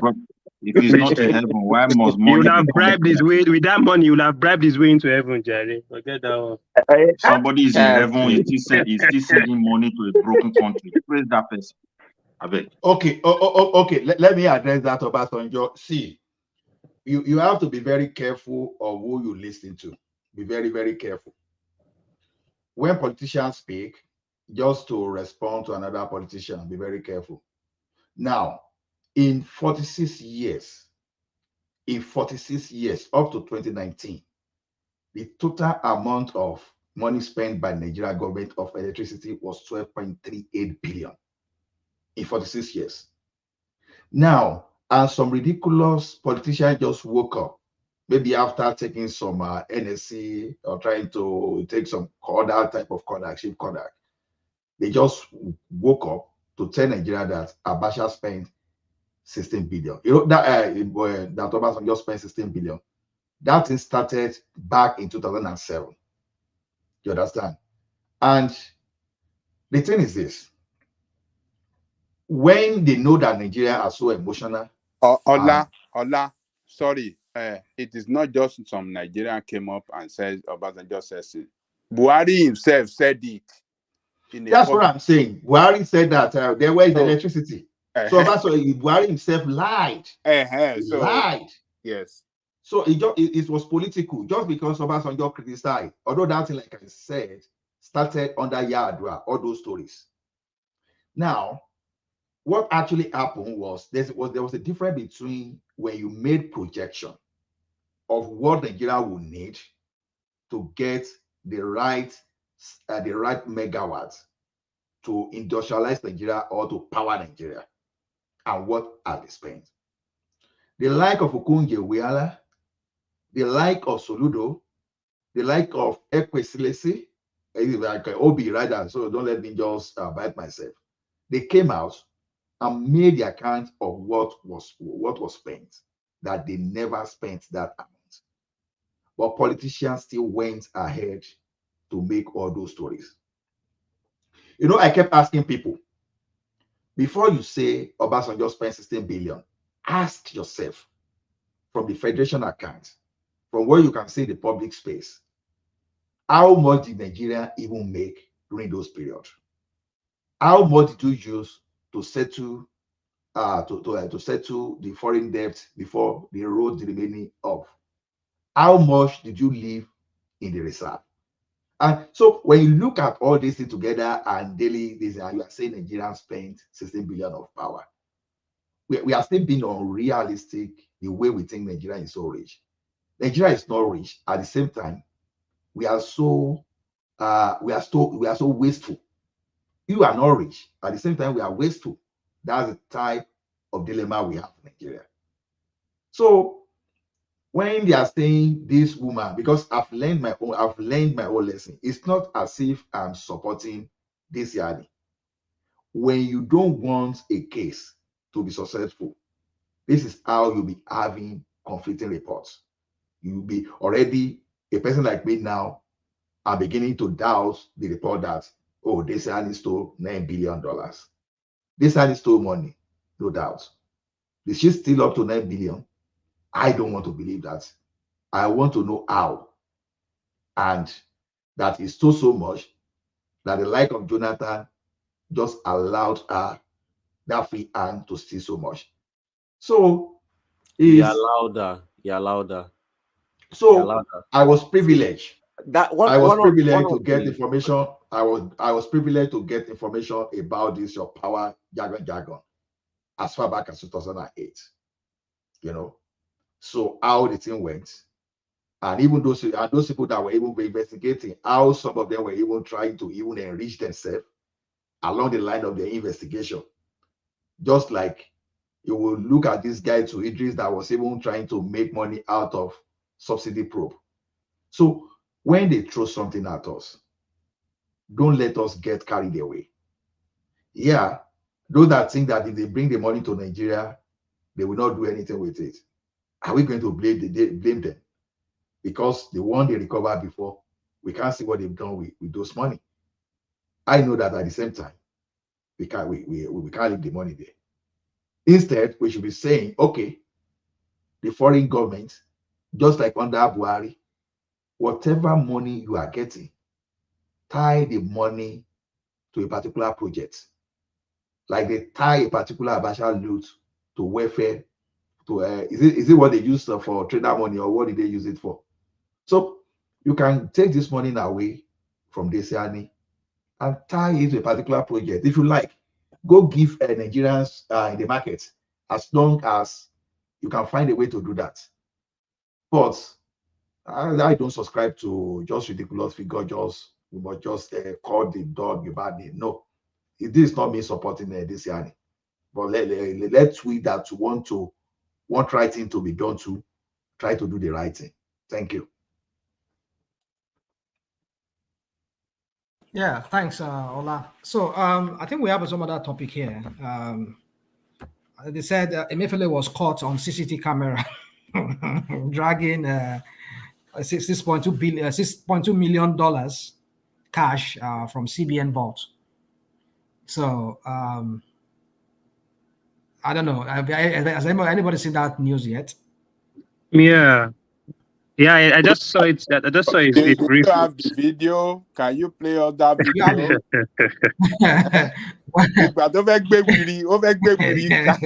But my own question, not to ask a simple question. Look, let's juxtapose this. If this same thing with all the evidences and things under Emefiele was happened in maybe the US or Canada or wherever, don't you think this guy should be in jail by now? And what is the real reason why he actually hasn't been convicted or sentenced or anything? Can somebody just explain that to me? Because I don't understand with all the evidences. Please give me a even minute to if you respond say, to this. one thing I've realized there, even if you say, oh, maybe countries like US, Canada, UK, let me tell you, some politicians, if they know enough people, if they have high enough figure in that society, they may come out of this not even going to jail. I see it happen in first world countries. That's why Nigerians used to have the audacity to do it. Most of these things, they learn it from somewhere. Like this particular, I don't think this has been done anywhere else in the world, though. I don't agree with ST0LE. I don't agree with ST0LE. Charles, the first thing is this: assuming it is $9 billion, right, dollars, I can tell you that 1/1000 of that money will not even move out of the treasury in Canada without shaking somewhere. It won't. Okay. Because the mechanism is there. If you are going to defraud the country, it's not going to be that easy that way. So that means that the entire system is rotten. So it's not going to happen to start with. That's why you will see most cases they run after is maybe people that use a loophole to evade tax, or maybe you find a way to give your people contracts, and what they will be getting from all those things will just won't be ridiculous thing that will not even make too much sense in reality. Apart from maybe you have people that have companies somewhere, you now buy the share of their company. Apart from that, imagine someone now that will defraud a system of 9 billion and you are giving a car of 100,000. Ola, what about the situation when there was the 9/11 event and they said that in USA, not Canada, they lost trillions of dollars just disappeared. I think it was from CIA or their military complex. One of them, trillions of dollars just disappeared and nothing was done about it. Trillions. Right. When was that? Like you have to explain how that thing disappeared too. I will give you an example. Trillions can't just disappear like that. While in the bank, while in the bank, we there was a time we had problem with the bank end server. Now, when we said we lost several millions of naira, then how did it happen? When the back end server was having problem, a customer that normally let's say 20,000 in his account, so there's possibility that customer can withdraw like 1,000 because we kept withdrawing while the machine will not be debiting your account. I'm just giving instances. Now, you can see how people made away with money now. A system breakdown. So the front teller machines could not pass proper entries. I could not debit your account or just crediting the customer, right? So you can explain. So there's a possibility of a system breakdown somewhere. There's people, not necessarily people in the government, maybe the public just took advantage of that. And in most cases, even though we realized we realized later that some accounts were credited and some customer withdrew several times. But how will you enforce the return of those money? Yeah, you shakara some that were okay, they conferred, they just willingly without running after them, they brought some back. And some will not even show up. The question is this: if about 100,000 customers, about 10,000 customers did transaction that day, how many of them will you run after? And if the customer account were not in debit, you were not under legal, you don't have legal right to pass debit into customer account, where your system was not passing that. So money like that will become a loss to any financial institution that had such problems. So money could be lost in a system when your system breaks down. But Ola, you remember what happened between 2007, 2000 during the financial crisis? All the chief executive in the US that looted that bankrupted most of their industry that they were building at that time, are they in prison now? Because what they revealed that time, now they were spending money, they were buying things, they were flying first class ticket all over the world with the money, and that was part of the thing that responsible of that. No, Simba. What about happened that time? Pelosi? What about Pelosi that is What happened that time? injected now in US? This thing sometimes is just information asymmetry. What led to those financial crises? Not necessarily because all those CEO were mismanaging. I didn't say it's the major. I said it's part of it, because that time they were even giving themselves, awarding so much money to themselves. Wait now, there was the thing is that we now look at it is whether what they were doing was legal or illegal, because there were two things. You may broke the ethic of your profession, even whereas what we're doing may even be legal. There was this financial deregulation during that time. So what happened when that financial deregulation happened? The finance industry, they were able to give out more assets, and some of those assets went into the real estate. And the real estate just bubbled, just crashed. And it triggered a crisis. So your exposure to that industry and some other industry like oil and gas, you understand, contributed to that collapse. Those people that were taking that position, they thought they were making good money. They thought they will return, they will give their investors good returns. To the best of knowledge, they were doing the right thing. And they were spending money to convince so many investors, flying around. Maybe you will go to somewhere to broker a deal, all those stuff. So, because sometimes when you see people flying, sometimes you think, oh, they were just going to a hotel. No.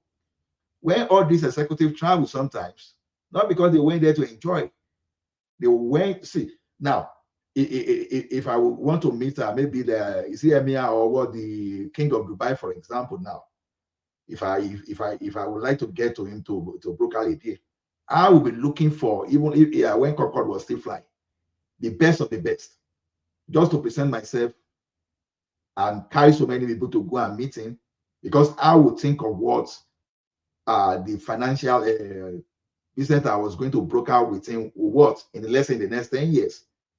And I will try to spend as much as I can to make sure I get that business from him. Why some were reckless in the true sense of it, some were not necessarily reckless. It was just that probably they had a poor risk risk assessment, or they did their risk assessment very well and the thing just went out of hand. So to me, I don't know. Sometimes all those things that we say that we think these people do reckless, not necessarily, in quotes, not necessarily. Hola. Let me ask Midwest here. I don't know what is going on. What is going on, Midwest? Are you there? Yeah, I'm here.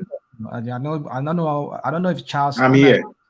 I know I'm you're there. here. What's going on in Europe? I mean, there is a bomb threat everywhere. In Cologne, there's a bomb threat, and then in Prague, there's a bomb threat at the airport. So what's going on?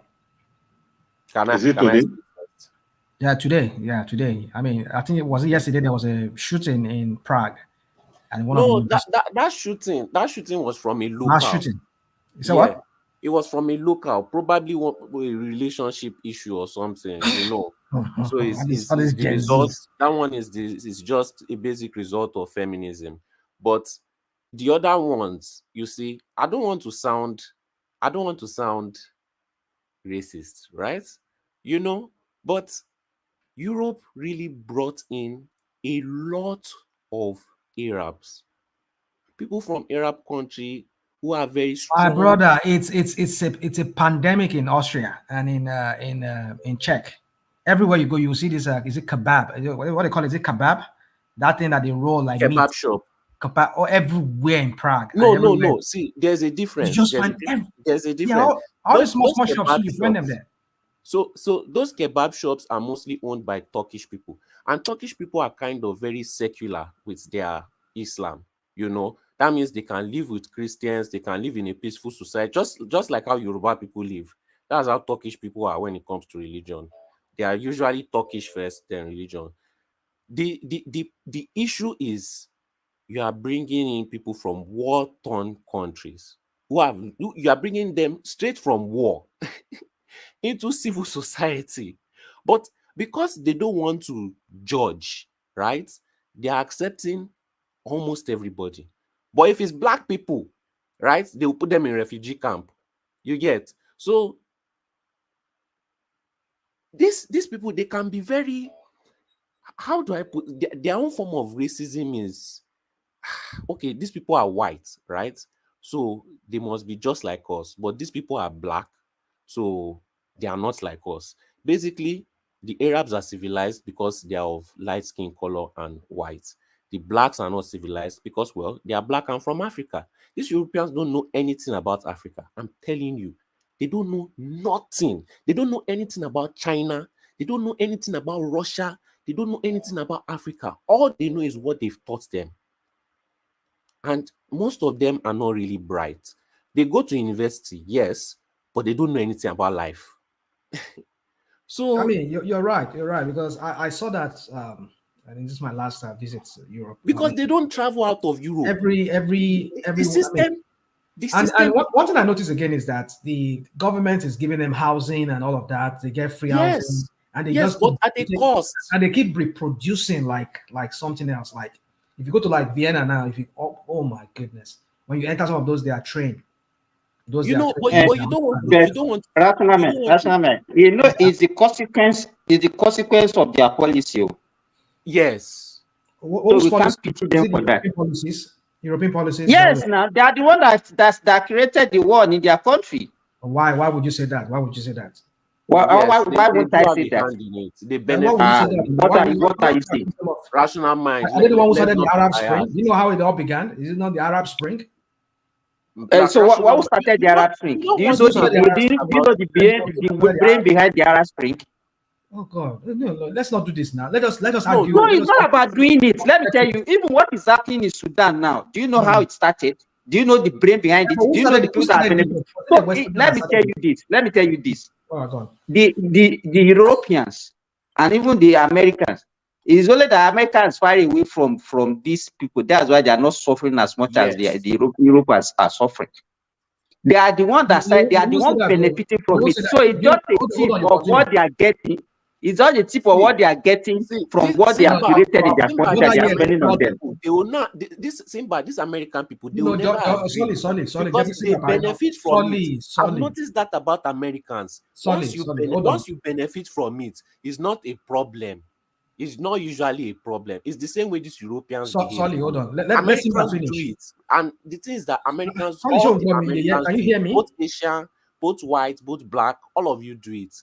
You benefit so much from America. Can you hear me, but Solly? other countries are not benefiting. Okay, let me.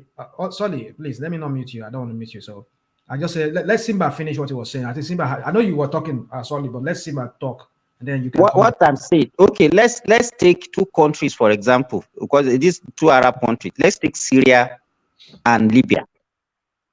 Who are the people fighting in Syria now? It's not America and Russia.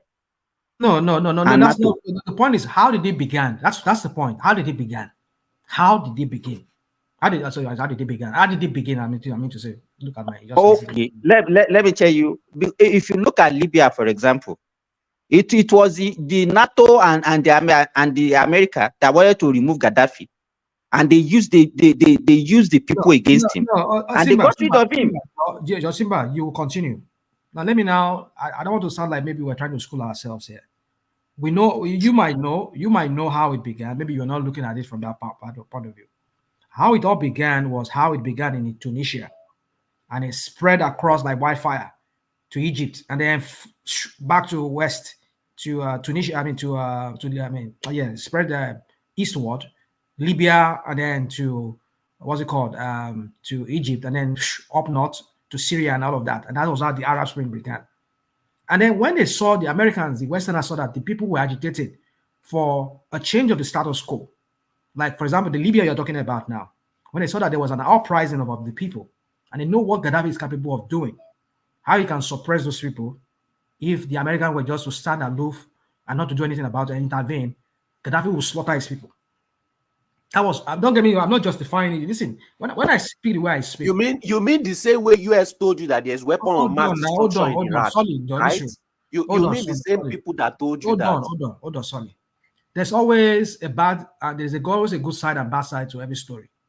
I'm not saying that what the Americans they did by going to invade, helping the rebels against Gaddafi was right. It is both right and it's both wrong.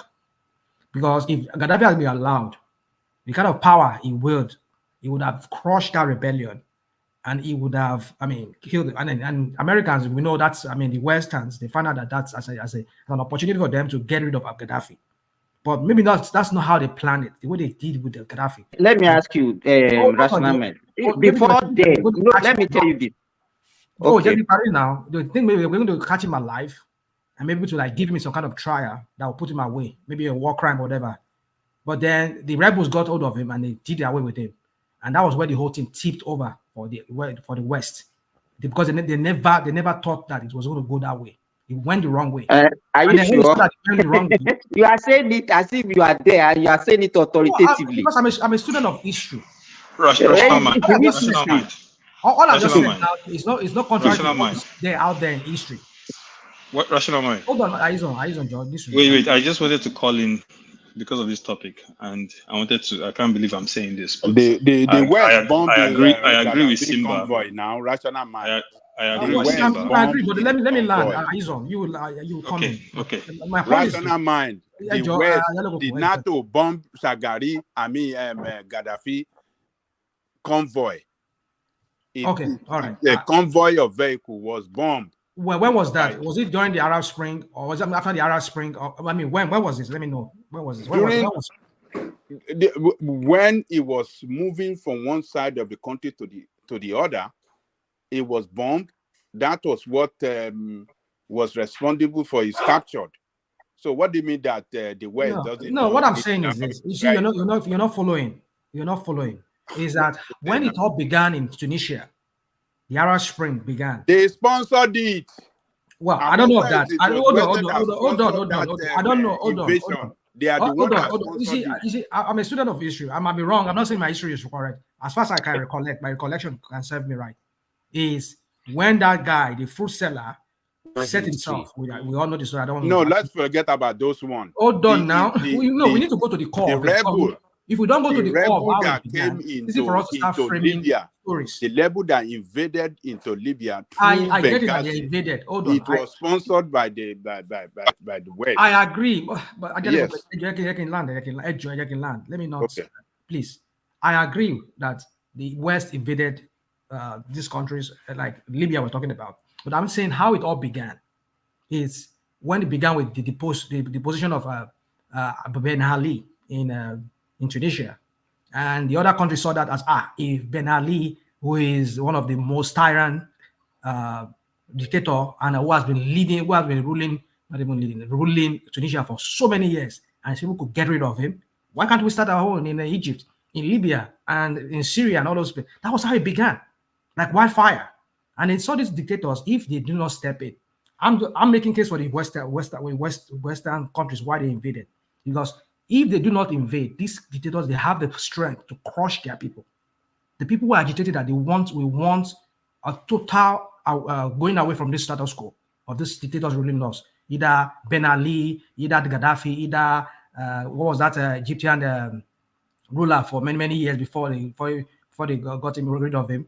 I mean, all of them, and the Assad family in Syria. They know what these people are capable of doing. But instantly, they had to come into it because they saw that their interest is also at play here. You see, we have to look at it from different angles. I'm not saying what they did by invading these countries were right. But yes, but what he talked about is their policy. If they didn't interfere, they wouldn't have this. They wouldn't need to have this policy. But when did they interfere? That's the question. When did they interfere? When did they interfere into the matter? They just told you they bombed this convoy. That's an interference. I know they bombed it because that was when he was running away. When the insurrection started, the rebellion started, and he was running away, and they were trying to see the plan was. So that's an interference. From the plan that I gathered was that they wanted to capture him alive. Bombing is capturing. What are you saying, rational by bombing? Belu rockets. That's the capture. The bomb. I don't know of that. I don't know if they bombed him. But what I know was that they were trying to capture him alive. His car is with rockets. Was bombed by France. By France? By the NATO. Yes. Okay. All right. Okay. Well, I'm just saying, based on what, as far as my own recollection. Rational mind, can I come in and give you some historical facts? Okay. So, Ajanle Koko and Simba are correct, and my brother from Netherlands, they're correct. So, Gaddafi, okay, first, Ben Ali, they had the uprising in Tunisia, right? They removed Ben Ali, right? Egypt had their own, and then they removed Hosni Mubarak. Right? Remember now. Now, remember, Egypt had an election. Democracy won. And the Muslim Brotherhood won in Egypt. Clean and fair elections. And Mohamed Morsi got implemented as the leader of Egypt. And then there was a coup in Egypt. That's what brought in Sisi. A straight coup. Sisi was a general. And then he switched to traditional civilian gear and took over power. Nobody said anything about the coup. Now, the same Western nations that supported a military coup in Egypt turned around and financed, this is fact, financed their proxies from Syria to go into Libya to destabilize the country. These proxies got weapons, went into Libya, started causing problems. Gaddafi started cracking down on them. They now accuse Gaddafi of bombing his own people, so they put a no-fly zone over Libya. After they put a no-fly zone over Libya, they essentially were providing air support to these fanatics that came into Libya. Gaddafi had an interview. He said it. He said, these are not Libyans. He said, I'm fighting Al-Qaeda and ISIS. But these people will not let me fight them. African leaders wanted to go there to talk to NATO to tell them to stop and have peace. Some African leaders, they disrespected the African leaders and sent them back. And then they put a no-fly zone, essentially giving air support to those people. Then they took out Gaddafi and killed him on the street. Pied him on the street. This is what happened. And then Libya became a place with no government, different warlords ruling Libya. Slavery started in Libya. And then all these people from all these countries started flocking to Europe. That's what Simba is talking about that's causing all these problems of the mass migration, and then what happened at the end? You see, so NATO is supposed to be not Atlantic Treaty Organization put together to defend against Russia's aggression, but instead they become an imperial force, and they were hand in hand responsible for the destabilization of Libya, and that same group that destabilized Libya ended up moving into West Africa and ended up getting guns, and that's how we got the problem in Nigeria, in Burkina Faso, in Mali, so you can see the problem. So they're right. What Rational Mind, this is the history of the situation. Yeah, I concur to some extent that what you guys said is that there are facts there that the NATO came in at some point. But like you said, when Gaddafi was cracking down on these people, well, like you said, the last time I checked, I know the ISIS had base at some point, but if you remember, there was this I said Tunisia, Libyan in America, who went on exile, who also has been fighting Gaddafi regime from abroad here, from America here, and I think he's trained. He has some military training. You know, he's one of those warlords now in Libya now. I think he controls Benghazi area and towards the east. And when these people went in there, you can say that these people were brought in from ISIS that were brought in, because you see, sometimes we make this narrative. Sometimes I just kind of, I'm not saying that the West are not capable of this kind of chaotic things to cause some mayhem like that. But if they were against ISIS from the beginning, they were trying to gun down the ISIS, take them down, and then they are now filtering them into Libya to go and destabilize Libya, like you said. Because I believe these are Libyans. There are many Libyans abroad in exile who are looking forward, who are just looking forward to the total collapse of Gaddafi. But then that's the NATO or the West supported these rebels in form of ISIS, brought them into Libya. But what I knew was that Gaddafi was crushing them. They know Gaddafi has the capability. And if he continues like that, he's going to continue crushing his people. And that was when I think they intervened. That might be an excuse for them to intervene, but maybe it's not a genuine excuse. But what I'm trying to say is that both sides, they have their rights. Gaddafi is right in trying to protect his people, protect his collapse of Libya. Now look at where Libya is today. Now Libya is in total mess. Rasnama, do you know that this same narrative is why, if you go and listen to what the media, what they do is they always portray one side, they don't tell you the other side. If you listen to the people from Mali and Burkina Faso, for part of the reasons why they wanted the French out is because they felt the French were complicit in working with those militants that were destabilizing their country. Go and look at Mali now. How many of those militants have been successful in Mali since they kicked the French out? They've totally been able to stop it. Look at Burkina Faso. In Ouagadougou, there were almost bombings every day. It has stopped. They started working with the Russians, and all of a sudden, this stuff, this whole thing. Rational Mind, have you been to France? Yeah. I know there was a time you were in Europe. Did you go to France? My last tour, I wasn't in France. When you speak to the average French person and you ask them about these kind of situations, they don't care as long as they benefit from it. I'm telling you. Now, if the average citizen has this mentality, how do you think their government works? As long as these people benefit from it and it is not affecting their daily life, they don't care. They believe that is how life works. If you can take advantage of some people, because that is their society. Survival of the fittest. Yes, their society has been survival of the fittest for thousands of years. These are people that had no resources for thousands of years. So they had to be stealing from each other, buying each other, raiding it. England and France fought war for 1,000 years. Nítorí Ọlọ́run, what are you fighting for? So they have this mentality and belief. So once it's happening to another country, they'll say, well, the country is weaker. So why are they not smart enough to fight back? That is their ideology. So what is currently going in Europe now, in Scandinavian countries where you guys are in? Now it is affecting them. So it's they affecting care. them, right? Yes, I know. I understand that. I understand that they are paying for they are paying the price for their meddling in these people's affair in whatever way you guys have described it, or that we might not have even known. But I just believe that what is currently going on. I mean, I've seen it. I mean, the few countries that I've been to, this recent tour that I did, I was like marveled, like, whoa, what is going on in Europe? Europe that I used to know now, it's totally becoming Arab. What do you call it?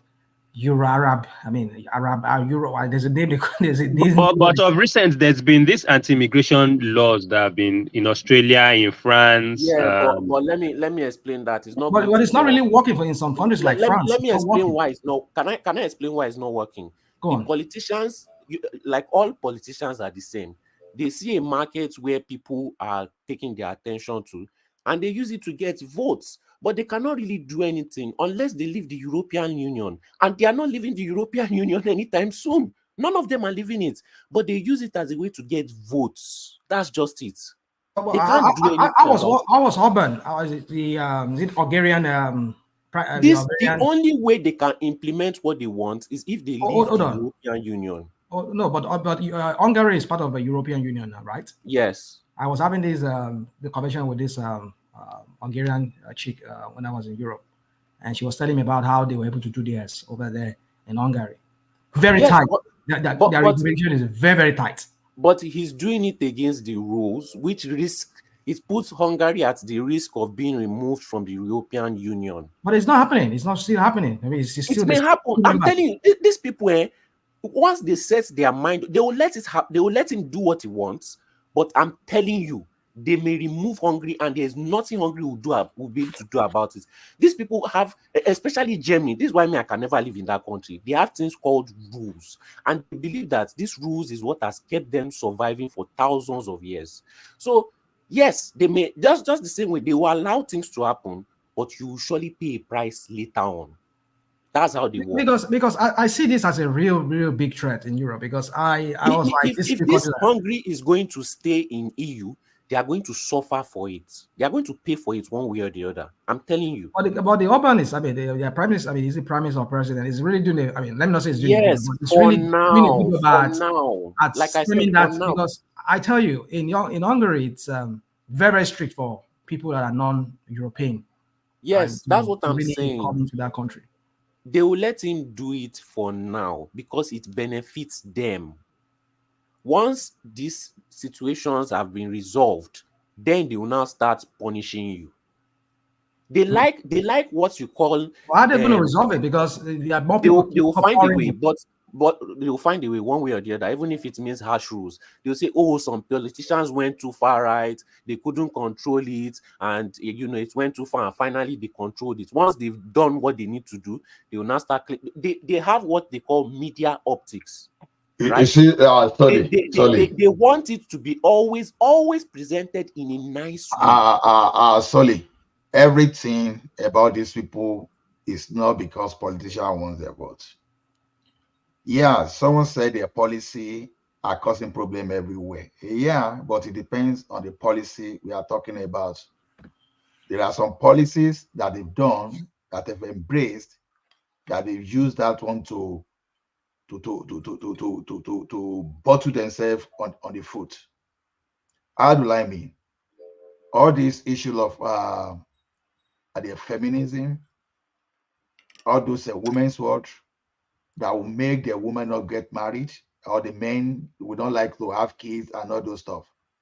So why all this story is when you look at this people's population without immigrants, you will find out that the age of those people that are supposed to be in the workforce, they were reducing. Just for example, maybe you find people within the age of 30 and below, for example, maybe they are not more than 20% of the population, while the older people are more.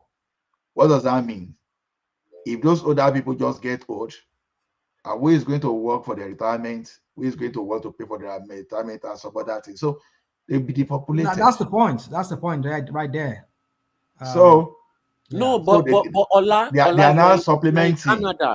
You are in Canada. The difference is that In Canada, US, UK, you can do all those kind of rules and it will work for you, right? But this is Europe. These people that you've caused havoc with, they can simply walk over the fence. So you have people that you don't know who they are. Same thing that is happening with USA border. You don't know who they are. They may be criminals, they may be rapists, they may be serial fires, Solely, they may be bank robbers. how was it easier when you look at what happened in 2001? So that's just theory. 2001 will tell you that anything is possible anyway.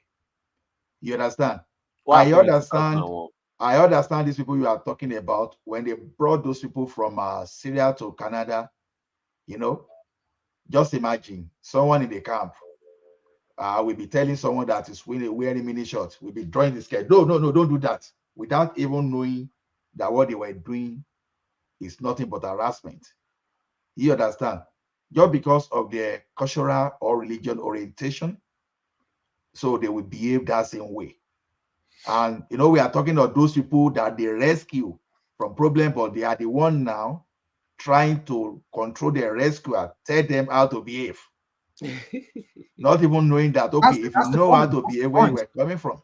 That's the point. Yeah, that's the point we're talking about. So because like I said, I think I'm looking for that word. Is Arabification, they call it. I mean, like Europe is turning really becoming. I mean, like somebody said, and even the Caucasians there are not really giving birth. Like somebody was saying here that See, they really if even not for marrying. immigrants, these people's population will be reducing. You say what? If not for immigrants, their population will Yeah, be your population was reducing at some point. Yeah, so that's why if you go like places, some big major cities, like you just see that, you don't see real white people. You just see this brown people, like not really dark like us, but brown. Is there a link? I was going to ask, is there a link between immigration and slave trade? What's the difference between both of them? It's a form of it's another form of slave trade in some coded way. It's a coded slave trade in some ways, Yeah, some of us are moving. Because if slaves were taken from Africa for the industrialization to build rail tracks, immigrants are also the way they select immigrants basically is based on, especially like Canada, is based on skills and what you can bring into the economy and stuff like that. So don't you see a linkage between both of them? Do you just my brother? No, I don't necessarily agree. My brother, no. Why will you say no? Because okay, let me give you an example. Slave trade, they forcibly took people. People were kidnapped. Yes, some of our people were complicit in actually trading, that made a lot of money by trading slaves. But today, because of the economic situation in most of these developing countries, from Middle East to Africa to South America to Central America, if a 17th century slave ship today docks in Lagos, the line that will be lining up to get on that ship to go to America, in fact, that line will be from Tinkan Island all the way to Ikeja. That's the difference today. Can I ask Aizen a question? Good evening, guys. Yeah. By the way, do you think Africa would have been better off without the invasion of the West? Do you think Africa would have been better off without the so-called civilization from the West? I think civilization is a matter of subjective perception, right? Look at civilization. I mean, the way it's perceived in today's world. I mean, I think Africa would have been better off. We would have grown at our own pace, right? We would have grown at our own pace, using our own knowledge, taking things that we would have encountered from. You keep in mind, we're already trading with Middle East. Some people were going as far as Turkey, Africans. So we would have taken knowledge and grown at our own pace to the point where we would have developed. One of the main reasons, according to archaeologists and historians, that we didn't get as fast as some of these other people is because most of these other civilizations were constantly interacting with each other. If you look at where Egypt was, the Middle East, across the Mediterranean, those populations were constantly interacting. So the exchange of knowledge and technology and all that stuff was constantly being moved around. So they were able to move so much faster. We, because of the Sahara, only a handful of people had encountered us. before the Portuguese started sailing around the world and came into our. So we would have developed at our own pace, and we would have had our city-states, whether it's of your empire or this or that. Keep in mind, when they came to Benin Kingdom, right, the Portuguese said the organization in Benin Kingdom was better than Lisbon. This is fact. These are Portuguese explorers that came to Benin, and they said the roads, the light. They said they saw lights. They saw light in Benin Kingdom in the 14th century. So our people had knowledge and were advancing at our pace. When these guys came in, they totally destabilized everything. That's why that Chinua Achebe book, Things Fall Apart, is so powerful. Because everything that made us who we are was taken away, and the structure just fell apart. And once the corruption and greed of slavery, of trading goods, of kidnapping your own and pitting one against the other, once all of that came in, it just went downhill from there. And we still haven't recovered. Do you think it's the same? Can you link that same destruction to the same game that is happening in the Middle East, in Syria and stuff? Like, do you think it's actually like that aim, like plan to like destabilize or take away countries from actually growing at their own pace or advancing at their own pace? Because it can also be linked to the whole Syria, the whole Middle East. It's as if they're done with Africa. They've done whatever they've done with Africa. They put them at the back seat. And now the shift is now to the Middle East, and they've really destabilized that entire region. Like, I don't even see them even getting developed anytime soon, except for the UAEs and Saudis and everything. Do you think it's the same mindset, the same game plan? The Middle East issue started when they discovered oil in Saudi Arabia. Keep in mind, the Saudis were a bunch of Bedouins living in the desert, right? Once they discovered oil, the rate at which their development went, and once that happened, the US realized that, listen, we need to corner this section and make sure we continue to get what we need from this area. And then they started working with the Saudis. They developed that whole area, and then they pitted these Arabs against one another. That's why you don't see the Saudis saying anything about what's happening in Palestine. Because can you well phrase it in the context of the metamorphosis of colonization? That is the new form of it. It's not as forceful, but it's a new form of colonization. So it's taking a new form. So like somebody tells you, for instance, that, well, we industrialized our own society for hundreds of years using coal and gas flaring, but Africa and the Middle East, we now have to evolve into green energy, and you need to stop using the same fossil fuels that we used to develop, because we think we should have evolved past it. So it's like moving the goalpost. Each time you are ready to evolve or take a step or explore what they've done, they move the goalpost. And if you don't comply to what they want, they demonize you.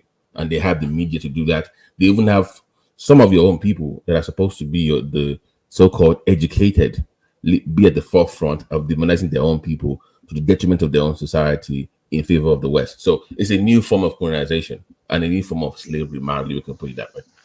You're right. You're right. No, I don't know if you've read any of Nkrumah's books.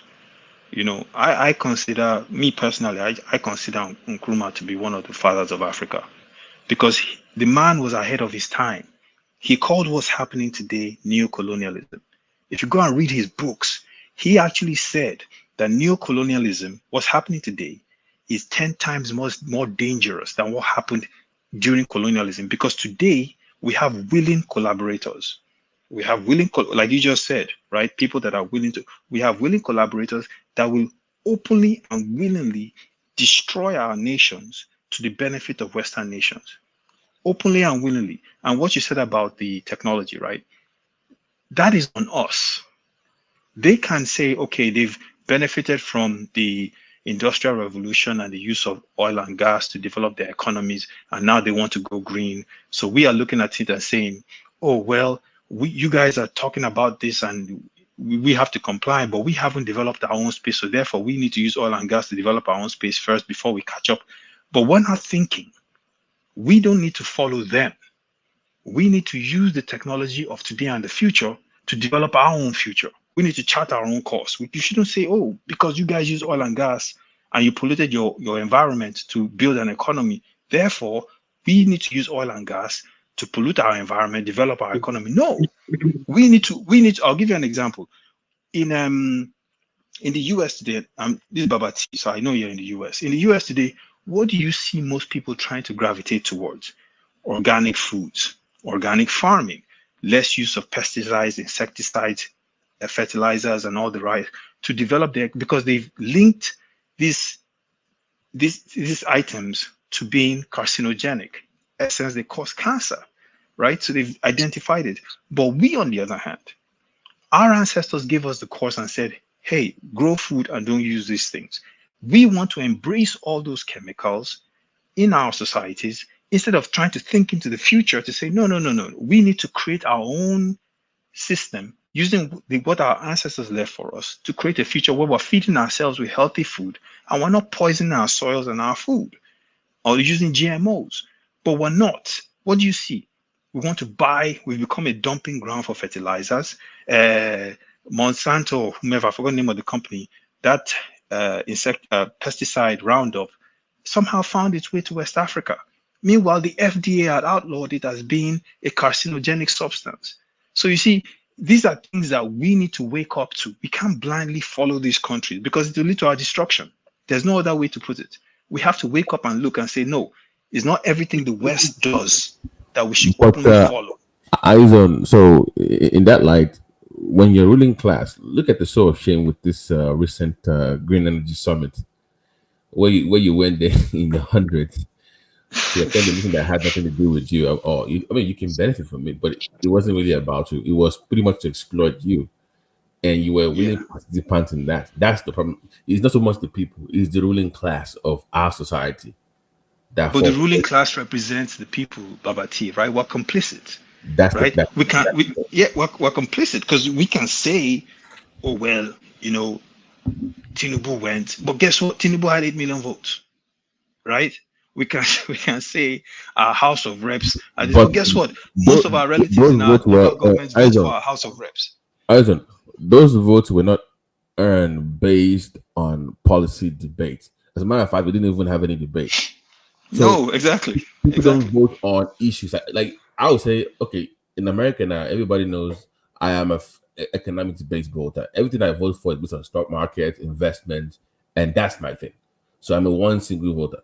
In Nigeria, if I ask the average voter, okay, why did you vote for this person? You're going to start hearing funny, nothing based on substance, nothing based on progressive ideas in terms of economic growth and society. So it's not based on the very thing that we need. So when you ask them the question that that's the problem. We don't vote on issues. We don't vote on ideas. So when they get there, they don't owe you anything because they didn't promise you anything, by the way, and you did not demand anything from them. No, are you sure that's the case? I believe that it's they don't owe you anything because your votes.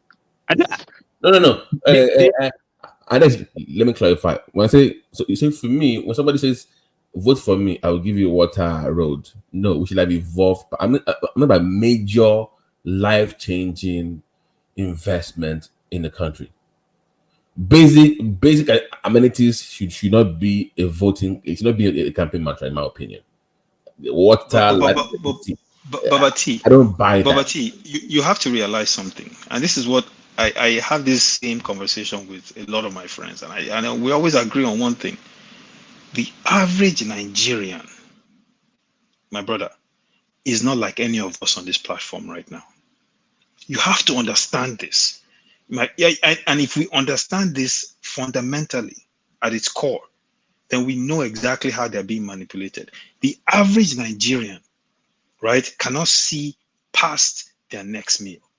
Majority of the population of our country is thinking about the next meal. So when a guy shows up and tells you, I will give you enough money that you use to feed your family for the next 3 months. And that money, by the way, Babati, is not up to money we earn in 2 days.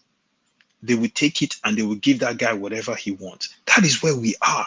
I think the weaponization of poverty has become our very Achilles heel. And to Babati's point, we don't have those debates because we can't have those debates because we haven't gotten past the foundation items we need. What are the foundation items? Clean water. We don't have clean water. We don't have sewage. We don't have healthcare. See, I think education. Nigerian politics. Nigerian politics is akin to, you know how we see when we watch football and we support teams blindly, like just because of the passion and everything. In this line, most of our political parties are in line with just either religious or ethnic sentiments. We really don't demand anything from them. Just like football, just win. When you win, you can. It's not as if we derive any personal benefits in terms of water, electricity, or anything like that. But it's more or less like it's all, like you said, it's all been politicized, ethnicized, and everything. I take home for APC or PDP winning an election is that, okay, my person won, a Christian won, and that is that. They don't owe us any form of accountability. All they've done is they've won, and I'm satisfied with that. They can do whatever they want. That's the mindset. You know what? If I can make a law in Nigeria, if I had my way, I will ban cutting tape for public projects. Overhead bridge, let's go and cut tape. Borehole, how are you cutting tape on what you're supposed to do? Anyways, it's nothing special, God damn it. It's your job. It's nothing. Exactly. Why are you cutting tape on borehole and schools? Exactly. And my brother that just spoke, it's not even partisan. This is the thing I'll say to you.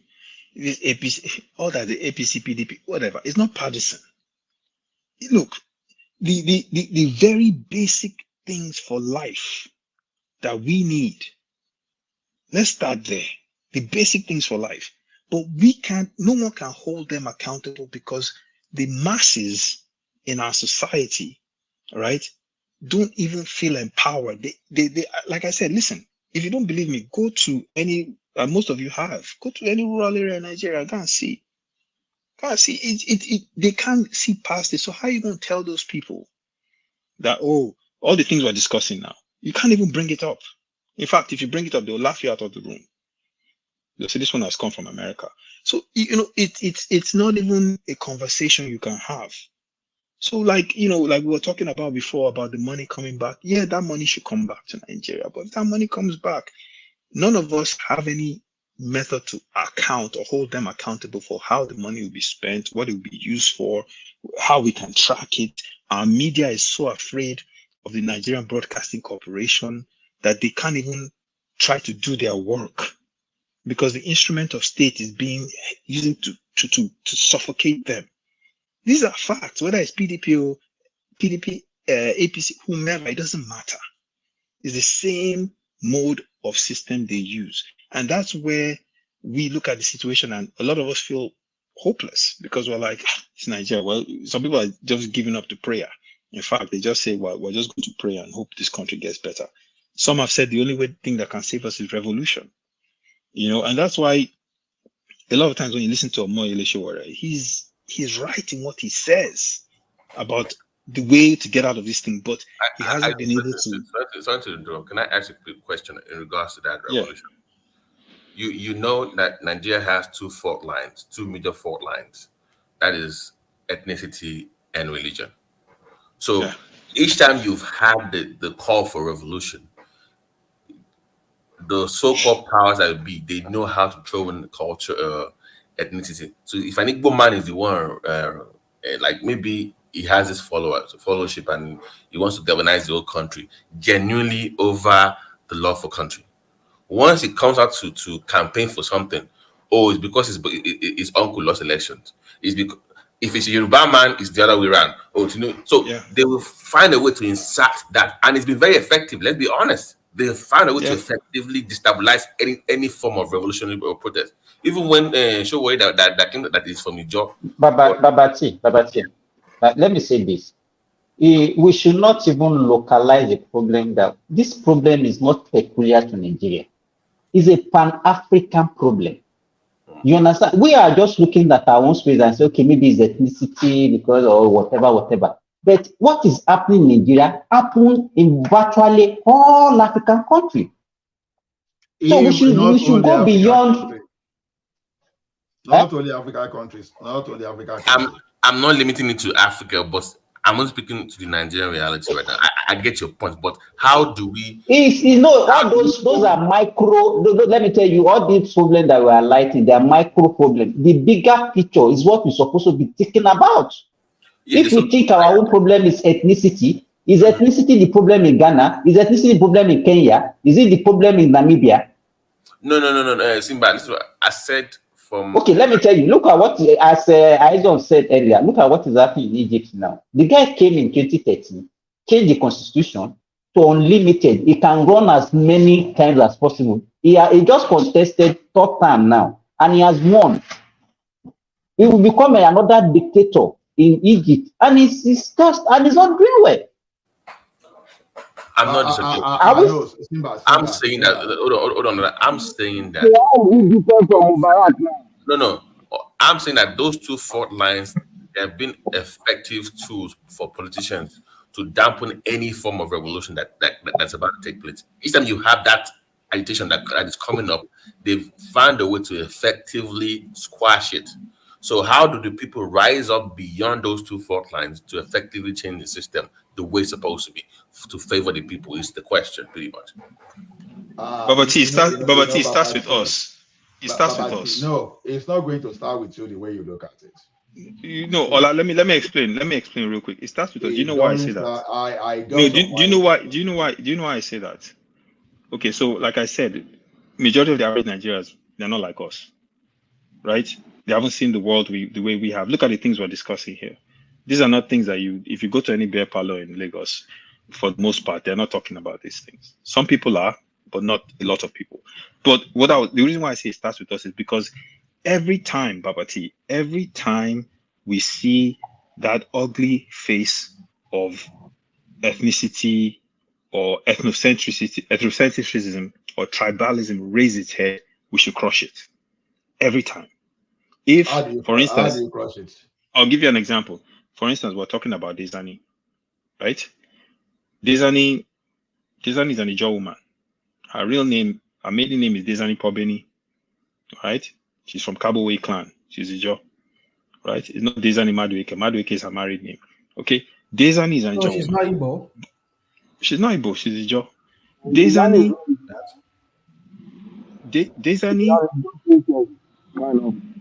Is that what that? She's like an Igbo princess or something. I think her name. I know her family. Her last name is Pobini. Okay. One of her uncles was an admiral in the Navy. Diezani. Pobini. Diezani is a job, but I won't come to this platform and defend her. I cannot. Under any circumstances, right? Aizon, those people defending Diezani, they are not necessarily Ijaw or this. No, but Oladi is the point I'm making, right?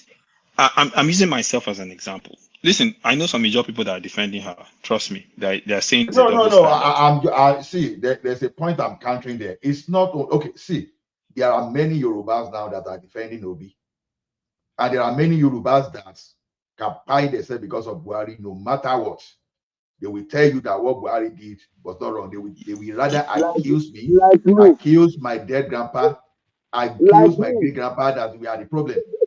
See, yeah, but this is the point. This is the point I'm trying to make. Let me just land the plane and then you take over. So what I'm saying is there are people that will look like you remember when what's his name came back to Delta State, Ibori, and Ibori is Yoruba. He went back to his community. I don't know if you recall, but the celebration that happened when he came back, right? The reason I'm saying this is because there are people that will come out ready to die for that person from their ethnicity, regardless of what they've done, right? But there are a number of people like all of us that regardless of if the person can be from our own backyard, right is right and wrong is wrong. And we should stand up and say that, irrespective of anything. Look at the Accountant General. They've top-banned him. Nobody's calling for his prosecution in the north. You know, the man stole money. I haven't heard one court case. You know, we're talking about Emefiele, and Emefiele should pay for whatever he's done. You know that ID Sirikatu has been top-banned, so they say it's a shake now. You see? that country is something else. You know what they do all of that? Go ahead, Jerry. Hold on, you continue. Why they do that thing? Imagine now that you want to go and arrest ID Sirika for the failed Nigerian Airways or whatever you call it, Nigerian Air. Would they not tell me that, they have arrested our sheikh our mullah, our whatever, they will turn it to religion. See, my brother, that country. Now, I was saying to somebody here this morning. It's a field state. Remember, actually, I remember a few days ago on the platform we were discussing. There was this intention on fake drugs and fake drinks from the southeast, and immediately that topic came up. You had one of our famous southeastern on the platform, like, no, let's talk about everybody. It is a national issue. Why only discussing us? And before he became, even though the vocal was Look. The solution that the thing will change with us, it's not just going to change with us that way. Even among us said that we are ethnic in nature. We are not even the decision maker back in Nigeria. Those people that are decision makers in Nigeria are still the poor people suffering in Nigeria. Even because not we educated, the middle class, we are not even helping the cause of that Nigeria. We are at our best. We are so good at speaking grammar. We are so good in this kind of discussion and just conjuring solutions. But when it is time for implementation, you will never find us there. That's where the problem starts. Then, one thing back in Nigeria is lack of education, and there is a correlation between lack of education and poverty. When people are poor, they are likely to listen to who is going to feed them, where they are going to get crunches of food.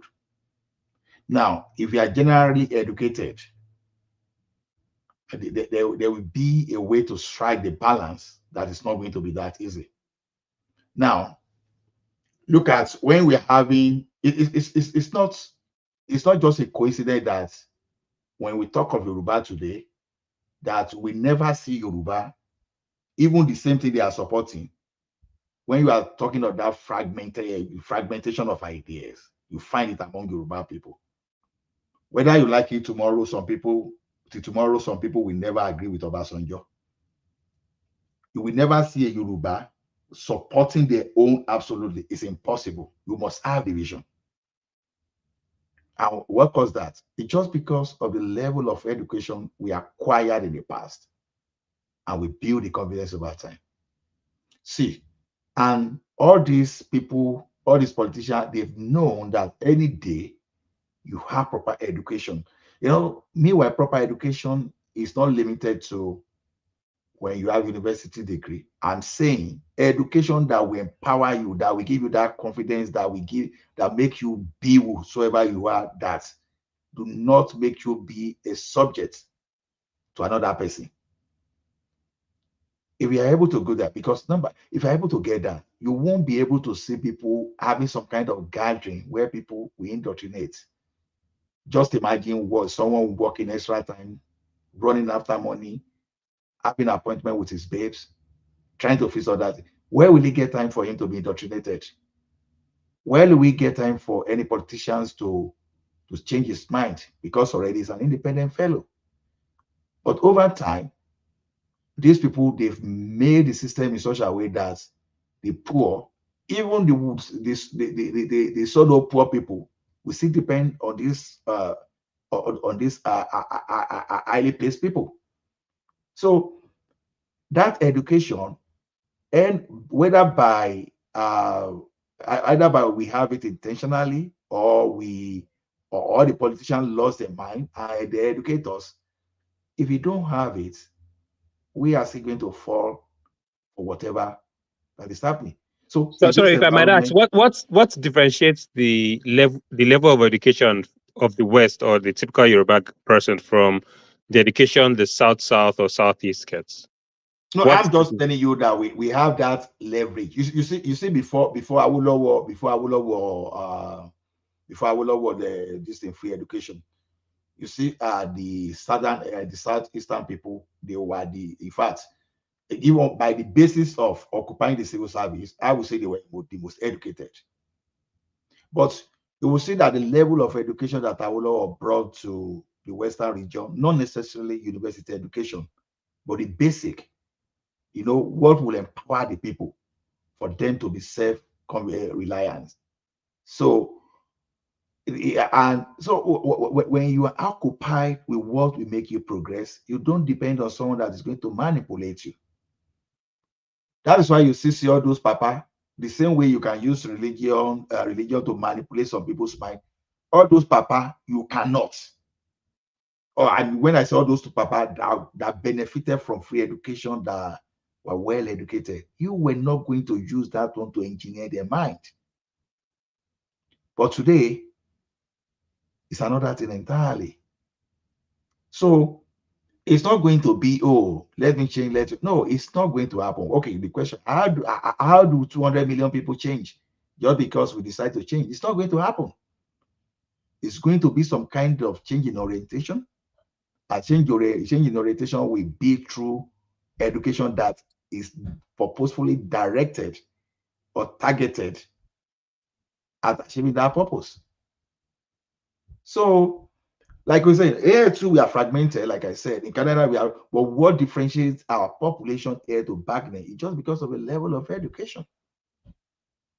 Before I start behaving like a typical Nigerian, I would think of implication, or I would think of what can I even do to make myself better.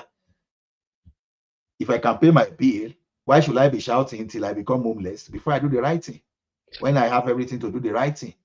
Sorry, if I might chip in, is it really education that is a problem? Because I think we have a very high number of people that are educated in Nigeria. But let's start from the grassroots level. The question of what is education? That's the definition. Education is a broad word. What's education? What's the difference between the education you have in Canada from Nigeria? What's the difference? You see, my brother, if I want to, then anyway, I had education in the United States, not Canada in particular. You understand? If I want to differentiate between the education I got back in Nigeria and the one I got back in the United States, I'm sorry to say. No, you can't say you're sorry to say, because I know of people that my brother, secondary school, primary school, Nigeria, university, Nigeria. I came to Canada and are flourishing. You can't even tell the difference. The difference is between the Earth we have today and Milky Way galaxy. They are not the same. I'm sorry to say. Even though we went through a lot of things, they are not exactly the same, I can tell you. When you graduate from a university here, your confidence is as high. It's as high as anything. When you are coming from Nigeria, the first thing you find about it, you are hopeless. You will be saying, oh, who is going to employ me now? You start talking of unemployment. But whereas people, right from the type of education, they are training them to be self-reliant. What do I mean? Okay, you want to get into construction, carpentry. The first thing you do is you find someone in the apprenticeship. Already, you are earning and you are going to school to train. So you are learning the practical, you are learning the theory from school. By the time you are coming out, even though it is skill-based, you are starting on your own. You know all the rules and regulations, you know all the codes in your industry. How many electricians, for example, knows the code in Nigeria? Talk less of knowing the implications. So the thing is this, it's not even only that education of that I'm even talking about, even the civic education. You understand? But the civic education, that was a deliberate attempt. Our political class eroded that. We don't have any civic or historical education in Nigeria. Exactly. It'll be funny to you that I know Canadian politics more than Nigerian politics. I think they are trying to introduce in Nigeria. They are doing it even in WAEC now. No, my brother, I even did civic education in my undergraduate. Introduce what? What are they trying to introduce in WAEC? They have introduced civic education back to the curriculum. Is it compulsory? Is it a compulsory course or it's compulsory in the junior? Previously, in form of social study and all of that, moral. We used to have that, but what's the quality? That's the problem. What's the quality? Okay, that's the thing. Now, apart from inequality, I had to even see the patriotism in the people, the leaders that these children are supposed to see. Because here in America, our kids that goes to school, I mean, I tell you, my kids were told that, listen, that you should be happy that you are in one of the greatest countries on earth. They've imbued that thing in them to make them the love of country, right? The love of country, like you should be proud to be an American. And a lot of people are. But when you see the person American always bashing Nigeria exceptionalism. every day, how can you love? How can you love your country? And apart from Yeah, that, bashing your country every day. apart from that, they see the leaders, they see the military guys who go to war, who wants to die for the country. They see this in them, and the government even treat these people better. So that is why that patriotism is in them. But in our school, social study, Mongo Park, he discovered the road, the sea route to India, and Mongo Park, discovered Nigeria. I mean, those kind of crap. Rational mind. Let me even tell you. How do you see it? How do you see the functionality in the society? Let me even tell you. Let me even tell you the practical education that they communicate to you directly, and the one they use just kinetics, body language to communicate to you. You want to teach people about equity, fairness, and justice, right? You're now okay. Babati is from Abeokuta. You start for WAEC. Both of you were to go to University of Ife, Obafemi University. Babati scored 300. Someone from Sokoto scored 100. Then now goes okay in the name of federal character. Babati, because of catchment area, sorry, you cannot get to that place. We now give someone that scored 100. So what exactly are they teaching you? Inequity.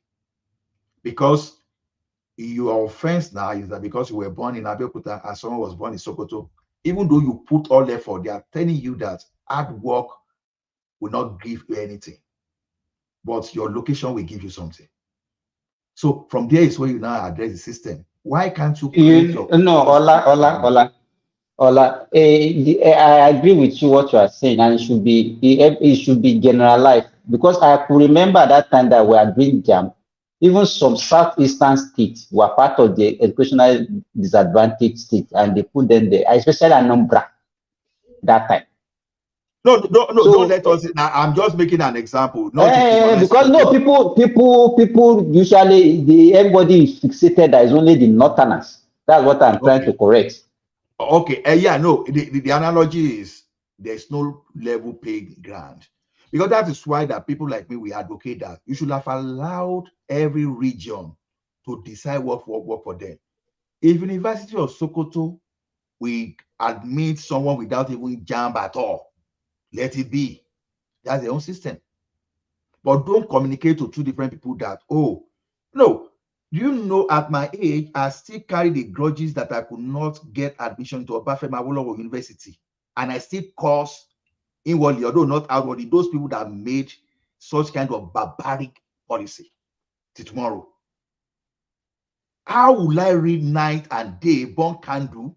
You understand? Read from 10 p.m. in the evening to like 6 a.m. And yes, someone would just say because of quota system, I will not get that bit. So that type of education, the orientation, you are not saying this thing directly in the classroom, but you are sticking this thing in people's brain. They are learning through their experience. You understand? You are learning through the experience. So until we look, because I see this thing as part of that education too. So the more you intentionally shape our orientation through education and what we learn through our environment, the better for the country. The better for the country. It is not by magic, even at my level of education, that I will tell you that never again for a person like Buhari or a person like Atiku. I was not in Nigeria, but Ruga almost gave me high blood pressure. Not because of myself, but because of my people at home. Looking at what is happening in Southern Kaduna. You understand? So those are the kind of indirect education that, this thing is not as if they sit us down in the classroom, but we are learning how these people are teaching us wrong things, how they are sending us wrong value. Then, when we go back to all those citizenship education, of course, I did citizenship education, and I still quote part of the exam that I did those days. If a man is to become pale as a last resource to fairness, equity, or whatever jargon they were, I see manage to quote those things that came out through my exam. That's not what we are talking about. How many Nigerians even understand the constitution of Nigeria? How many Nigerians even understand how Nigeria unity came to be? How many Nigerians understand amalgamation and all those kind of pre-election, all those pre-election, the constitution we agree. All we know is Jagaban, Sai Baba. Those are the kind of things we know, but we don't even know what those people truly represent. Ola, Do you know why they don't want that done? Because if you reveal the truth, then you're gonna have to have that real conversation about the fabric, the foundation of the country, and they don't want people asking questions. Okay, so if you really bring out history and start teaching it with the age of technology today, you have Google, you have all this information download that people can actually look back. If you introduce that into the Nigerian fabric society, people start asking questions. And what the ruling class hates the most is for a population that questions the authority or challenges them in any way, shape, or form. They don't want you questioning them at all on anything. So that's one of the main reasons why they will. I don't think they will fully introduce history to the level that you want it to introduce into the society. And also in America, he said, for instance, the military is used to promote patriotism. America markets them to their kids. You know, you see an army officer, you see the advert, you see the love of country, and he was in that war, and he died in front of the bullet, saving his fellow soldiers, and he died for 10 people by my uncle died at the war, but he saved 40 people by himself. That love of country is always there.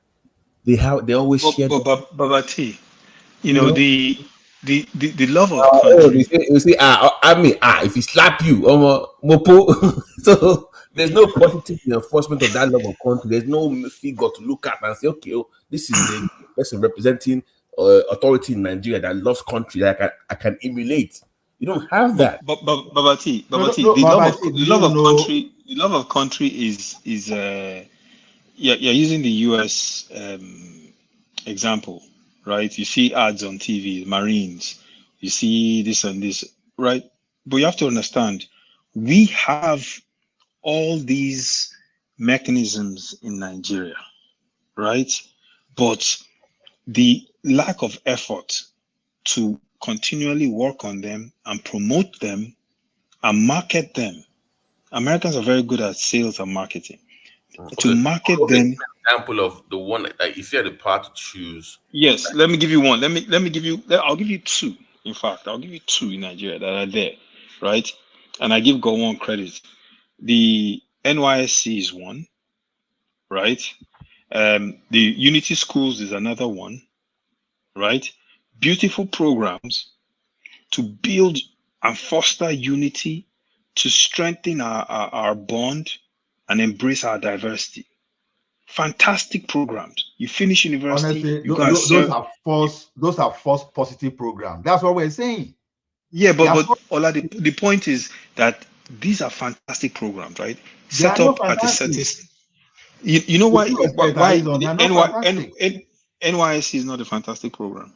They are not fantastic. The NYSC that is tagged now your suffering continues. Is that one fantastic? Yeah, no, but you see that you're missing the point. Do you know why they are not fantastic? Creation, wait. Let me say this: the creation of the program is a fantastic program. But the management and marketing of the program to make sure that it continues to have its desired effect has been dropped. They've dropped the ball. Do you understand what I'm saying?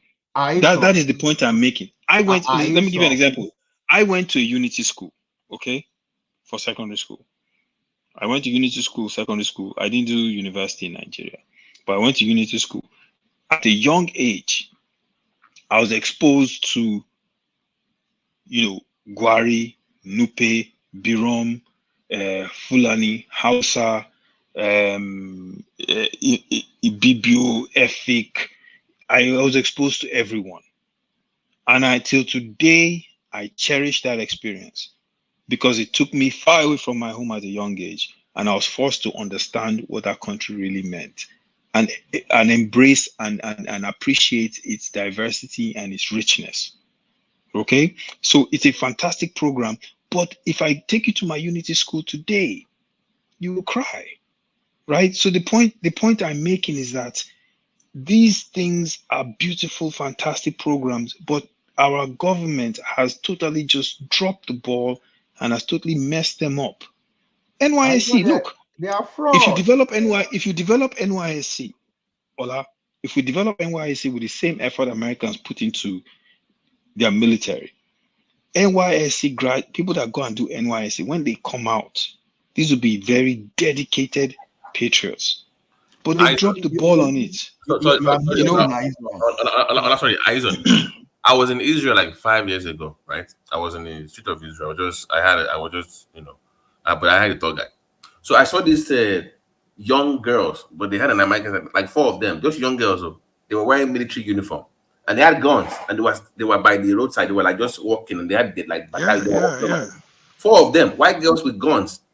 So I said, wait a minute, where are you guys from? They're like, oh, we're from New Jersey. Wait a minute. Apparently, for the Jewish people, there's a program for their teenagers from America. Even if you're born in America, you come here for your military training, and they will come here and they will pay for everything, and they will go to Israel. How would they not love their country? How would they not love Israel? They don't play around. They don't play around with it. Let me even tell you more. Babati, let me expand on Babati's example. Babati, let me even tell you more. Do you know, in every major city in the United States you go to, there's a Jewish community center. In every major city in the US you go to, there's a Jewish community center. In Toronto, I've counted at least 5 of them. Let me tell you what they do at these centers. They teach their children Hebrew. They teach them the history. They teach them the tradition. They build upon their education outside of school. They involve them in all sorts of activities. By the time they graduate from high school, they are very, very well-rounded. They have invested time and effort into their citizens. So that is the point I'm making. It's not that. Let's address this problem. I disagree with you. What you are saying is you are looking at the periphery. You are not even looking at the foundation. Okay, look at it this way. The federal government, after 1966, hijacked all what belonged to the regions. And in putting people into those structures, now the people that believe they're in power, they are now loading themselves. Okay, look at, there was a time now, the time I was in Nepal, you have to know one Malam or somewhere before you could even get to that place. Probably the top echelon of that place, you are having like almost 80 to 85% of people from there from the north. And you are telling me that NYC will address that. But that is where it got bastardized. Don't you understand what I'm saying, Ola? You can have good intentions about a program when you set it up, right? But the individuals that have gone in will bastardize it. And the reason why they can bastardize it is because you dropped the ball in managing that program. You have to understand what I'm saying. I'm not saying that we manage it. You look at the Ministry of Justice, for example, you carry people from a particular region. You look at the police, you look at the military, you carry people from the particular region, and you are now saying NYSC will address what in particular. Who is carrying them? Let me ask you this question. Who is carrying these people from a particular region? What did Abacha know about NYSC? You carry all your officers, you carry all the weapons in Lagos before Obasanjo returned them. You move all of them to Kaduna, and you now put the Abacha of this one, Mukhtar of this one, everybody, you put them in charge. And you now say, oh, NYSC means you understand. You're making my point. You're not listening. Maybe you don't understand the point. They are using NYSC to deceive you. You know, when you pay leave. Okay, let me give you an analogy. NYSC. You don't need NYSC to do all those stuff. Okay, let me give you an Sorry, Ola, who started NYSC? Who started NYSC? Go on. Okay. Go on started unit. I will initiate it. Go on. I will always suggest, but so the question is this: you can't give me say, oh, NYSC go and mix up together, and yet you occupy the officer cadre of your military, so Don't that you you, want to eliminate Ola, what I want to ask is that, don't you think that is we the Satana that started this and it backfired on us? Look. See, it backfire because you are not even standing on the foundation based on the truths to stand with.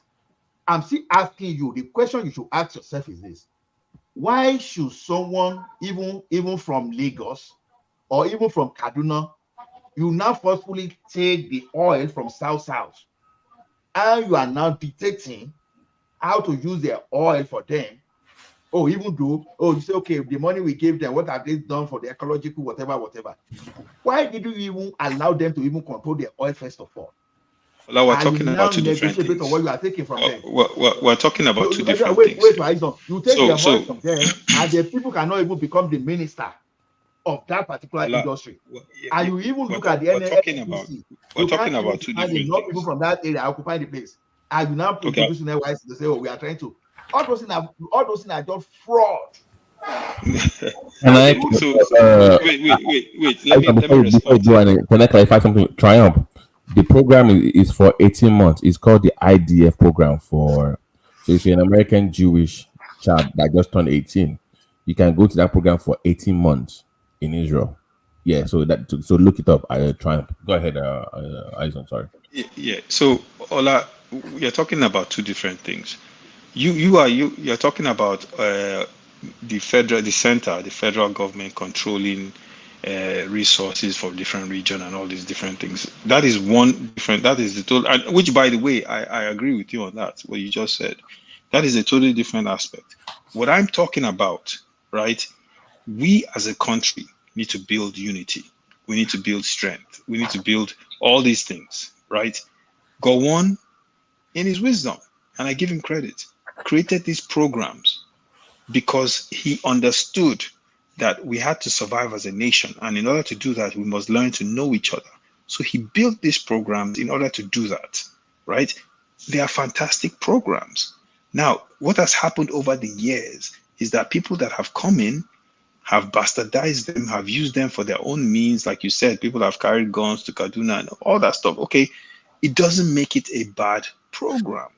The program at itself, at its very core, was to take Nigerians. If you were born and raised in Lagos and you're from Lagos State, you finish university, you go and serve in Bauchi.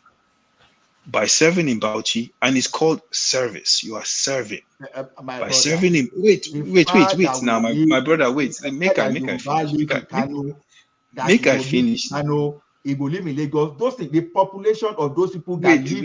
Let me finish. Let me finish what I'm saying. Let me finish what I'm saying. No. So, the thing you are saying, what happens to those people that do not have NYSC? Right? Those people that will not have opportunity to do NYSC, are you saying they will not know what is happening to other culture? See. Wait. What do you mean? What do you mean don't have opportunity? What do you mean don't have opportunity to do NYSC? People that decided that they will not attend either university or polytechnic, that decided to say, okay, I will go to technical school.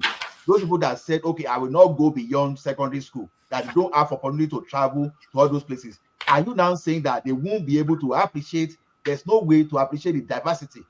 An Igbo man that did not study, an Igbo man or Yoruba man that just finished secondary school, that live in Kaduna, Kano, they know how to blend with them. Okay. It is a human thing.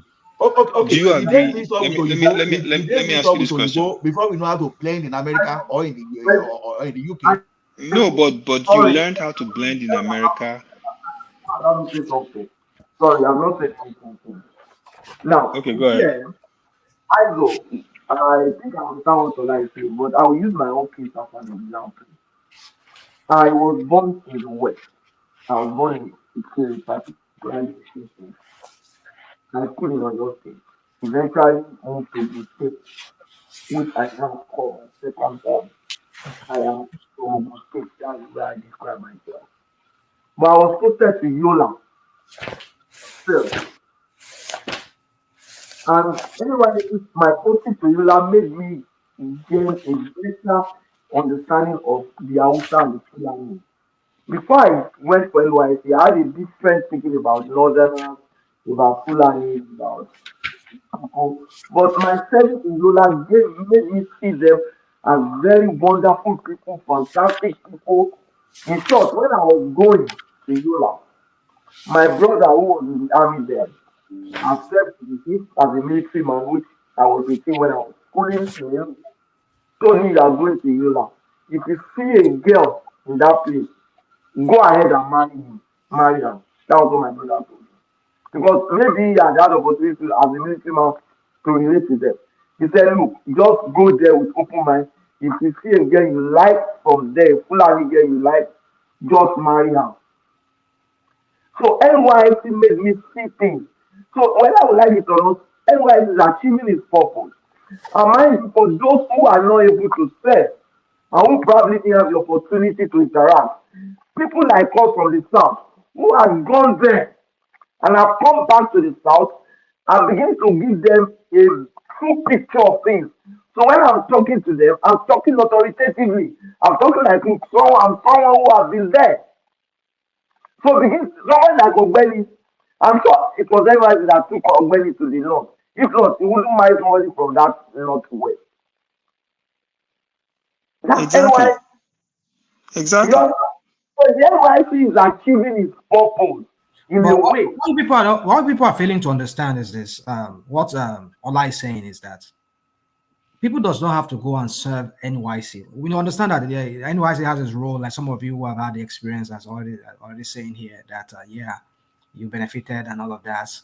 But what I'm saying is this, what I think Ola is saying, and I agree with him, is that how about those people who just went to, I just give an example. Our kids here, right from primary school, they've been taught how great their country is, how they should be patriotic and all of it. They instill that in them. So that if they even finish 6th grade and that's all they can do, or 9th or whatever, then they stop there. Yeah. And then that's it. And then that love of country is still in them. So they don't have to go and serve. Like somebody who went to secondary school and who went to sorry. Can I come in? Hold on now. I'm still talking now. I'm still talking. You can learn. Somebody that stopped at SS3 in Nigeria and did not go to college, did not go to university, did not go anywhere. How can that kind of person learn to be patriotic? Does he or she have to go through the NYC process before he can learn? Don't get me wrong. I know NYC has its own, is achieving its own purpose, like some of you are saying already here. But the point is, how about kids that did not finish, they did not go to college, did not go to university? Rational mind, you say that it's not expansive enough. The program is not expansive enough, but you can't say the program is not working because it's not expansive. Yeah, it's not expansive enough. I agree with that. You can make that argument. That's fine. Please let me respond. You see, rational mind, like I said, those who did not have opportunity to go to school and have not gone there, they will not rely on information from someone like us who has been there. And that information will must they? That's the question. Must they? Must they go? Must they learn from you or go to NYC before they can? Learn from in any form. That information will not make the society, make them be open to see the northern differently and visit the north, and the northern will be more open to visit that. But let me correct something. Let's do this northern things. This is not the issue of northern here. We're talking about making people be patriotic as a Nigerian. That's what we're saying. Why I want to come in? Let me say this.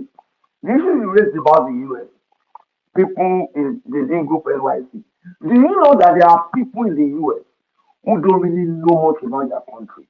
I've visited their country, I've lived in the US.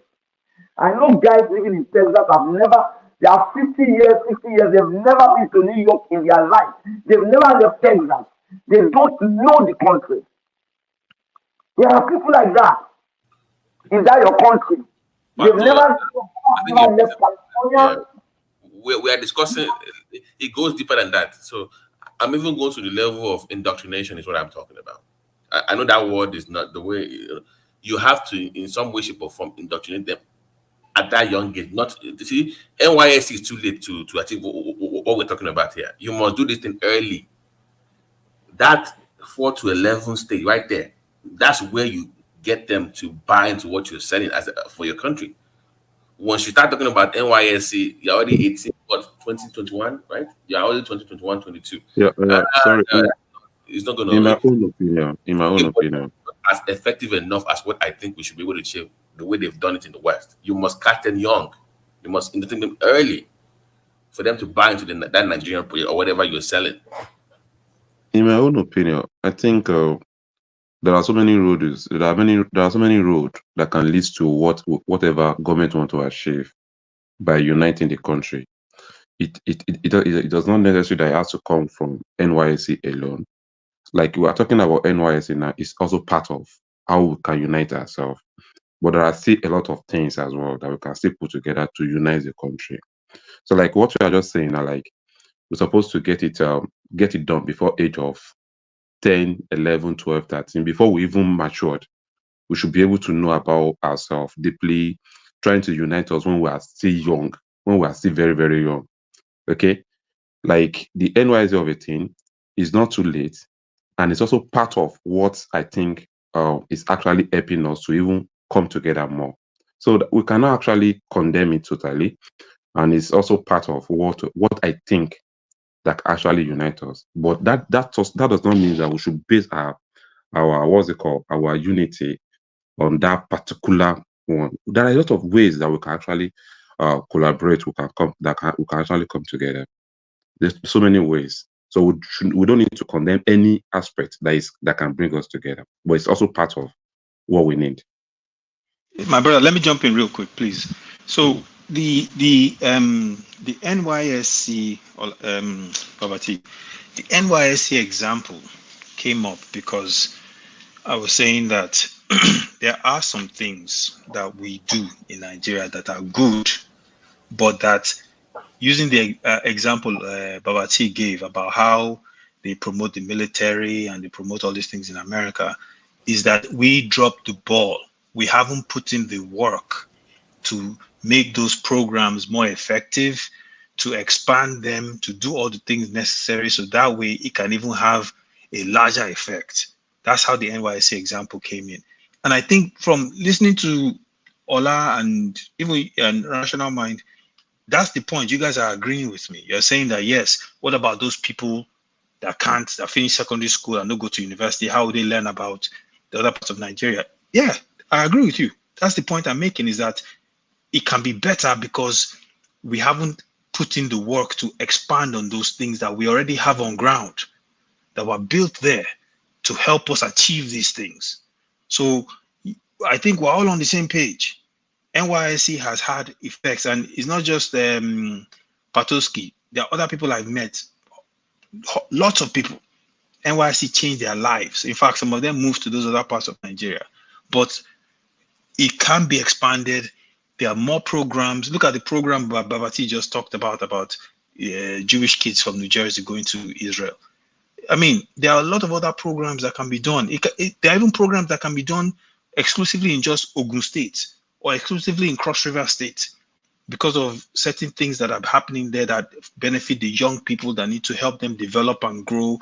Because look, at the end of the day, if you focus on our human capacity, which is our greatest asset, it's not oil, it's not anything else, it's the people in that country. If you can focus on them and develop them and invest in them, we will have the best country in the world. I honestly 100% believe that. Because we can have this kind of conversation here, just Nigerians that got the opportunity to travel out and get exposed and maybe even get an additional education. But imagine if you had solid programs, not even for the 200 million, let's just say even 50 million in that country. That country will change dramatically. And our electoral system will get better because people now will be more informed to vote better, to make sure they're picking the right kind of leaders. Our politicians will get better, right? The number of engineers, lawyers, in fact, the entire nation will just go on a different trajectory. So that's the point I'm trying to make. Yeah, I get your point. That was just an example because it was contrasting with my military example with the Americans. So I get your point. It wasn't that the all be all when you give the example of the NYSC. So I know where you're coming from. But that is even one part of it. So, but from the system itself needs to change. I've always said Nigeria democracy in its purest form is not effective. we are a different breed of humans. So maybe democracy in its purest form, we have to modify that system a little bit, where it has some form of militaristic. I hope I'm making sense, Aizo. It's not. Is I don't think Nigeria can. I don't think that's the democracy in its purest form can work in Nigeria, in my opinion. I think we need to find a way to modify it to our own reality. Let me ask you this question though. This is actually a conversation I have with one of my older brothers. But let me ask you this question. So if you were to, let's talk hypothetically now, in a fictionalized world, if you were to come up with a government that will work for Nigeria, Babati, how would you, what government would that be? How would you structure it, given our current composition? Okay. Now, I have to take into account people's culture, and that would be the first priority, then the religious beliefs. Now, it will be a true federalist society, where if part of your society in the north or somewhere in the northeast, you want Sharia in your, of course, there will be a benchmark for everything. That means if I'm a Christian in the south, I can still live amongst you. So, but we will recognize those differences. We will embrace our differences. You know, they say diversity is our strength, but we will not shy away from it. We will embrace it. So there will be peculiarities that you will embrace in your own constitution within your own locality. So when it comes to religious beliefs, cultural beliefs, for instance, if I say the federal government has an energy policy, somebody lives in Enugu, they have coal. So the way they will implement energy policy will be tailored to what they have on ground. I won't force everybody to buy into the same thing. Is the overall arcane belief would be what? Energy policy, right? That would be the main goal. But the way it will be implemented will be tailored to that environment. So what you would do is you now organize benchmarks. Okay, you want madrasas, you want Muslim schools in Kano, for instance. Well, okay, you can have your Muslim schools, but this is the minimum requirements. This is the minimum grade that they have to have. So federal government will set those minimum standards for education, healthcare, banking system. So you will incorporate the local belief into what you're setting at the national level. So everybody has a sense of belonging in the country, but at the same time, they feel like they're not losing themselves to Nigeria per se. Does that make sense? What's responsibility with the one more last question? Sorry, what responsibility would the national government do?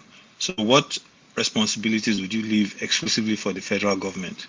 If, for instance, states or would you break it up by states, or would you break it up by regions, or would you break it up by 6 geopolitical zones? How will you do it? So the region, we've done an extensive debate about the regional government. That cannot work anymore, because you also have to remember that had problems as well in the 60s.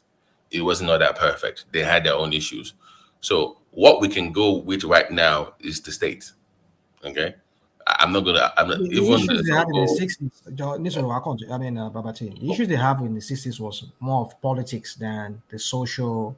Yeah, but hold on now. Politics. Everybody wants to go to the center. Hold on. Let me finish my thought. I'm factoring those realities into my response to his questions. That's my point. That those issues will always be there. So even if you bring it back, those things will still raise their ugly head. So why not just avoid that entirely? So you just go with the state model. You can create more states. Like for instance, now the last province that never got a state because of the DI issue was Ijebu. They're supposed to have their state. They get their own state. Ibadan is too big to be a city. It should be a state. So if you can create more states to address those issues that they had back in the days. So you stay with the state model, then you practice true federalism. So federal government will just be in charge of course, immigration, some form of security. You can have shared responsibility amongst the states. Okay, setting benchmark, like I mentioned earlier, benchmark minimum standard for healthcare system. Okay, for primary education. Now, if you, let's say I say federal minimum wage is 40K. If Lagos wants to pay 100K, so be it. But you can't go below the standards. So you have funding to help the poorer states. So everybody gets to grow at their own pace. Therefore, Lagos is not waiting for for Borno State to come up with energy policy, because Lagos, if they were by themselves, they can have their own energy policy and have 24-hour electricity. But everybody seems to be dragging them down. So everybody goes at their own pace. Federal government just finds a way to help pull the struggling state up. So everybody just goes at their own pace. That would be a true federal system that I would. And if a state wants to secede, what happens? They have to table. I would do what I always say. I would do what I've always called it a 60-40 model. So if you want to succeed from the nation, if you can get 60% of your people to buy into it and also get 60% of other Nigerians to also vote for it, then you can leave. But I know that will never happen. That is the whole idea. You're not going to do anyway. Let me add to what you're saying, because we advocating for the same model. You see, one thing is this: on that association, we address it right from the beginning, because the question is this. When I said it the other time that Canada tailored their own federal system after that of the United States, but they learned from the Civil War in the United States. Because what happened during that Civil War is this: the state were so strong to the point that nobody decide on who is going to wield the residual power. So they were using that to secede. So Canada learned from that, and they modeled their federal system after that of America, except that they said, okay, we are going to operate parliamentary system. So it's just some kind of hybrid between the United Kingdom and that of United States of America. Whereas that of United States of America is what is so visible. But they intentionally reserve that residual power. They give it to the federal government in case that is that happened in America want to happen. Because what does that residual power means? Something that is not explicitly mentioned in the Constitution.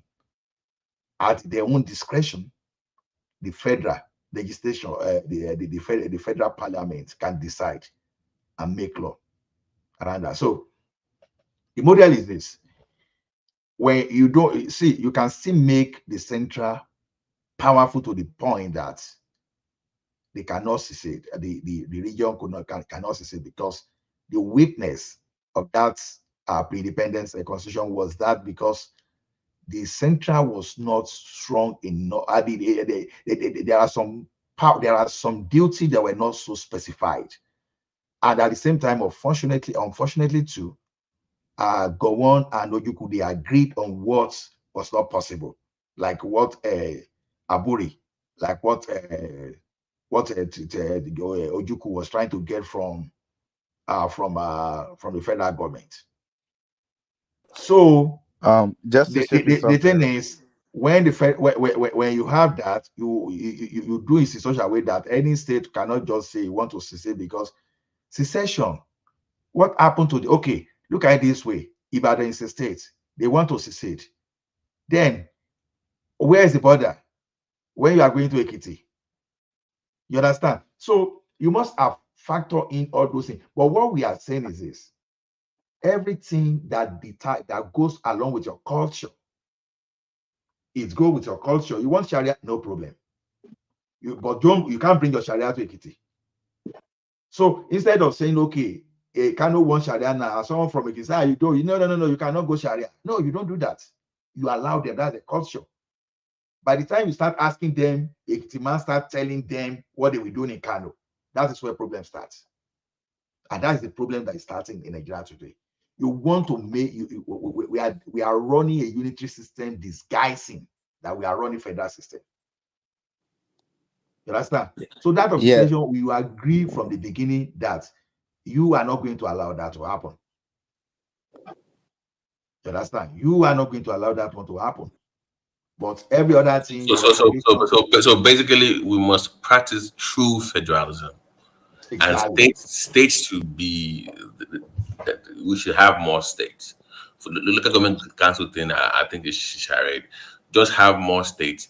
empower them, and they can have those laws. Federal governments have set the standards, the benchmark for healthcare, education, basic amenities, religious concentration, like I was alluding to.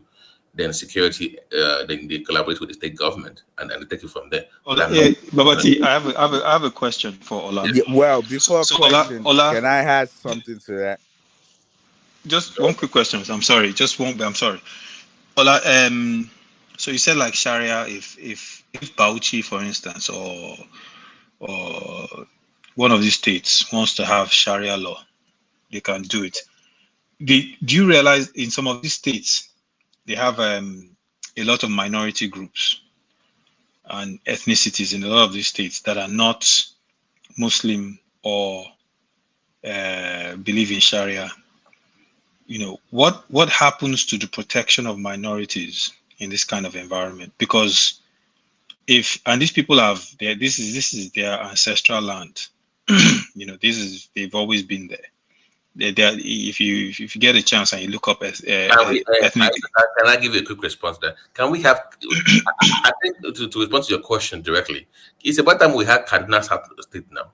Kaduna should have been broken to too easy to respond to what you're saying.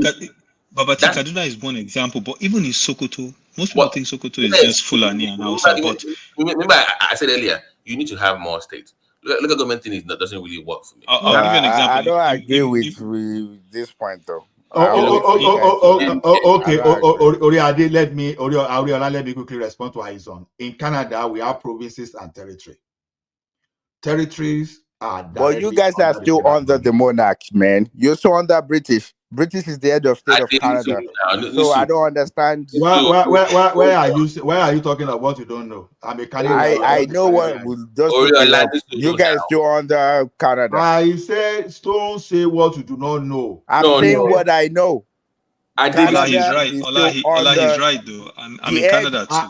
The head of state for Canada is still the British monarch. King. The king is the head of government. You don't know. I know what I'm saying. I'm saying the truth. Canada is still under the monarch. Let me make your point for you. He's telling the truth. The governor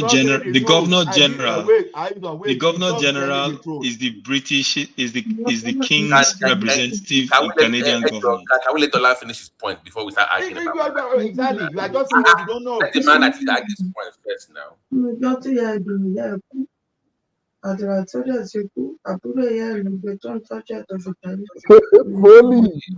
the hell, man? Meet your mic.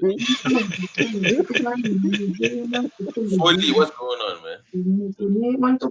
What's going on? Let me mute him. I should mute him. Go ahead. Oriola, see, the thing you are missing here is this. There are ways Canada we do things in Canada here. So we have both written and unwritten constitution. So we call one, when you say, when you refer to Constitution Act of 1867, which is the written one, then we have so many conventions. The crown in Canada is not the same as the crown in United Kingdom. Just like when you have some crown in some other Commonwealth states, they are not exactly the same crown in United Kingdom. Now, we have Governor General in Canada representing the crown. Queen Elizabeth at no particular time or King of England will not come here and sign any bill. The Governor General in this case is representing, right? It's using this it's representing the crown.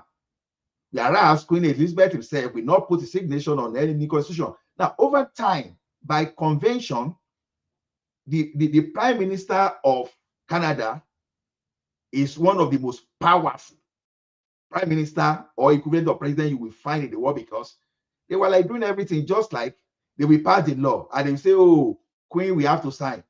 Do you know that the Governor General has no power to withhold his assent, even despite they say you have to sign? If they don't, there is a way they pass that law and the BS, whosoever is represent the crown. Canada, Australia, even United States before they fought for independence. They're all British territory. That's the thing. Don't Stop all argue this what argument that you you're don't making. know. You're stop making argument for Canada. Canada know what it is. Please, can we stay You on are Nigeria? not. You are an outsider, my Can friend. we stay on Nigeria, please? Can we leave Canada alone? Can we stick on the point, please? Because you You are are just arguing what you don't know. I did Canada politics, and you are arguing with me. Wait, I'm an outsider, but see, I took world history. Canada is next to us. It's part of when all the slavery and How US. do I Wait, tell listen. you? Let me No, land. no. Do you you are a Christian? They say let her kill it, but the spirit bigger what life. What you know from outside is what you know from inside. Canadian constitution is one of the most complex constitution you will see. Canada will be telling you that it's a convention, you are obeying. Some of the things they are doing in Canada You today, don't even know about Canada like you think you do. But I will let you. I want to speak about Nigeria, sir. Just keep arguing what you don't know. Some of those things you do to think it's legal, a day someone will take it to court and you cannot prove it in the court. And they've been doing all those things for years. Don't worry, I'm actually going to put the link here. I'll put the link up. Let me just put the link up so you can read about that. Please, can we leave Canada alone for a second? Yeah, well, just leave my he's fighting for Canada. Australia is the same thing as well. Ade, please let the man make his point, and you can rebuttal when it's done. So we don't keep doing Canada law. All right, so can I speak about what you guys are talking about? Because that's the reason why I came in. Let him finish the point. And you have time to respond and make your own point. Ola, go ahead. Just to wrap up. So the thing is, even on several occasions, something that they practice over time, that someone will just wake up and challenge the court. They will say, okay, though it's a constitutional convention, but that is a constitutional convention doesn't mean that it's legally binding. And you just be looking like, what? Like, seriously? And this thing has gone for a very long time that people are obeying. So the thing is, the monarch of United Kingdom is just by association against invasion by United States of America. Over time, there have been a lot of constitutional convention that has overtaken such events. That's so it's not as though tomorrow we pass now, we take it to the parliament. Who says? As far back as 1867, and before they finally finished everything by 1882, we took our lawmaking away from the British Parliament. And Canada has their own independence of doing their own. Can you bring it back to Nigeria? How does that relate to Nigeria? Okay, thank you. So what we are saying in Nigeria is that, see, Babati, you said 99% of you made 99% of the bed of exactly what I've been saying. When people say democracy is not good for Nigeria, the thing they are missing is this: how are you tailoring your democracy or democracy? That's the point. That's why I say Australia democracy is different from that of Canada. The act of Canada is different from that United Kingdom, and that of United Kingdom is different from America. It's different from the one they practice in Germany. You have to look in Canada now. We have provinces and territory. Now, like territory, they are directly under the federal government because they are not they are not strong enough to form a province. So the federal parliament legislate for them. Now, like the areas that you say, okay, maybe in let's say in Adamawa, in other states, whereby they are not majority, they are minority, you can carve out those one out now and make them like territory, because that is what solution that Canada found from itself. Instead of merging a particular place with Quebec now, and for Quebec now to overrun them. No, they are not doing that. They carve them out and make them territory. So those areas, you can carve them out, make them territory, and let the federal government take care of that. But federal government need not to take care of it. Take over Ekiti, Osun, Ogun, maybe Ijebu, Enegba. No. But maybe if you have a Ibira community there, maybe the population is not more than, let's say, 5,000. You can make that place a territory and give the responsibility to the federal government. So the countries around the world, they've been able to find solution to their problem. Nigeria is where they say we want to be unitary, because someone that is doing that, someone want to tell you that, oh, if I stretch my hand from Sokoto, it stretches Atlantic, that someone from Sokoto will be claiming Atlantic Ocean in Lagos. That is what we want. not until we are able to tell ourselves the truth. Let the state remain. For those minority like Ijaw is not minority, to be honest. If there's a way they have the territory together, but if they are minority in a particular state, then you carve them out as a territory and put them under the federal government. So, like I said, if someone in Kano want to practice Sharia, if Muslims are like 98% of the population there, let them practice the Sharia. So there will not be argument. Because it's when you want to dominate. Okay, you come from your family, now you want to dominate mine. You want to sell my ideology. There'll be clashes now. Let's go dabbling now. Let me do my own, I allow you to do yours. Then we meet at the center where we agree. So we can have our military together. We can have our custom together. Anything that unites us. We can have some kind of interstate. Okay, federal government now, we now adjudge in between states. Like it's happened there about the mountain trans-mountain pipeline extension. When the British Columbia were trying to stop Alberta, they were quoting environmental. Meanwhile, they were using politics. That pipeline has been there. We are just expanding. Because the same British Columbia that we're telling you, oh, we want to protect our environment, they were importing crude oil from Saudi Arabia. You understand? Even in Canada here, in Quebec there, is importing fuel from United States of America. And they are part of province in Canada. You can see democracy in play now. So, but when the British government would not allow the Alberta to expand the pipeline, the Supreme Court intervened and just made judgment straight away that no, you don't have that power. And the project continues.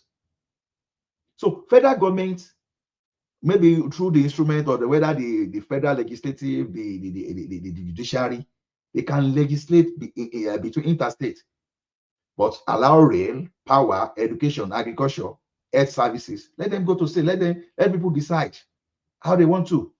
Federal government should not be controlling. Federal government should just focus on custom, focus on military, immigration, and all those factors that unite us.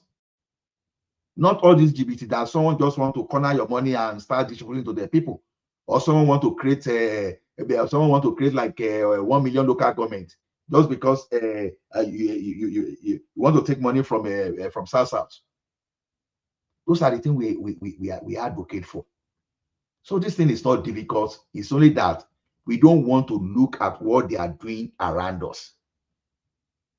Because if we want to look at what they are doing around us, we know that our problem is not peculiar to us alone. Some people, they've actually solved this problem. But what we don't want to do is, we don't want to take that thing because we have our own ulterior motive, what we want to achieve. Someone want to come from Daura. I want to bring all Fulani that's wandering around the sub-Saharan Africa. You want to relocate them to Ekiti. You want to relocate them to Ondo State. That's what we want. If not because of Land Use Act, by now, everywhere in Lagos will be Ruga now. I will be looking forward for the day you will see what is happening in Southern Kaduna. So to me, Babati has said 99% of it, but the fear of Aizon, what Aizon is afraid of, Canada.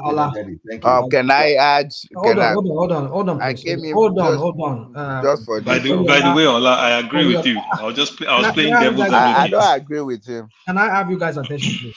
Hello, excuse me. Hold on. You guys will continue. I want to hand over to Ola. Ola, you have access, right? Oh, God. Okay, you hand over to me, but Babati, when you don't hear my voice, you'll be moderating for me, Babati, because I'll be switching between the things. And yeah, you can hand over. Don't worry, Okay, you hand over. So, guys, so, Babati, whenever you don't hear my voice and everything is scattering, I beg, please intervene. It's nice talking to you guys. So we'll see. Maybe tomorrow. Welcome back, National Man. I heard you travel, so I hope you had a good time with your. Wow. Wow. Well, it's been a good time. Yesterday and today, I guess. Yeah. So yeah. Good night, guys. Yeah. All right. Thank you, Rational Man. So, Babati, you are co-moderator now, please. Go ahead. That was idea. Idea used to there. He wanted to. He had his own idea. Yeah. I want to. So first, I think you guys were talking about the national thing you do in Nigeria. I didn't. Well, I didn't happen to do all of that. So I was sharing what you guys were saying, that it kind of like brings Nigeria together and all of that.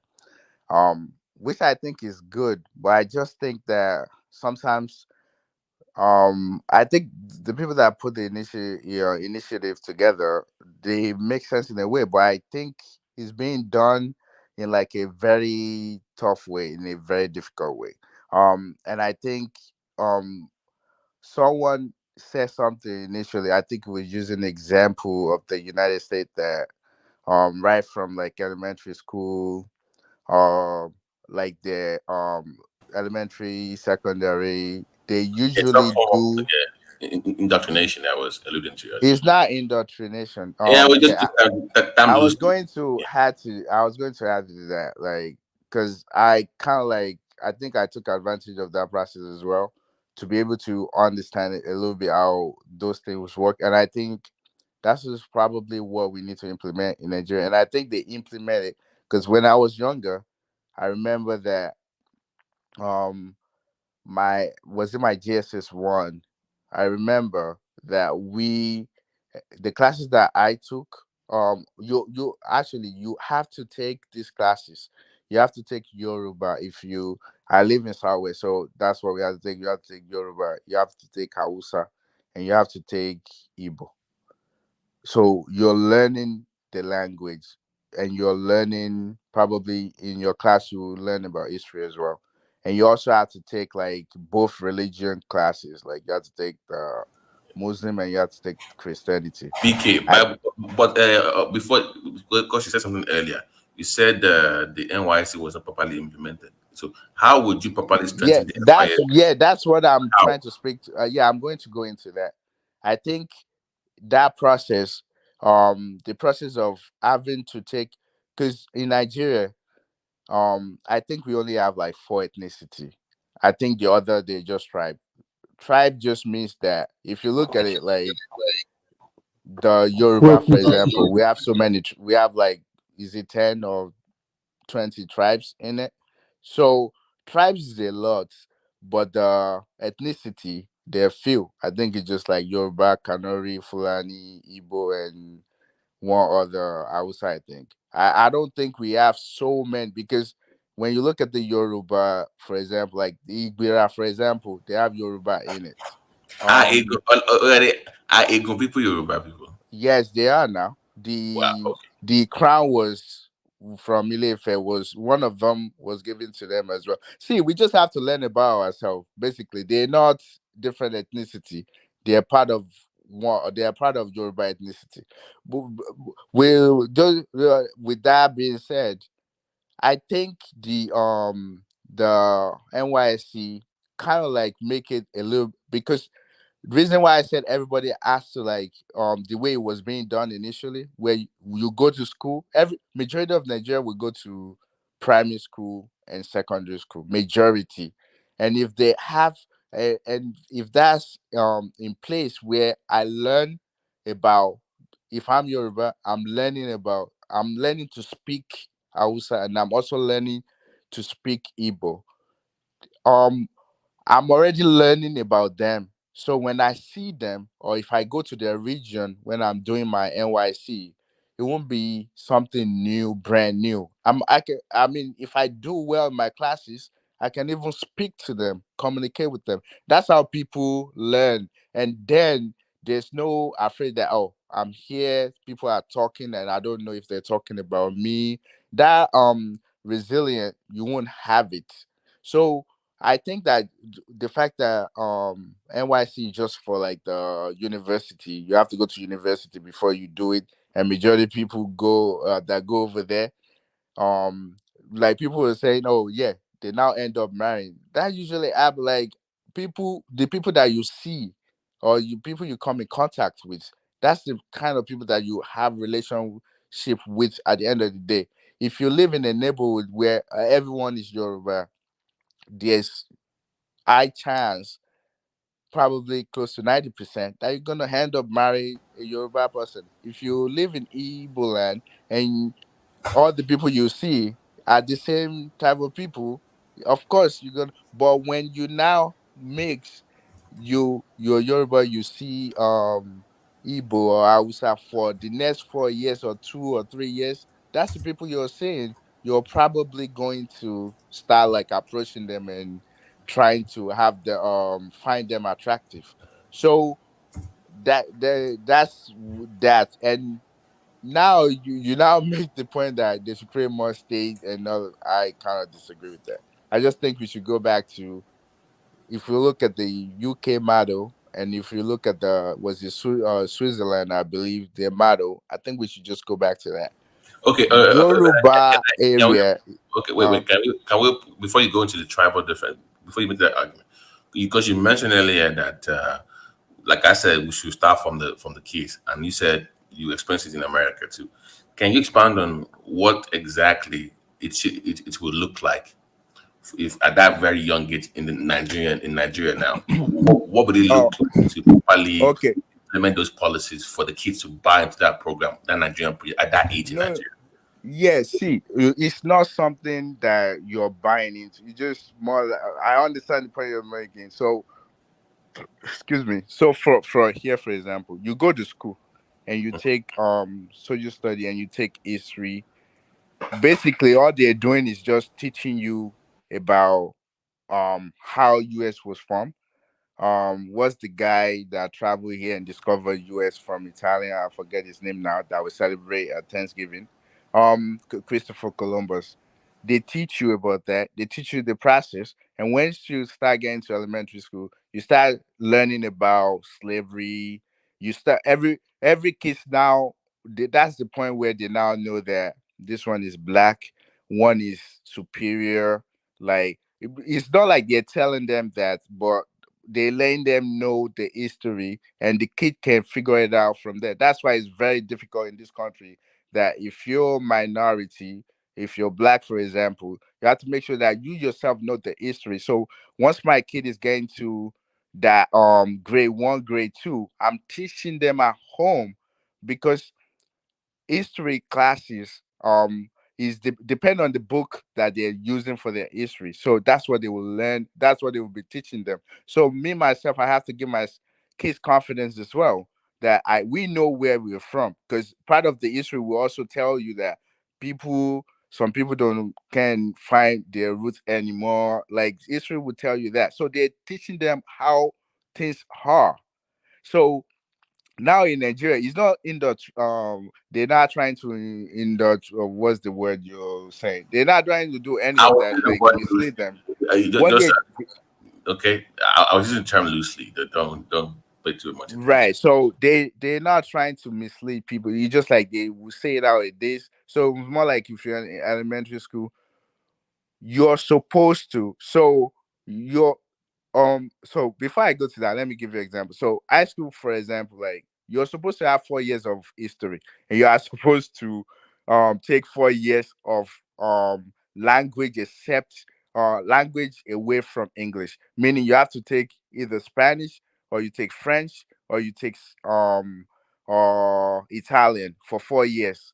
So meaning we should be able to do such things, so that by the time that you graduate from your secondary school, you will be able to speak, maybe even not fluently, but close to that, if you choose. So they will, it's not like they're forcing people, it's more like part of the curriculum, and um part of the credit that you need to graduate from secondary school is that you have to learn another language from the language that you know.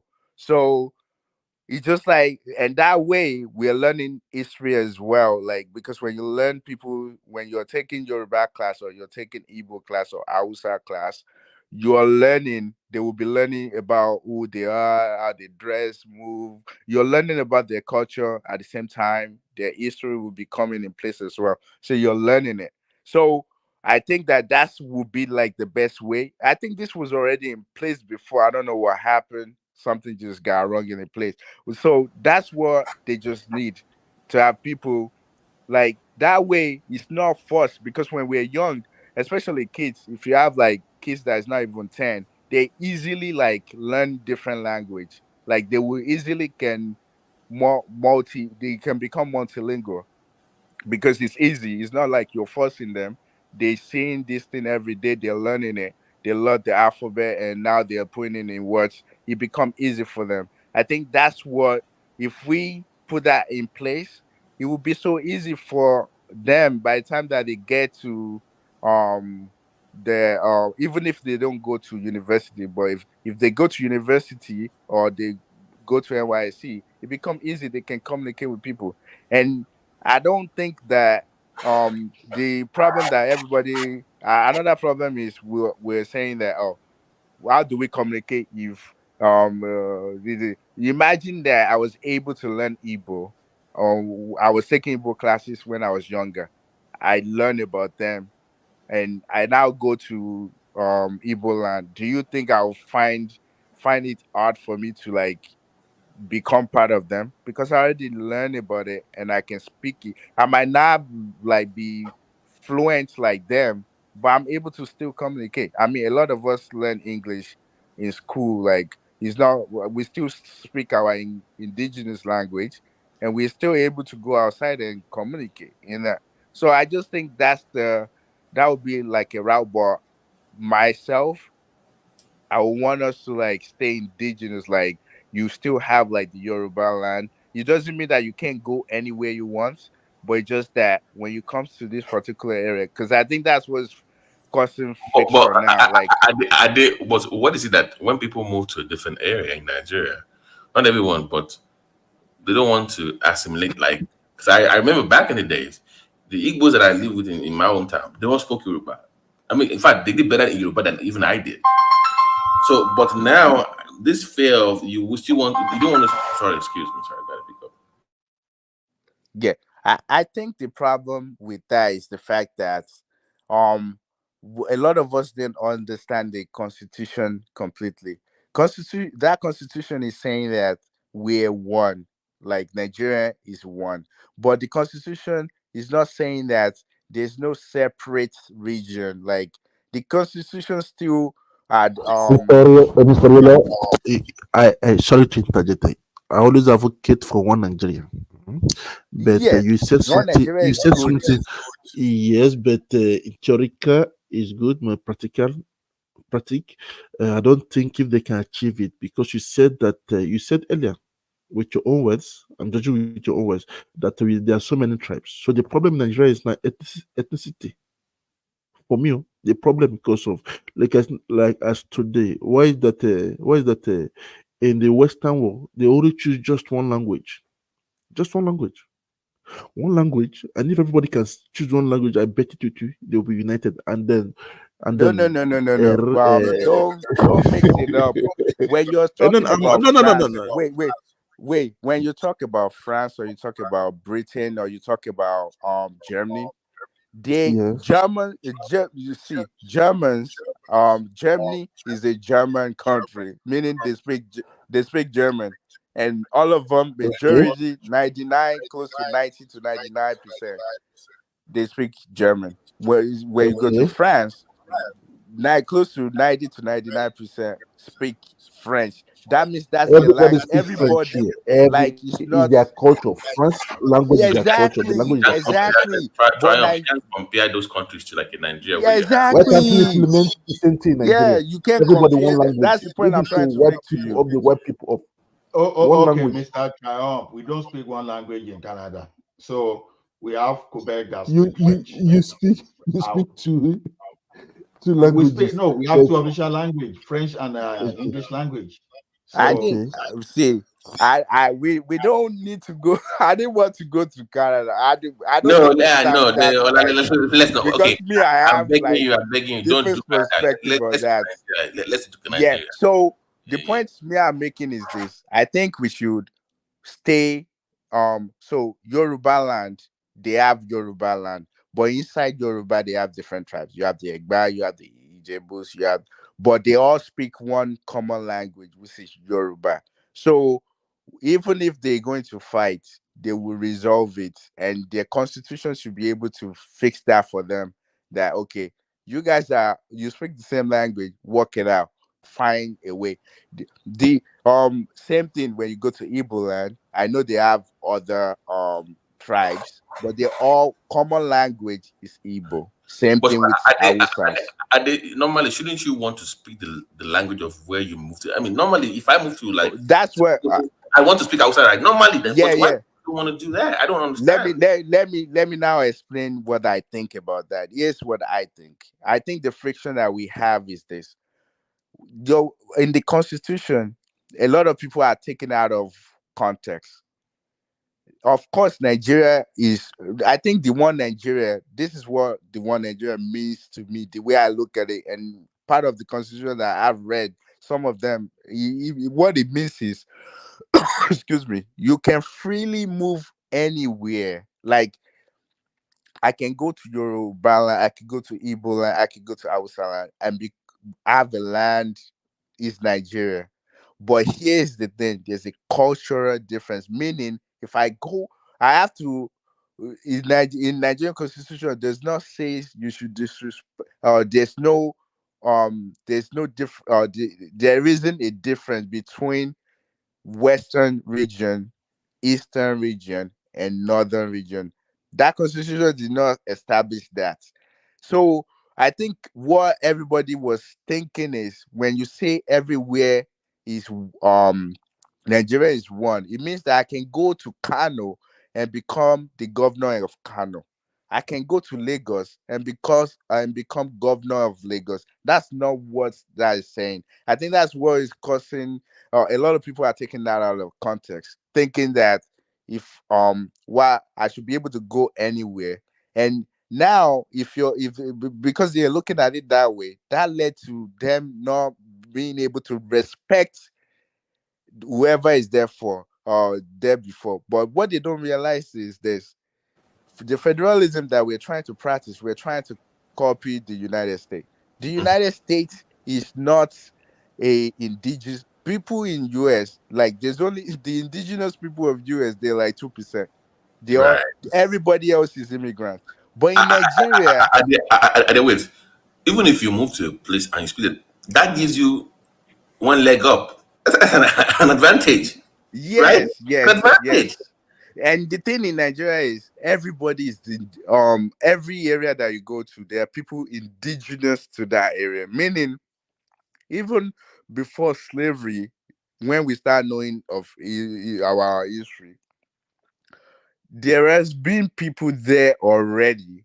So it's more like when you go to Yoruba land, like Western region, there's Yoruba there already. So they're indigenous to those places. That's You can compare that to if you go to Texas like today. No, everybody there, they're like foreign to that land, even though they've been there since 14 whatever, when Columbus discovered the United States. So you can't compare that. But when you look at Hausa land, for example, they indigenous to that place. Canary, the indigenous. So they have their own culture, they have the way they do things. So I just think that it's more like a lot and a lot of things that is happening in Nigeria is a lot of people in Nigeria, they will look, especially now, they'll look at media, especially social media, they'll look what America is doing, especially blacks, but they didn't understand what they Copy see the copy and paste exactly. They would think that they want to copy. You see that answers, it's just a copy of what of happened in the the US. PLM madness. Exactly. They were thinking, but the thing is, they didn't get the concept 100%. That here we are talking about race. Nigeria, there's no race. We are all the same thing. There's difference. So I think we're the context of that constitution is what we're mislead. We're being some people are being misled, thinking when you say you're one Nigeria, it means that I can go anywhere and become whatever I want without respecting the people that were there. So a little bit more explanation need to come out. And I think that a lot of the adults, they know these things, but for some reason, maybe they think we should just the young people should just have known all of these things, not Sorry realizing to that interject again. Sorry to interject again. That means that you're not telling us that the constitution of Nigeria is bad. That's what you're saying. we all know that that constitution is bad now. We all, I mean, I think that the way I think Nigeria should be is not what it is. So I think the way me I'm saying it. Bad is a good word. Bad is a good word. Very terrible. It's So you people, it's so fully you there. people want them to Sorry, eradicate. it's fully there. Yeah, Progressive. Foley is there now. Foley is there, but he's No, talking with his family. I know. He's okay. talking with his family now. And You have Patoski. Patoski also is there now. Patoski, I know he's listening. Go Canada. ahead, Sam. Go ahead. Patoski is sleeping. He's sleeping. Okay. Okay, one thing I know that others will start coming in now, like Remy is going to come in. I know. One thing is just that when you guys were talking earlier, I was listening. I like listening because I'm learning every day. You understand? Even though I'm a bit different, the way I think and the way I do my stuff. You understand? But for me, for Nigeria to move forward, because I learned something here. The moment, let me use an example now. You heard what I was saying, Mr. Ola. Don't say that yesterday. You understand? When I was complaining on something. You understand? That was paining me inside. So you laugh and you corrected me. There's something here I used to tell people that if you want to do things, you do it the way that it will favor everybody, not just for one. The moment you say here that you're a French citizen, you have all the rights, all the equal rights as people that the native born here. That's the way I see things. But the moment in Nigeria, moment you see you're in Nigeria, they will be asking me. Mostly they ask me this one. They ask me, where are you from? I say, I'm in Nigeria now. I say I'm a Lagosian. No, you are not Lagosian. I say, why are you people taking me up and down now? That's the problem. They want just to categorize you in a certain ethnic group, which is very, very bad. Which is very, very bad. How can the country move forward? How can we move forward like that? So one thing for me, I would just like people to think about it. Understand?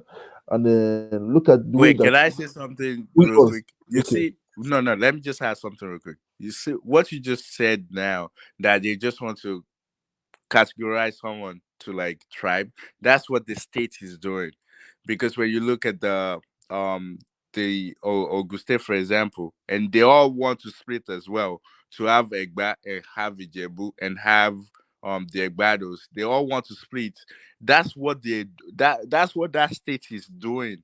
But whereas everybody is like one, so just to make that point that you're making, that everybody wants to know, are you from here? And I think that's what like a lot of people, especially the guy from Benin, always hold on to that.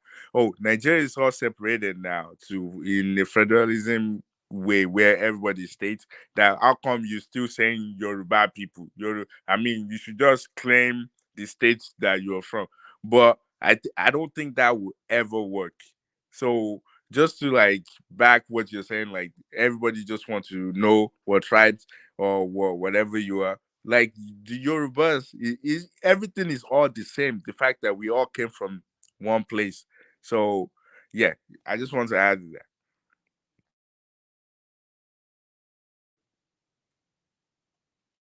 Okay. So, but we've all agreed now that we just have to redesign our country along the region. Okay. Wait, is that what you said? I thought you were fighting for more states. No, that was me. That was me. Oh, No, you were no. The reason I brought that up was because Aizon asked me that should we go back to the regional government, and I said no, we should not. That we should go back to.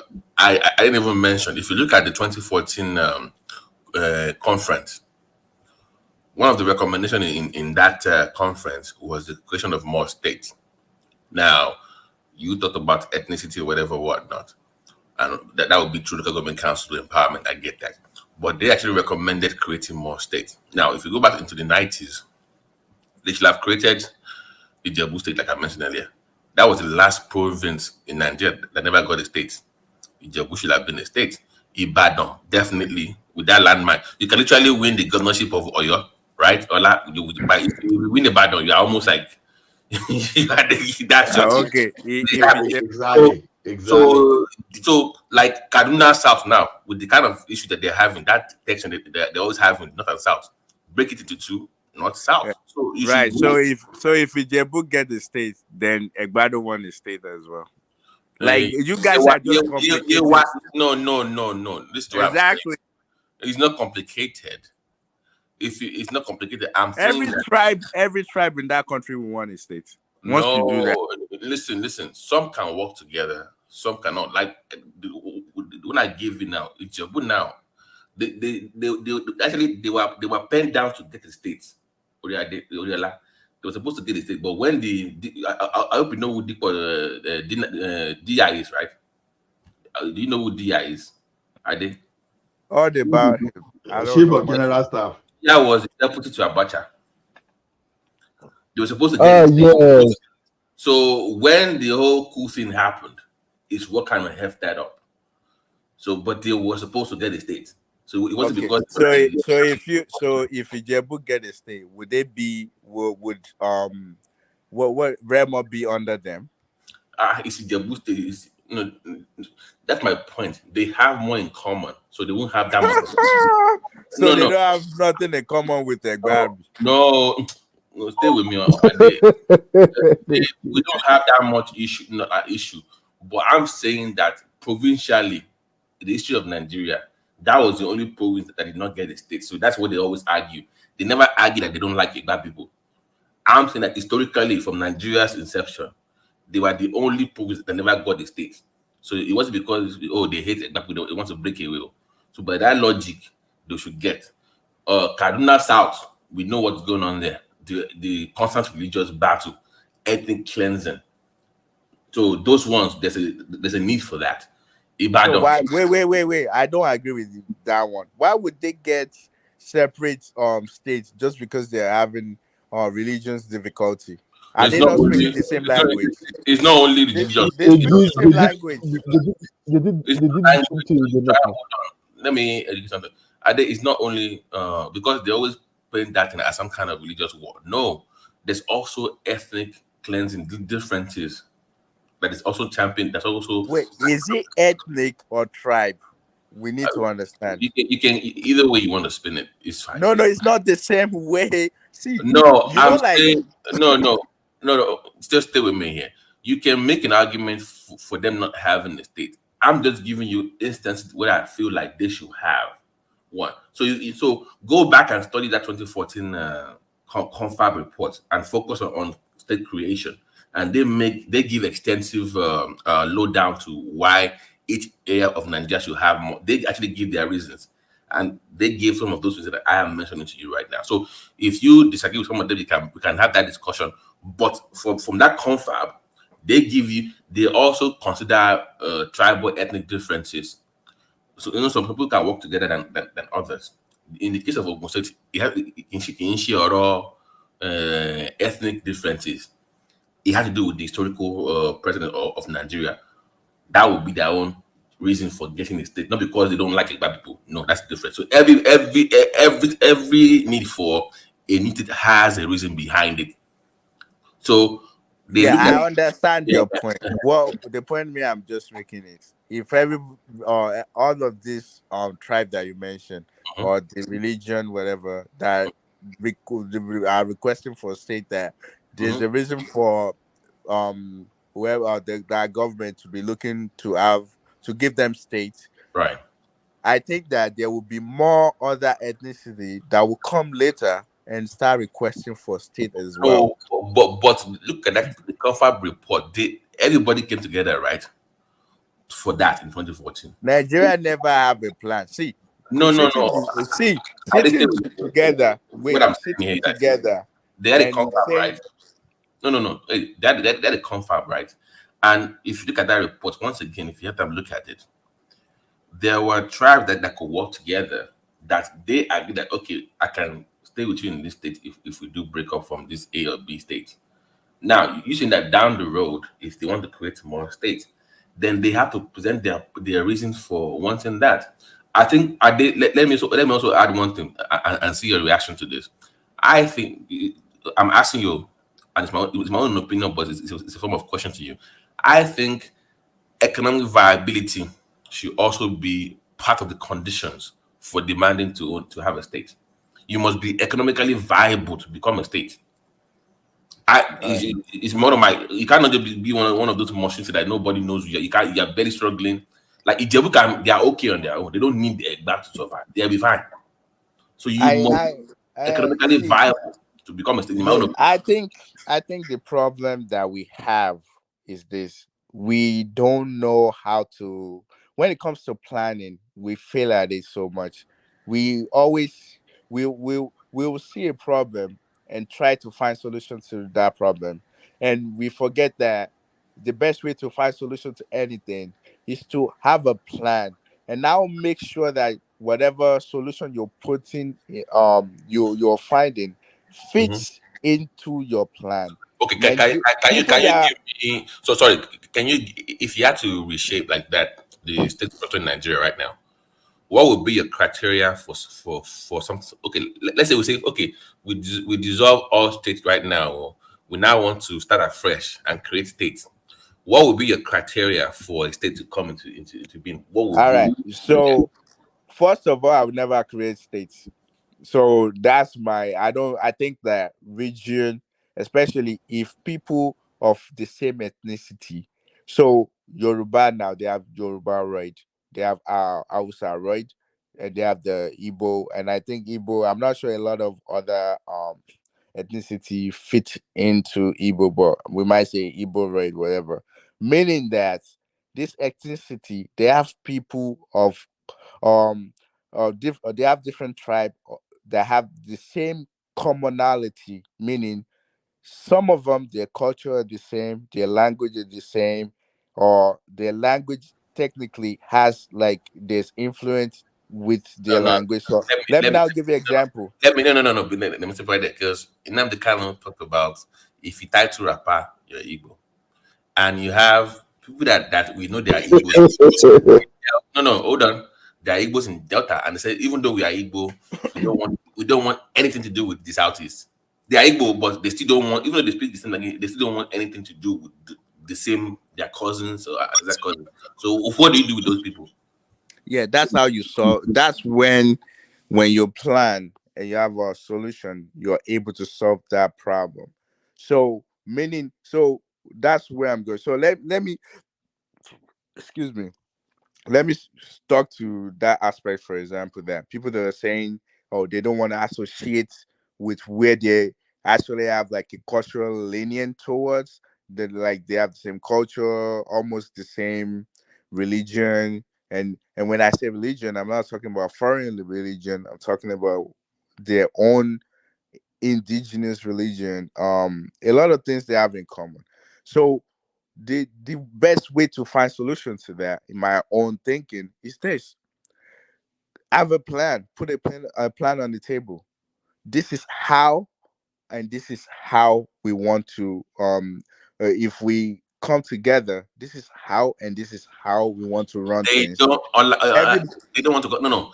They don't want to come together at all. They don't even want to have anything to do with them. Like, no, because I've heard. Okay, when we become a country, you will have all your freedom. They're like, we don't even want to be in the same country with you at all. I've heard that from the yeah, north. So what do you do? yeah, in a war, when there's a Can I say war, something? Can I say when something there's a concerning war, this? Can I say something, Mr. Real, please?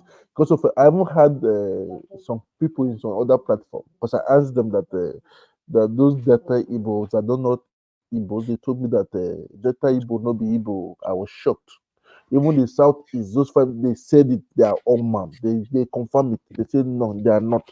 So this case, so I was even shocked. So there's a problem in it already. No, there's no problem. There's no problem. And I will tell you why there's no problem. When there's a war going on, the two people, so just like Ukraine and Russia having a war now, there's they both are splitting in their own face, like this will never resolve. But at the end of the day, it doesn't matter how that war will last. They will still come to the table and have their own. Everybody will have what will have their own list. That this is what I want. This is what you want. How do we come to the middle? That's how you resolve conflicts.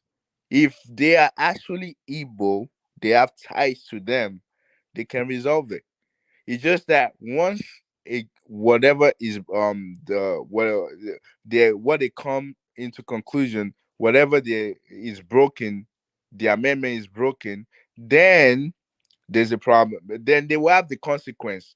Like, okay, if this happened and this happened, then there's a consequence. So wherever there's a law and there's something guiding them, people will always abide by that law, and they know once they actually go over the boundary of not respecting the law, there's consequence. So I just think that's like they can work it out. They're saying it probably something they've seen and they're not comfortable with, which is okay. It's like Ishekiri, for example. They're Yoruba to me. Like if you listen to them, it's not really the same. Right. No, but that one can be easily be resolved by Right. money because it's more of say king throne issue that they are having. Cool. The Igbo thing is more of they are scared of being dominated. That's what No, they no. about. Yeah, but if we look at it properly as well, the land that they're occupying, I don't even think it belongs to them. It happens that they've been there for so long, but I don't think they're occupying their lands. Because if you look some tribes in Nigeria, they actually belong, like in Nigeria, we have some Congolese tribe that happen just like when you have like some Yoruba in Gambia. Congolese. No, Do you no. know what they say Congolese? Wait, Eh? let me explain what I'm saying. So carefully listen.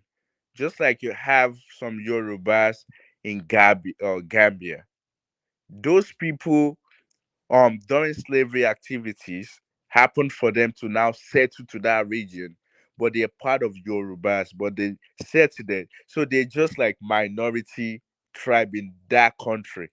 They don't belong there. So you have such things in Nigeria as well, where those people, if they think the problem we have in Africa in general is the fact that we have not created a culture for us to actually understand who we really are by questioning every single thing.